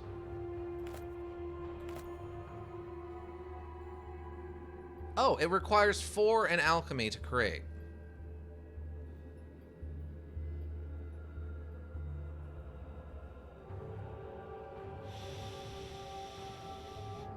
Oh, God. All of my organs are so angry.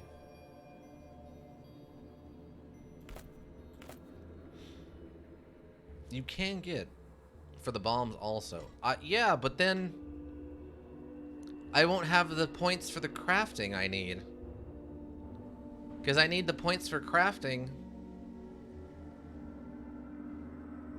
later? I guess.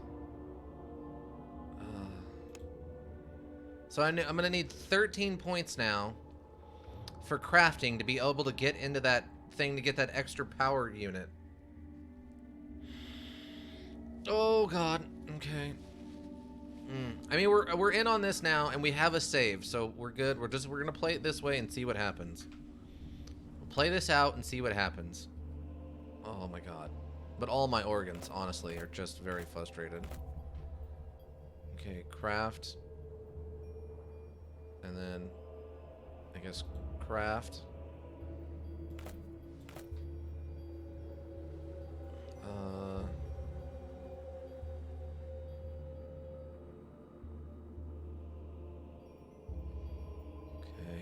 And then, like, just a healing salve. Do some of the side quests at Ganezzar first, although they might need stat checks you don't match as well. Yeah, I don't know. Okay, so okay, I'm gonna use that. Ow. Okay. What? Magical rays, okay. And the construct. Oh, good. We found a different elevator. Are you sure you want to leave for the temple? Any unsolved events will unfold without you. No? What? No! No! Oh God, why? Are you kidding me? I took the damage for no reason.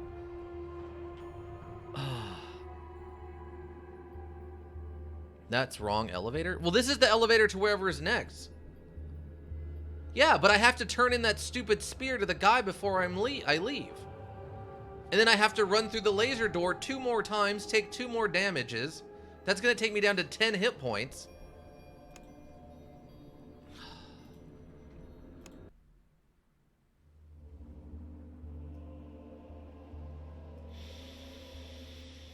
I gotta go turn this spear thing into the guy. What? Wait, what? Wait, where did this come from? Wait, I don't have the spear. Wait, why is it saying that? Why is it saying that I did not break my promise to what's his face? What?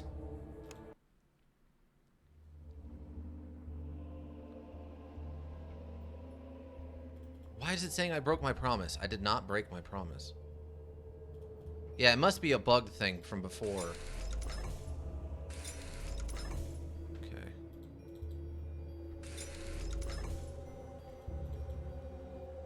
Yeah, that's gotta be a bug, because I did not break my promise. I didn't even have the spear yet. Okay, so we take all. You hit this, get the lore. Got all that.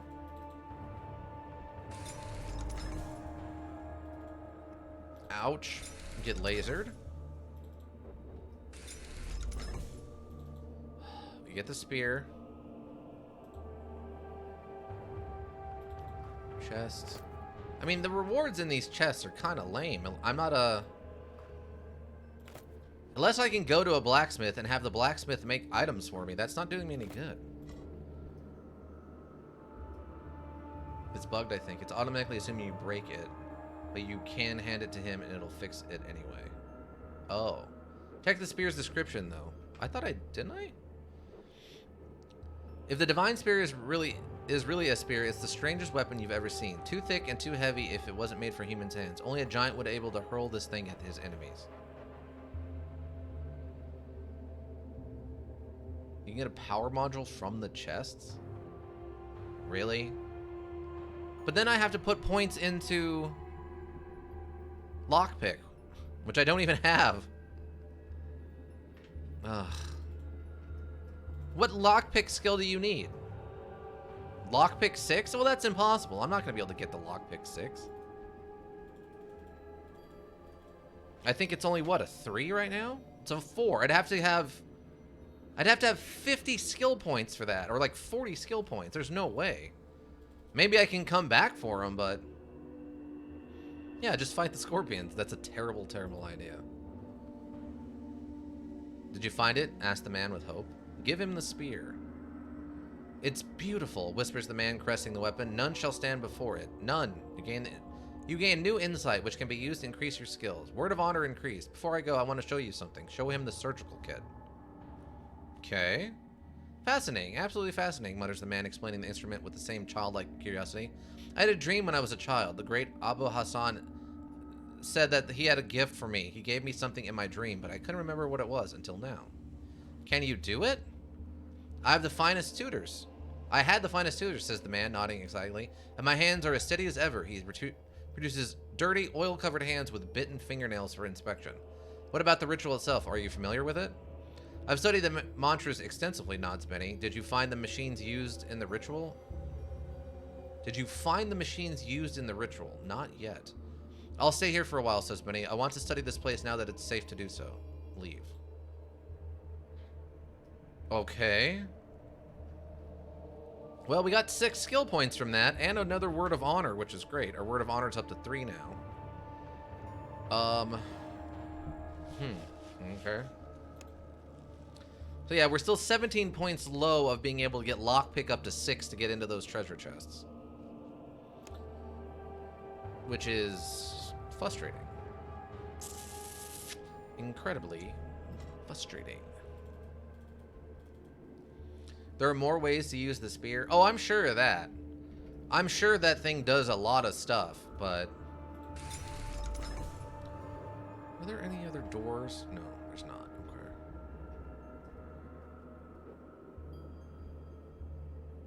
But he said you find the machines. What is he talking about with that? Disable the generator. Disable the generator. But yeah, that looked like it was super important ancient tech. I'm sure I could use that for a lot of things. Unless I didn't understand it and I could actually use it to open these chests or something, but...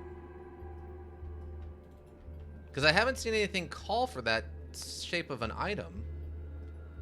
Unless maybe that's the key you use to get into the bunker for the flying fortress. Because it had a weird keyhole. Does the magic... where is it? Oh, he took it. I gave it to him, so no. I think it's just instructions on how to use it to do a ritual on yourself or something like that.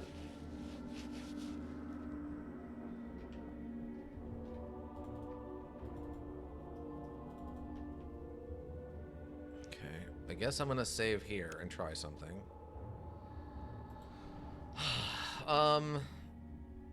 Bone tattoo?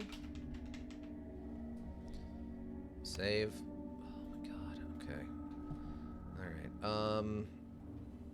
okay, what do I need to do? I guess I'm just gonna take this hit and we keep going.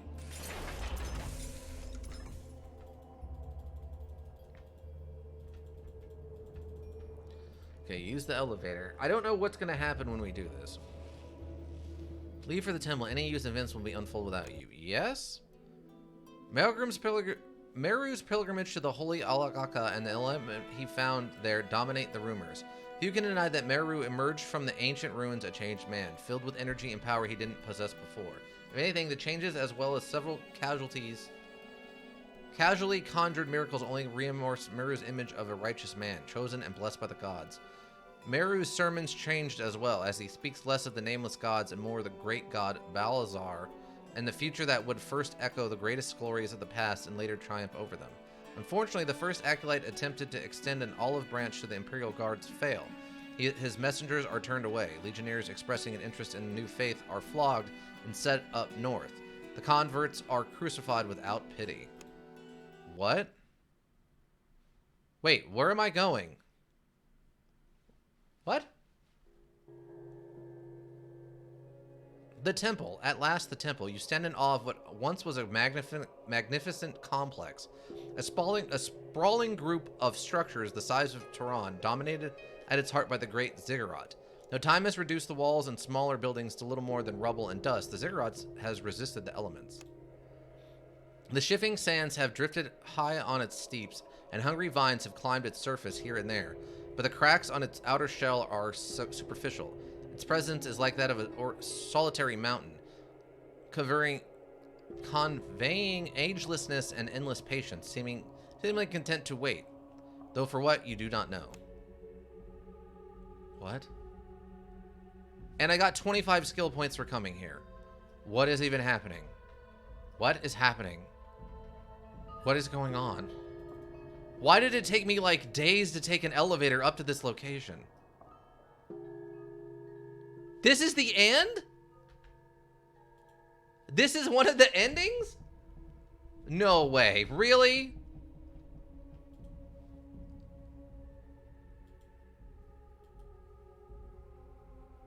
What?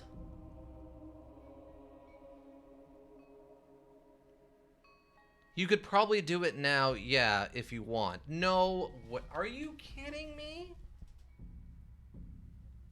This module, I tell you what, this module doesn't make any sense to me. I realize also, I think if I took this off, like if I hide this, it also kind of looks like a cheap knight's helmet. This hat, by the way. Like this is the fold down part. I usually try to do it absolutely everything I can first, though. You can come back, but like if you enter, stuff happens in the world. Okay, so I should leave this alone. I should leave this alone and go do the flying fortress thing first then, right? That's what we should do? That's what we should do. Since that does not seem to trigger anything. Okay. Okay, that's what we need to do first then. That's all we need to do first. It mostly have to do with Meru and Ganezzar. Yeah, that's fine. I'm very curious about how I get this guy to give me the bone tattoos, though.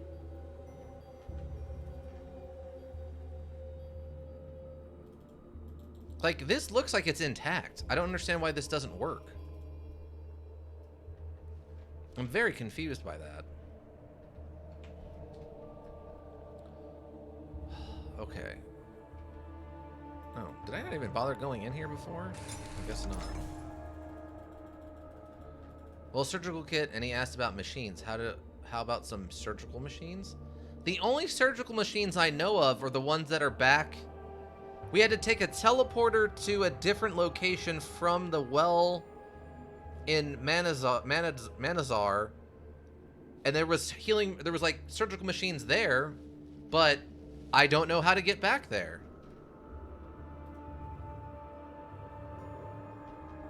And I can't use this teleporter. Ganezzar? Yeah, Ganezzar. Manziar? I'm sorry. What's wrong with Ganezzar? Manziar, Morazar, whatever it is. Whatever that stupid place with the stupid things is. Oh, is that a head? Oh, it's just a skull, yeah. Names. Yeah, names. They're open to interpretation, that's what I'm telling you. Can I relock the door? Okay, you wait there. You wait there and don't leave. I have to go do other things, apparently. Okay, so...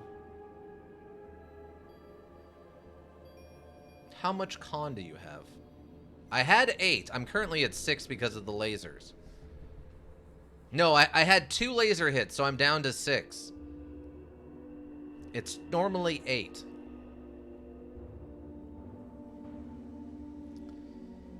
Ugh. My spine. Alright. Okay, so we're basically done here until we want to be done. I really want to see if I can get these bone tattoos, though. I don't know if that's an option, but we need to figure out how to get these bone tattoos.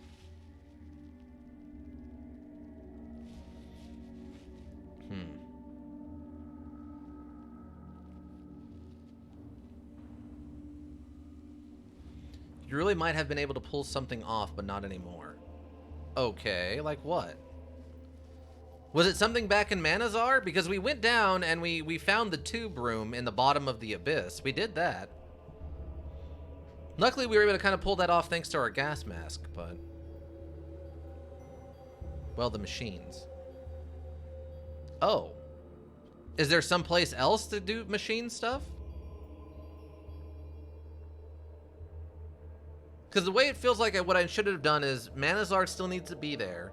And I need to go back to Ganezzar, but I think Ika told me that stuff happens in Ganezzar, so you can't go back. There was the well. Okay, so the well was the machine room that we needed. And I assume I can open that teleporter in the machine room to here. Then we take this guy to there, and then he gives me the bone. You can go back unless you blow it up. Okay, great. Oh, fantastic. You can't go back to the abyss after you leave Mataron. Yeah. Oh, okay. Okay, got it. Okay, so I chose the one that doesn't let me get the bone tattoos. I chose the other one. Okay. Interesting. Interesting. Okay.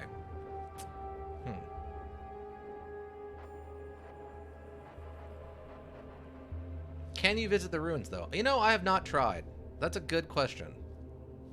That's a great question. What time is it? We still got a little... well, we're actually almost out of time. Let's go and visit the ruins. Because it's still on the map. What happens if I visit the ruins? We don't actually know. We don't know what happens if you visit the ruins. That's a great point.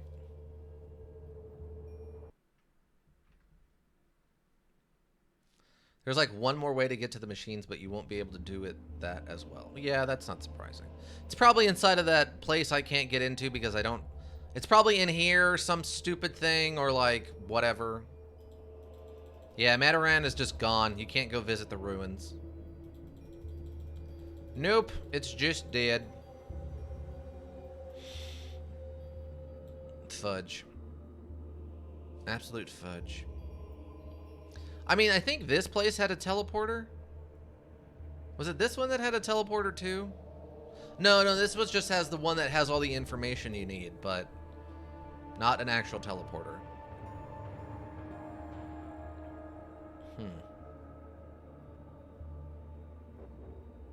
I still need one of those power things.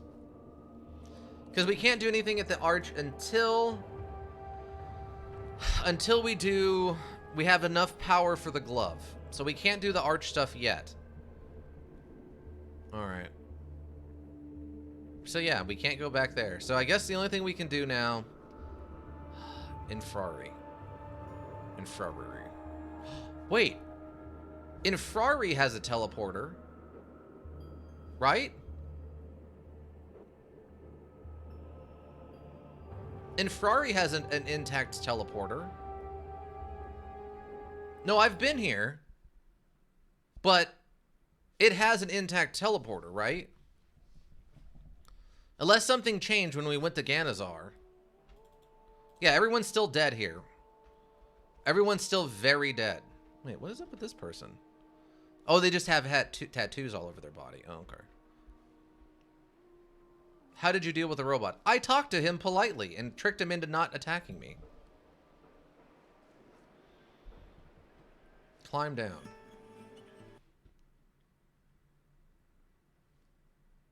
You can't? Isn't that the whole point of having a teleportation network? Is that you can do stuff like that? Isn't that the point? Can you, like, kill the robot now? I don't think so, actually. I don't know why it would do that. I guess for his energy cell?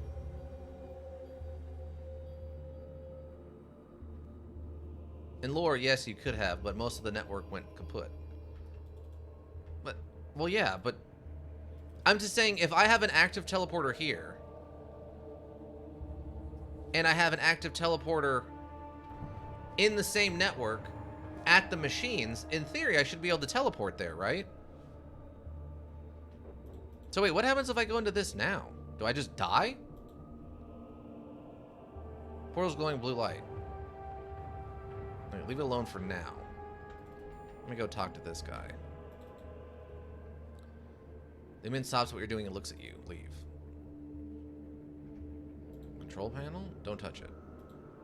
I mean, I don't have anything to... I can't activate combat with him, so... Okay. Oh, try the portal? I'm assuming I'm just going to die. I can't imagine anything else. Death portal?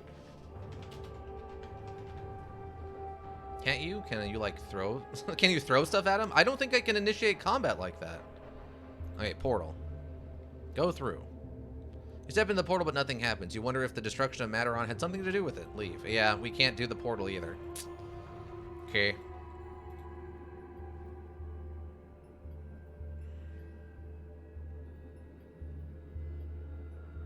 In theory, but the module in another spot will tell you how the network is barely there now and such. Oh.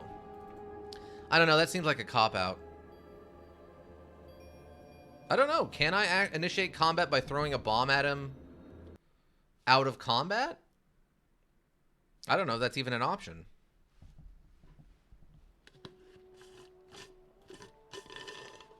I mean, why would I want to kill him, though?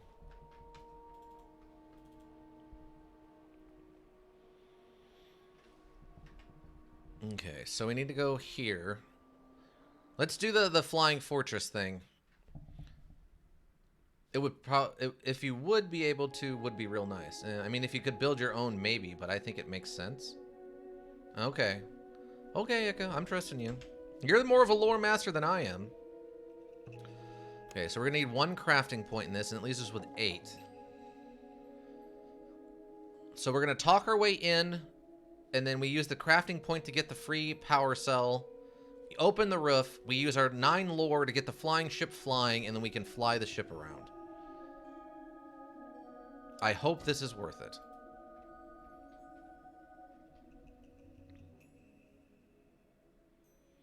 Okay, streetwise.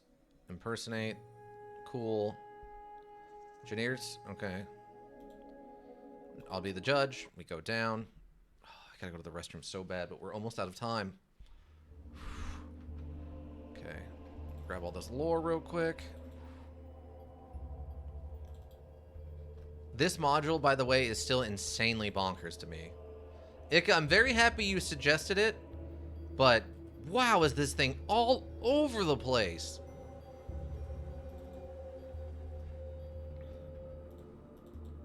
I mean, I would have never guessed it was going to be this involved. Okay, so we do that. Check on this. Examine the symbol. Crafting doesn't work. Leave it alone. And then the other option... Okay, no, the other option is to blow it up, and we don't want to do that because that won't work either. So, now we just got to go back upstairs. That's the joy in it? Yeah. It makes me sad. I was checking through some emails, and apparently there was a couple of days ago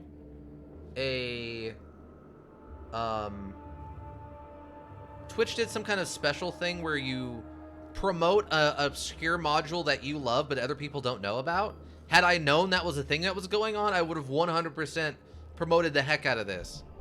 Follow them. Okay. Oh, we got a skill point for just opening this. Okay, great. Okay. Rip. Yeah, unfortunately. Place one of the power tubes. Open the hatch. Leave. They're probably very confused about how this Praetor, who's dressed in the wrong kind of armor, just knows how to do all of this. Like, they open the door and I just sprint inside and start pushing buttons and injecting, like, power converters that I pulled out of a pipe into everything, and they're just like, what is going on? And it's just this, like, 19-year-old woman running around doing all this. I was dressed in even crazier armor. Oh, I'm sure. I mean, this doesn't strike me as the weirdest armor in here at all. I mean, we saw that you got that one achievement for getting power armor, so yeah. It's a very harrowing story. The writing for that story is very good. I like it.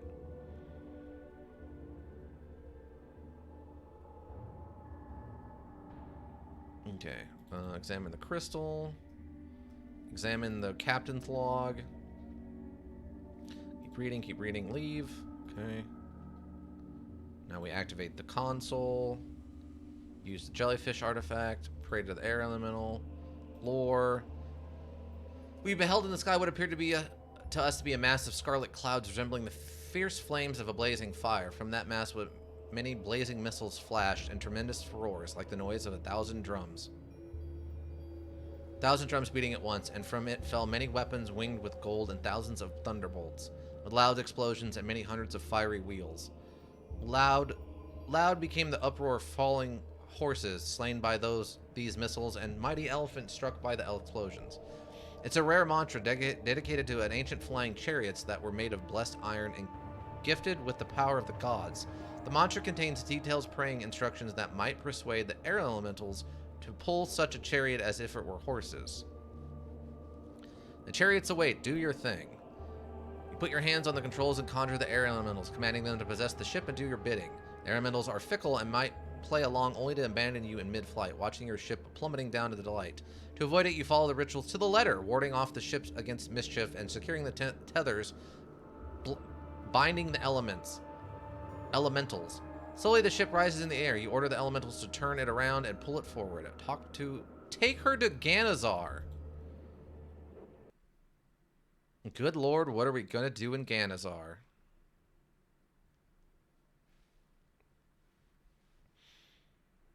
The mantra's OP? Yeah, sometimes. Oh, we just land her. We just pull her right up to the dock, eh? Hey everybody, look at this cool boat I found. Pretty sweet, isn't it? You're standing in front of Lord Meru. He is dressed in Eastern manner and has an aura of humility and piousness about him. Although you can't say whether he is humble and pious man or merely wants to come across as one. His guards stand behind him, clearly alarmed by the sight of the ship looming over them. It's been a long time since the ship docked in Ganezzar, says Meru calmly. What? No, it's not! The ship is mine! The ship is my ship! What are you talking about? No, the ship is my ship, and I'm going to rule the skies with it forever and ever. What are we doing? Don't give the ship to this idiot. No! Oh, God. I want to rule. I want to I have a flying fortress. We literally land this at the temple. We begin to spend 10 years repairing the flying fortress and working at the temple and become the flying magi who wields robotic slaves to do all of our bidding and become the evil leader of the wastes. Oh my God, in 20 years someone should rise up and have to defeat us because we rule the wasteland with our armies. What? Maybe if you could use the surgical kit. Yeah, well, you know what? How was I supposed to know that that was going to blow up a whole city? I didn't know what was going to happen. Oh God, it's all falling apart at the end. The ship is yours, my lord. There are no land lords here, sister, and are we not all equal in the god's eyes? We measured only by our devotion and faith. Now tell me about the ship, says Meru. Is it operational? You gain 12 skill points. House Crassus, reputation increased and prestige increased. It's badly damaged. It can be repaired if you have the skilled lore master specializing in engine works and thaumaturgy, but it would take months, if not years. Regardless of its state, we're grateful for restoring the symbol of our city to its rightful place. There's always that one item. What one item? Leave?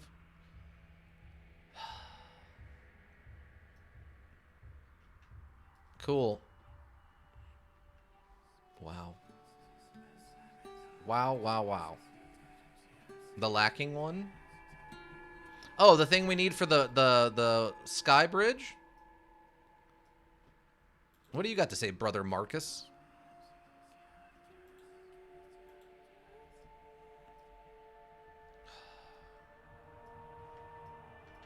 Yeah, but I have no way of getting that item now. I guess unless we find Fang wherever he's hiding. I guess he could be in the castle. Or whatever the head of this place is called now. Can I go talk to the guy? Guard. Try throwing bomb at the demon. Take a look. What could go wrong? I bring urgent news. Medaron is gone. State your presence. Some of the guards bearing... Wait, really? We've heard rumors that nobody knows anything. Come inside. Brother Meru will want to question you, says guard, gesturing to his men to open the gate for you. Enter the castle. Wow. Okay. Okay, that's the perfect place to end. I think right there. Let me see. Okay, House Crassus is a 15. They like us like so much. We have Word of Honor 3 and Prestige 2. So we're pretty legendary. We're a legendarily honest person.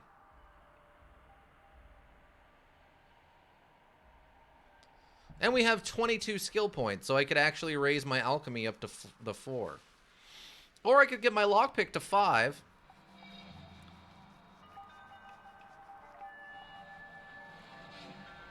Oh god. Okay. All right.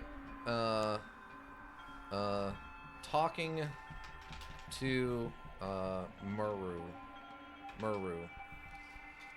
Okay, that'll be the perfect place to save it. We have now approached potentially. Lockpick is too expensive. Yeah, I can only get it to 5. I couldn't get it to 6 for like we need it for the treasure room. Though god, do I want to get it to 6. I just need one more. I've got 2. I just need one more to power this stupid gauntlet up. Oh god, it's so frustrating. Okay, exit. Are you sure you want to quit? Yeah, I'm sure. Oh my god. Okay. Okay. Okay, so we got to do, what did we learn? We learned a few things. Um, uh, skill checks have, what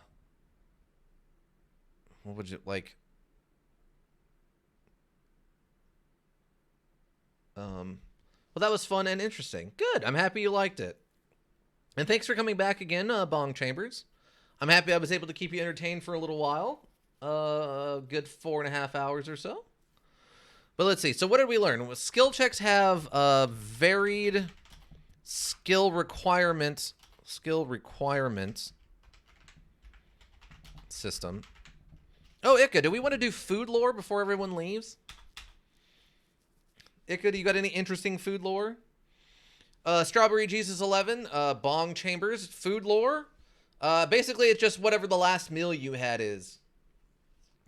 For myself, I went to Del Taco, a local fast food taco place, and got some of their queso tacos, which are just, it's like an extra thick shell with like a layer of cheese. And then it just came with fries and a Coke Zero with no ice. Potato leek bacon soup, homemade. Wow, that sounds delicious. I just had a frozen meal, Parmesan chicken, green beans, and potato. Not bad. That sounds like a good mix. You got some greens in there for the vitamins, and you got some potato in there for the carbs and other vitamins, and then you got the Parmesan chicken for some cheese. More Parmesan chicken? Parmesan chicken would be...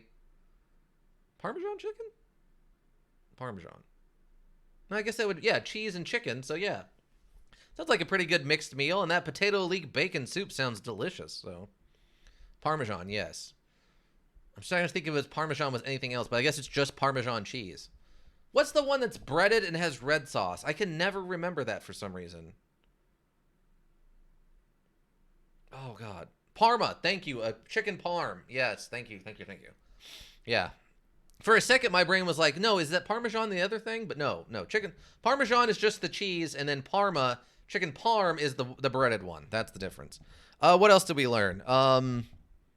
This module hates lore masters. Lore masters. Apparently. I'm putting it down. I don't care. Yeah, that's what I was thinking of too, to be honest. Yeah. It's very similar wordage. Yeah. Parmesan, yes. Parma, yeah, okay. This module hates lore masters.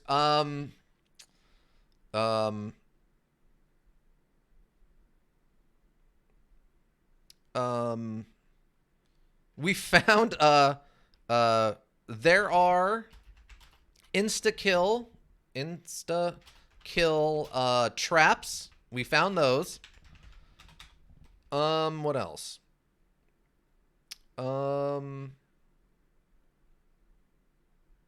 Our character char actor is an idiot who gave up a flying fortress for no reason. No reason to do that.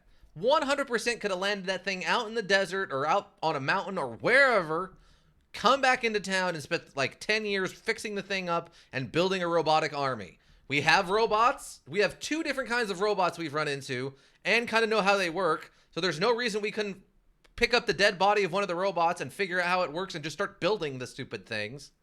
100%. 100% could have built a robot army and attacked other places and taken over the wasteland using the power of a flying fortress and robots.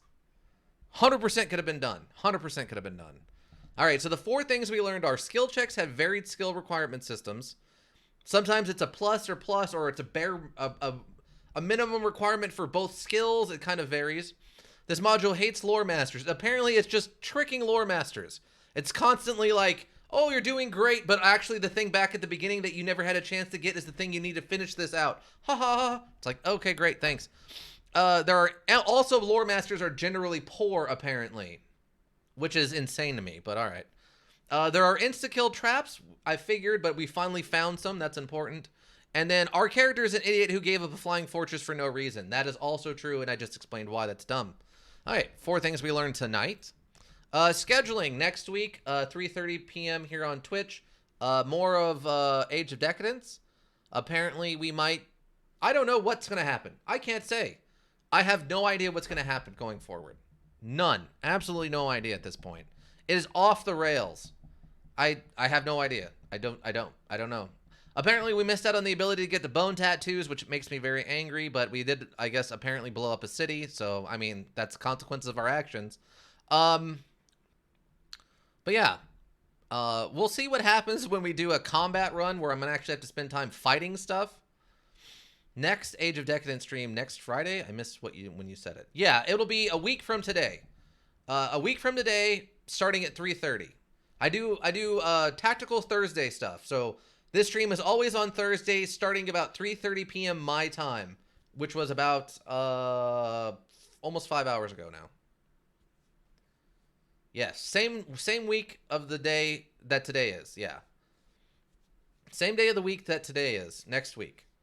2 days from today, Saturday, in the morning, because unfortunately I had some stuff come up. Around probably 9:30, 10 o'clock, we will have Song of Horror for the immersive, aka no face cam horror stream.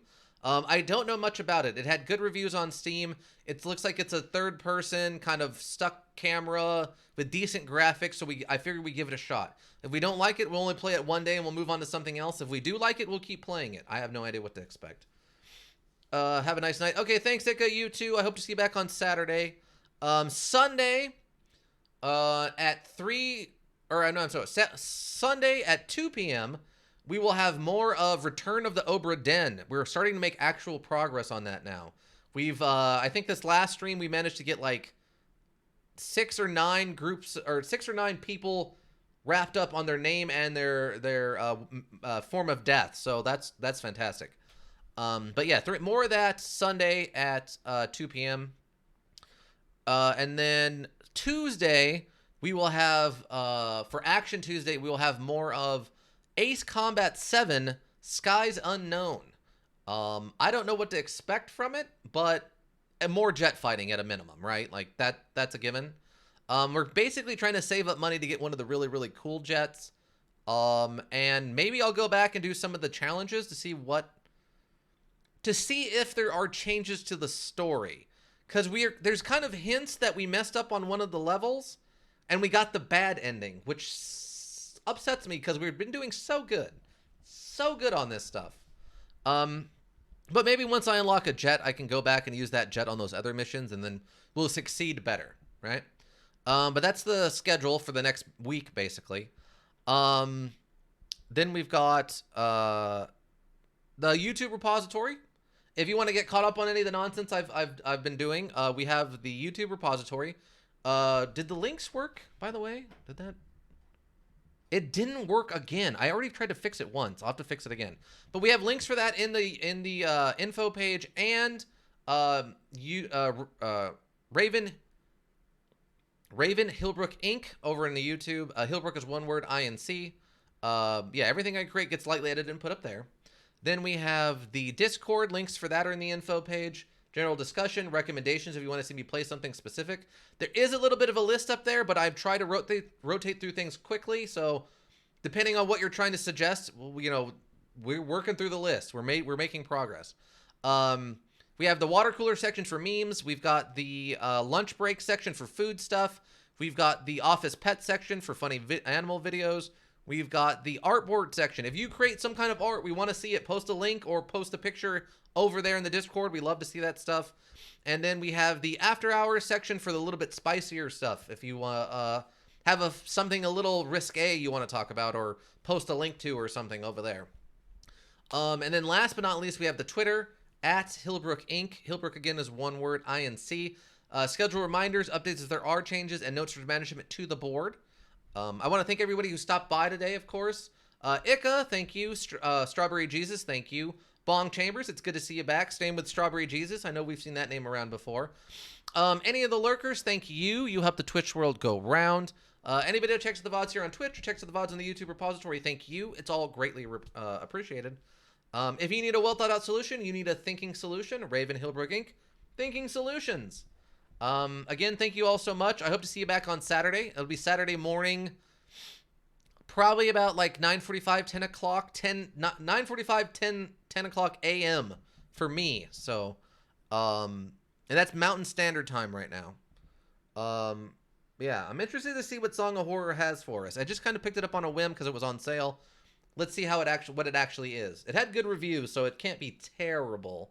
And we've had fun with a lot of terrible modules too, so who knows? We'll see what happens. But yeah, I think that'll be it. Again, thank you all so much. I'm gonna go do a little bit of social media stuff. Try to get this video edited and uploaded, and that'll be about it for me. Yeah, I think that'll be it. Bye.